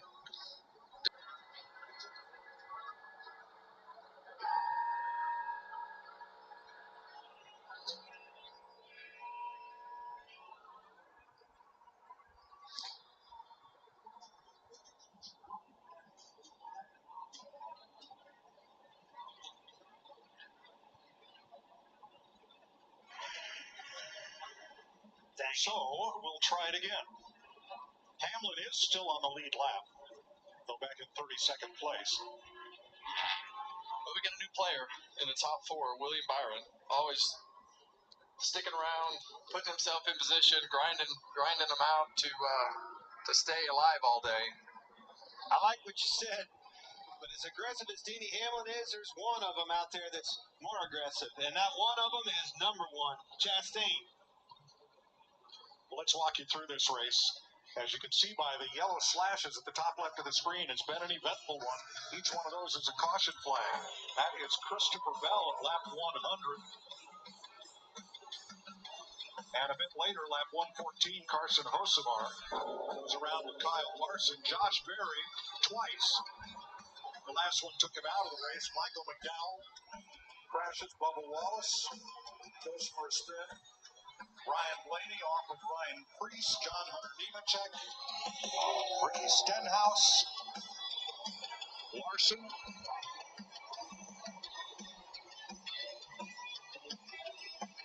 And that's about half of what's happened today. And just now, while racing to the white flag, Denny Hamlin. It is the 3rd time today the second place driver has crashed. Michael McDowell, Bubba Wallace, now Denny Hamlin. And every one of them have been on the outside. And now Chastain's going to be on the outside. And all in turns 3 and 4. Jamie? Phil Surgeon for Ross Chastain. You guys are in second right now, looking for your first win of the season. You think he has anything for Chase Elliott here on this restart? Yeah, the restarts have been crazy and been really good for us. We felt really strong in both lanes, and yeah, feeling good about it. All right, good luck. Thank you.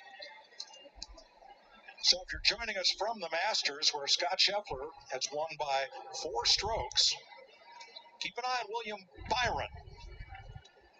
Byron has been to the Masters twice, and before racing was an avid golfer. His handicap has been as low as 8. My All right. handicap's not good. Larry reminds us that last September, William Byron, who went to victory lane here, didn't lead until the final restart. Well, it's going to get aggressive, just like it did on the last one. But like Clint said, you have more aggression on the outside. We didn't see Brad Keselowski get a very good restart last time. Both of the second row starters last time did not get attached to the front. So if they can get attached to the front cars this time, could play a big factor. Here's Ross Chastain's radio. All right. Well, now we get to have the conversation with them about not doing that to us. Yeah, copy that. Well, I'm not exactly sure. Not pushing too hard? I'm not sure. I wonder.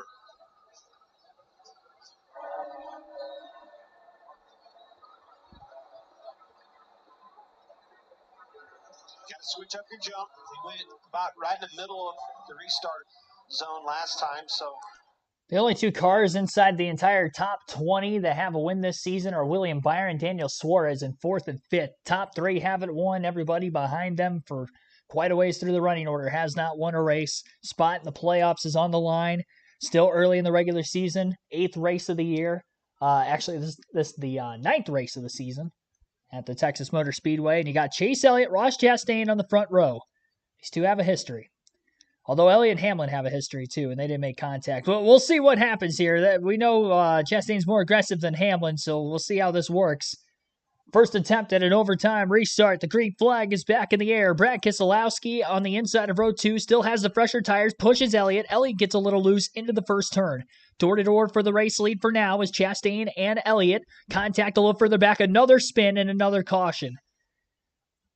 And this one was way at the back of the pack, and this one is Harrison Burton, and there was another car collected. I couldn't tell exactly who, but there was somebody else involved as well. Caution number 14. Rack and do it again. pressure continues, huh? Yeah, our yellow lines are blending together up top for the amount of cautions that we've had. There are not any more restarts that are more stressful than Texas restarts, and the later they get, the more aggressive that they get, and it's just, there's not much room to push harder. Well, you're out of options too when you're back there. I mean, we've already seen 4 wide, 3 wide in front of them. They're all over the place. Desperation sets in, you're going for it. Cascaralla was the other car involved with Harrison Burton toward the back of the pack there. And we go right back to the same rules, green-white checker. If the leader takes the white under green, next flag ends the race.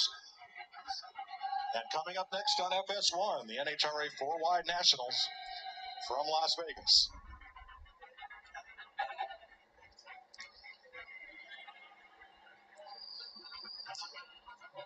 You know, there's always an oh, by the way. Now, we're assuming every time every time these cars last pitted on pit road that they definitely got it full of fuel. If that's the case, we're good to go. We've run a lot of cautions. As long as they're full, we'll be okay to make it to the end. But there's always that oh, by the way. Hear a lot of these guys, it's like riding on board with Eric Jones there, the ignition off, coasting around. There's 2 reasons why you do that, Kevin. Yeah, you're trying to save fuel, but really the main reason that you shut the engine off under caution is to try to cool the engine.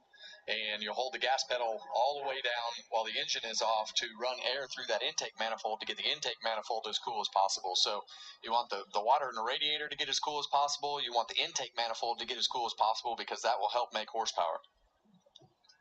Well, we've now tied for the most 6 likes away. 6 likes away from our goal of 150 on the stream. Be sure to hit the like button if you guys have not done so yet. We have almost 300 concurrent viewers watching this finish to the Texas Motor Speedway AutoTrader EchoPark Automotive 400. And we're getting set for a second overtime restart, or third restart, with 2 laps to go in the race. And again, Chase Elliott will be on the inside of row 1 upcoming. And I would imagine it's Ross Chastain who's going to be on the outside of row 2. He couldn't stay with them side by side that time through turns 1 and 2 like Denny Hamlin was able to do, but then the caution came out behind him, so Chastain's going to have yet another chance at it. And as for Brad Keselowski, I would imagine he'll be inside of row 2 again, and William Byron will be on the outside of row 2 again. It has been a wild race at Texas. 14 cautions tying a track record, and we will see how this race is going to finish out. By the way, this is a 400-mile race. The previous Texas race that had 14 cautions was 500 miles. So we'll see. 1 to go this time by. Chase Elliott having to survive every last restart again. It has been over a year since Elliott has won a race. Talladega 2022 in the fall. I was there. That was his last win. He beat my guy Ryan Blaney by inches that day. And as a Ryan Blaney fan, I had to deal with a bunch of Chase Elliott fans screaming in my ear at the end of it. Needless to say, I don't have to worry about that here today. But right now, it is Chase Elliott's time to try to get the win. Ross Chastain, who won the last race at the end of last season in the championship 4 while not running for the championship, has only gone 8 races since his last win. We'll see what he can do. Outside of row 2. Only twice the leader on the outside all weekend. Truck Xfinity Cup has taken the lead. One of those times was Elliott on a late race restart here because he had the nose out ahead of Hamlin in the middle of 1 and 2 when a caution came out behind him. Our last 3 cautions have come out on the first lap following a restart. Hopefully we don't have that here. We can finish this thing under green and see who is going to be the one to lock themselves into the playoffs, unless Byron or Suarez back around road 2. Byron with 3. Suarez has 1. Green flag in the air. Chase Elliott nose to nose with Ross Chastain. Brad Keselowski with a better restart in second is all over the back of the 9 of Elliott. Chastain not going to hold the 9 car super tight right now off the exit of turn 2, though. He's going to have a run. Chastain's got the momentum. Can he clear Elliott? Elliott side drafts, maybe a little bit of contact before getting into turn 3. That was enough of a side draft that pulled Elliott out in front. Chastain off that outside lane is not able to keep up with Elliott for now. Does he have a second win to get after him? White flag is in the air. 1 lap to go. Chastain going to run that wider groove through turns 1 and 2. He's about 3 car lengths behind Elliott, who still leads, and we're still under green. Byron into the back of Chastain, turns him on the back straightaway. The 1 car's around, and the caution flag is going to come out again. He's still sliding backwards. Your race winner is Chase Elliott. And I believe Keselowski got the second before the yellow flag waved. But it is Chase Elliott winning for the first time since 2022. Our 15th caution of the race breaks a track record. Ends it under yellow. Chastain was in second off turn 2. He and Byron got hung up together. He goes around middle of the back straightaway. He's going to finish last car in the lead lap. Chastain goes from second to 32nd on the final lap.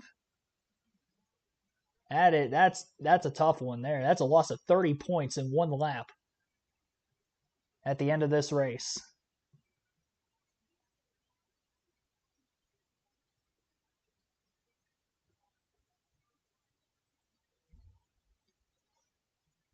You'll get to hear from your race winner, Chase Elliott. I don't know how many more interviews we will get with the amount of cautions, the multiple overtimes. They've definitely gone past their scheduled air window. I think it ended at either 6:30 or 7 o'clock.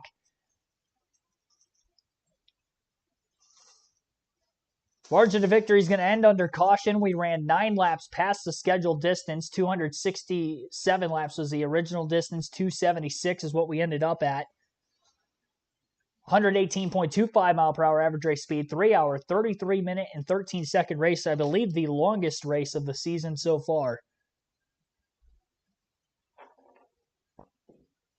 Byron threw a big block on Keselowski, got him loose getting into turn 1. Byron closes on Chastain, and he just got into the back of him off turn 2. Got into the back of him. Once he hit him the one time, Chastain be wondering what happened there.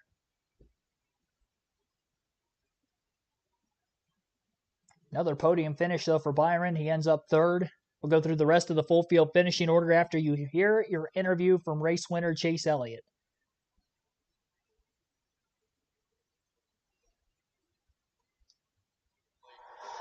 Their race teams, and we've talked about the struggles, but today they have turned it around. These fans have all been waiting for this, and I love the fact that he's doing the Polish victory lap there and waving to those fans. Well, you said it. He has an army of fans. NASCAR's most popular driver several years in a row. His father was before him. The Elliott name is huge in this sport, and he just answered for him, delivered back in victory lane. Elliott gets his first win at Texas in his 14th start. His previous best year was 4th. And it's the first time he's had even a top 5, let alone a win in this next-gen car. That's on a mile and a half. Took the words out of my mouth. This next-gen car's been a struggle for him, and they're slowly but surely figuring it out. The last few races have been quietly solid, top 5 finishes, and now we're in victory lane. Well, it's been no secret that he's talked about the struggles with this car, because let's face it, this car, you have to drive different. You have to do different things with your hands and your feet. The way that it feels is different, and it's been a struggle for Chase, especially on these bigger racetracks, but today they put it all together. We saw a different Chase Elliott today than we've seen this season and since he came back in 2023. There was a lot of want in the Chase Elliott today.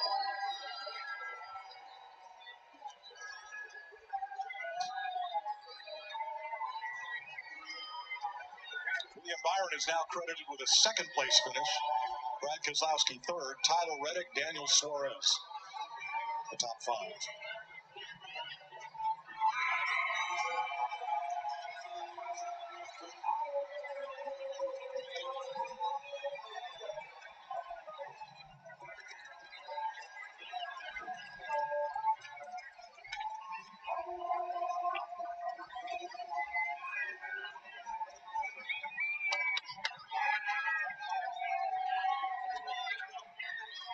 This day's been a long time coming. Well, it's got to feel good. I know it feels good. You've been there, Clint. Not one in a long time to stand up on top of that car, hear the crowd cheer, and the relief that comes with that. That's really what it is, relief. He knew he was capable of doing it. He knew he was with the right team, the right crew chief. Finally got it put together. A good weekend. Suarez top 5. Regan Smith. We see the look of relief on Chase Elliott's face. The 42-race drought is over. You drove intensely today. You did everything just right. How does it feel? Oh, man, it couldn't feel any better. First off, thanks to everybody that came out today. You guys are unbelievable. What a Hooters has been a partner of ours for a number of years now, and it's been a dream of mine to pay respect to the late Alan Kawicki and driving this car to a victory and being able to do a Polish victory lap, and just really crazy how things came full circle there in that moment. It was pretty emotional for me. Just he beat Dad back in the day, and here we are sharing his sponsor and having an opportunity to win today. So just man, couldn't be more grateful for this journey and kind of the path that hasn't always been fun, but certainly have enjoyed working with our guys. We've been just working really hard and really well together, and like I said, it hadn't always been fun, but we've enjoyed the fight together. You mentioned you got in a slide. Yeah, it's just crazy that this place is just so so sketchy, and I haven't seen a replay of Denny and us. I don't really know. I didn't feel like I did anything super crazy there any more than anybody's ever done to me. Just had to run forward, and I want to look at it, but I didn't feel like I did anything to crash him. I think just the circumstances, but nonetheless, apologies to him if so. But couldn't be more proud of our team. Thanks to our partners at Napa and Chevrolet, everybody. Hendrick Motorsports had a big week last week. Boss, thank you. Thank you for sticking with me, and just really, really proud of this, and appreciate all the folks back home that have stuck with me and helped us get back on track. Chase Elliott, your winner in Texas.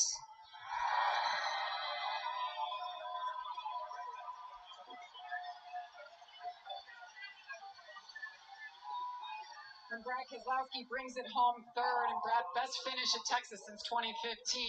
You were very optimistic coming into this one. How did you overcome and get this great finish today? Yeah, well, I'm not sure we finished third. I got to see the replay from NASCAR on that first before I'm going to concede that. But, we didn't have a ton of speed. Honestly, I'm more frustrated than anything because I feel like we have a great team and we don't have the speed to go with it, and we're doing all we can do to overcome that. The driver in me is frustrated because I feel like these are races I'm good enough to win, and we don't have the speed to do it. And the owner is mad as hell because it's my fault for not making the cars faster. So, but still proud of the team that we have the pit stops and the strategy and the execution to put ourselves in position to get a finish we probably didn't deserve, but earned with kind of some never give up spirit. Well done. We'll see you at the Super Speedway next week. Yeah, looking forward to it. Bye. Brad Keselowski, NASCAR unofficially has him third behind William Byron in the rundown, and Chase Elliott breaks that winless streak and goes to victory lane in Texas, his first win on a mile and a half in a next-gen car. Next week, 3 years the next weekend since Brad Keselowski's most recent win. We'll go through the full field unofficial results to this race. As you heard, William Byron was scored ahead of Brad Keselowski as of right now. But again, these results are unofficial. They have to go back to the timing of the last caution to dictate the finishing results. Again, it is not the scoring loop on the final lap. It is the time of the yellow and where you are at on the white flag when the caution waves that dictates the finish of the race. Chase Elliott gets the race win here. Again, margin of victory under caution. This race is just our second overtime race, I believe, this season. Or no, actually third overtime race this season. We went the first 6 races without an overtime finish. The last 3 weeks now have been overtime finishes. But Chase Elliott with the win. Brad Keselowski ends up in second. Well, as of right now, William Byron's actually scored second. Brad Keselowski third. Again, unofficial results after Elliott's win. So William Byron second. Brad Keselowski third. Tyler Reddick fourth. Daniel Suarez fifth. Chase Briscoe sixth. Austin Dillon seventh. Bubba Wallace eighth. Kyle Busch ninth. Carson Hocevar with a top 10 as we stand. Joey Logano 11th. Ryan Preece 12th. Ty Gibbs 13th. Martin Truex Jr. 14th. Ty Dillon 15th. Noah Gragson 16th, Daniel Hemrick 17th, Chris Buescher 18th, Ricky Stenhouse Jr. 19th, and Kyle Larson 20th.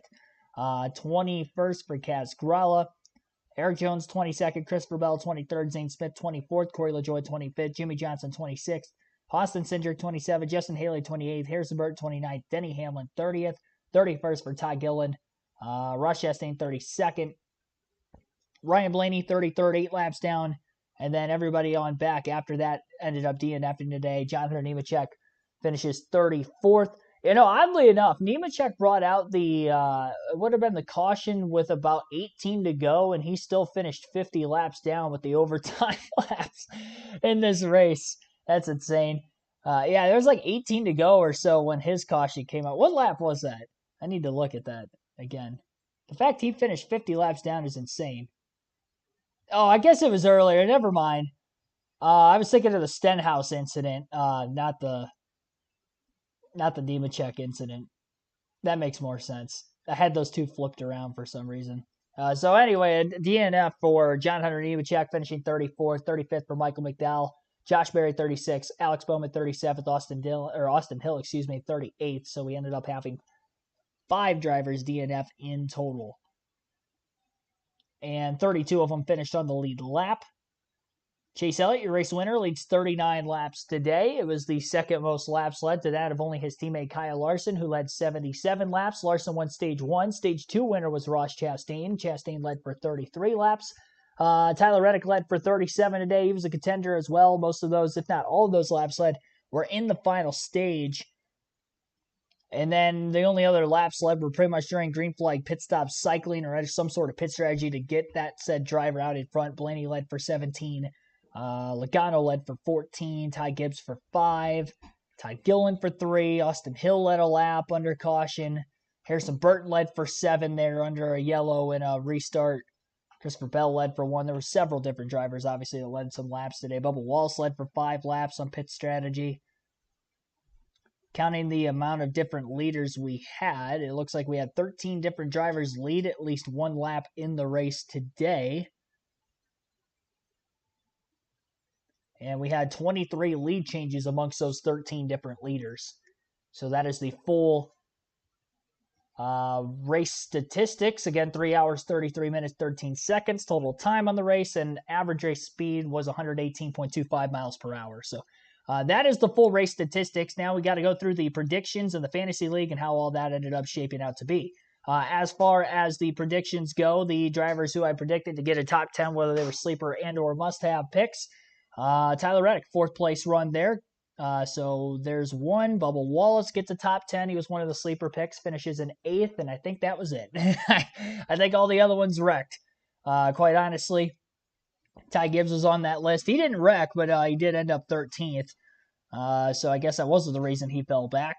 Thought he had pace early, but I guess he did not have as much pace as I thought. Obviously, track position he did not have for a while there after he actually had contact with Wallace on a restart to begin stage 3, but Bubba still ended up with the top 10, and Gibbs didn't. I thought Gibbs had a better car, so maybe the strategy wasn't the best for Gibbs as well. He could have also been a lap down when that caution came out. Maybe Bubba Wallace wasn't in the middle of green flag stops I'm talking about when we still had more than 30 to go yet.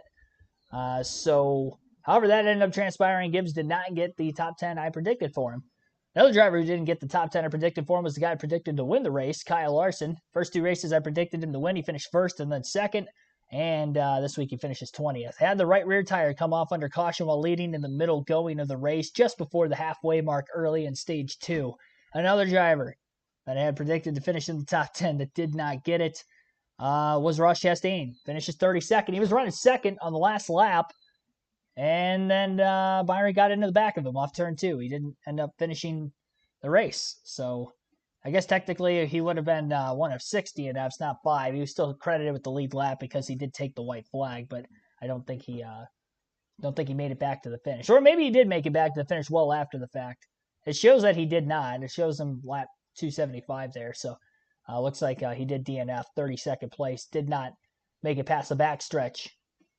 The don't have picks that I had predicted to not finish in the top 10 today. I think I went 2 for 3 here. I had Kyle Busch. Pit strategy got him to a 9th place finish, despite running about 20th or worse most of the day. Joey Logano, although he had been running outside the top 10 all day, he was leading when the caution came out in the middle of green flag pit stops. Benefited there. He did not get the top 10, though, so still right on that pick. Finishes 11th. Not a lot of stage points for Logano, so still struggled for most of it. Not a great points day for him, but decent enough considering the strategy call that they ended up pulling to get that 11th place finish. Ryan Blaney, by the way, was another one I predicted to get a top 10. I missed him. He finished 33rd, got in an incident running top 5 for most of the day.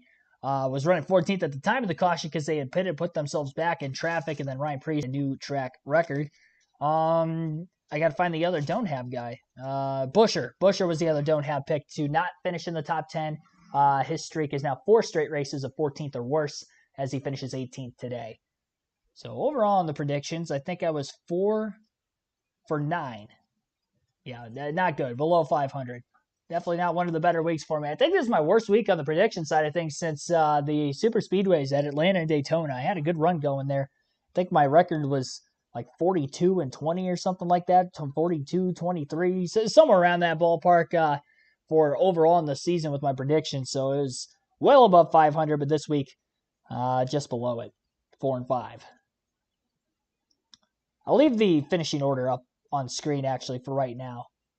And I'll go to my phone to pull up the Fantasy League.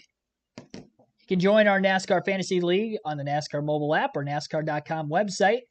Chance to win 2 tickets to any NASCAR race if you're choosing, if you win the regular season and or playoff championship.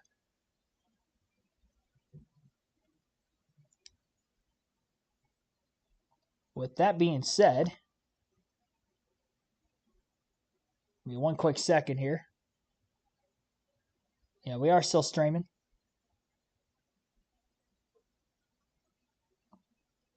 Should be. Yeah, it looks like it. We still got over 100 people in the chat. I would imagine we are.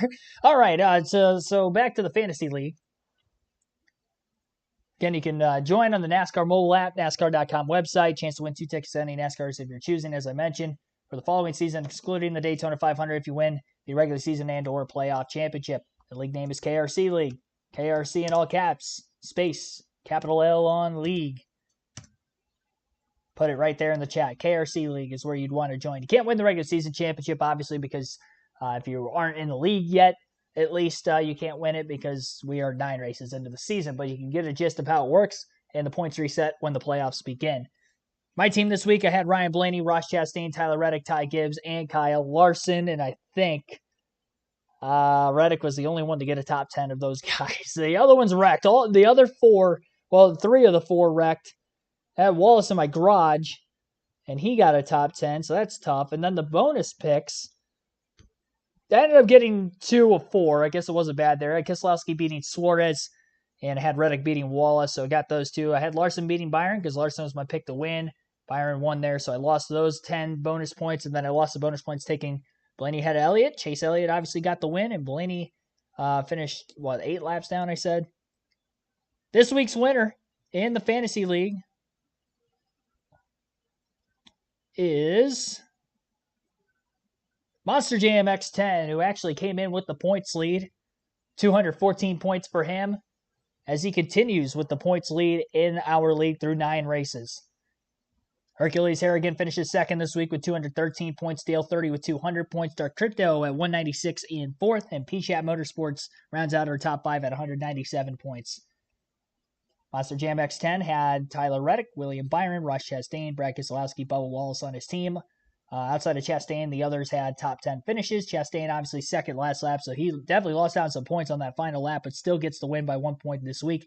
And as far as the bonus points go, he went 3 for 4. Had the same 2 as I did, but he had Byron over Larson instead. And then Blaney over Elliott was the only one he missed there. The league standings coming into the week. Yeah, he was up. Had 1682 coming into the week, so he'll extend that points lead out. Hercules Harrigan was 4th in the point standings and may have a chance. No, not going to have a chance, I don't think, to move up to 2nd.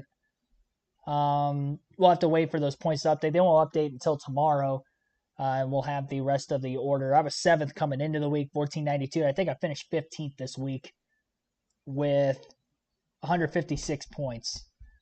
So pretty tight from top to bottom. I see a lot of people in the Fantasy League probably had their guys wrecked because 214 points for the win is not a lot. I mean, usually we see, teams that win in the Fantasy League with 240 to 260 a lot. 230s can be a good one for the win. So, yeah, 214, pretty low scoring fantasy week for a lot of us in this league.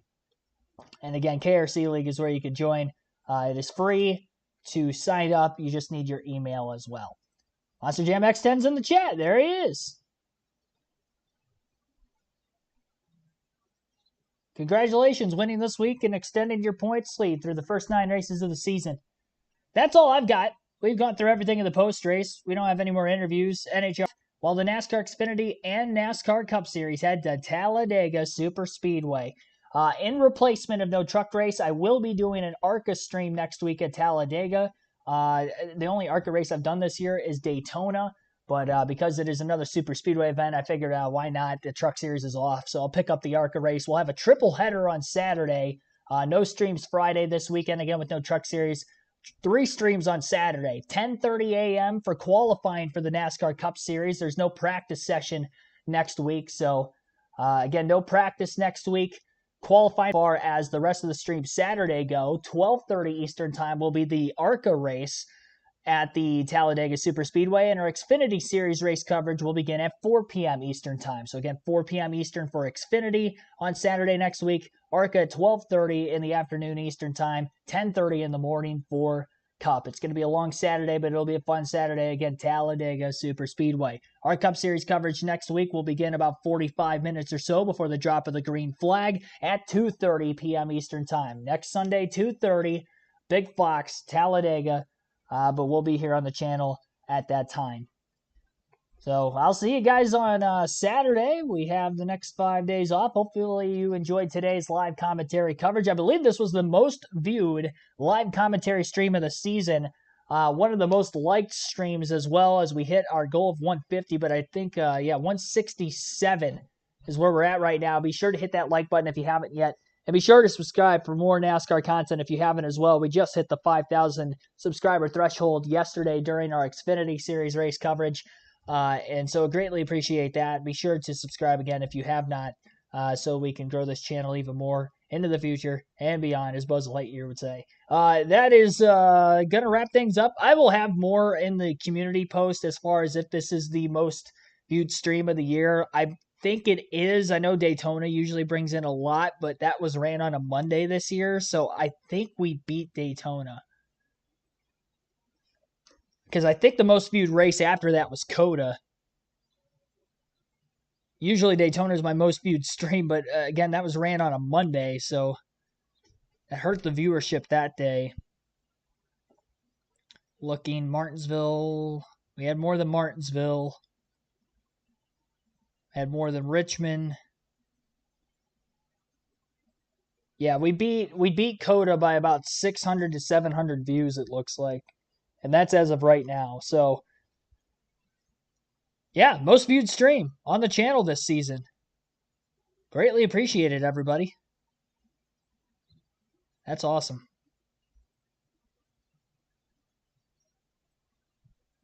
Just searching back through here one more time just to make sure. Yep.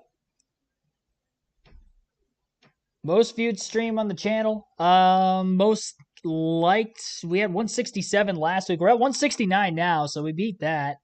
What did COTA have? COTA had 176. We're not that far off of that. Daytona. What did Daytona have for likes? 135. So, yeah, this is definitely the most viewed stream of the year, and we're like 7 likes away from the most liked stream of the year.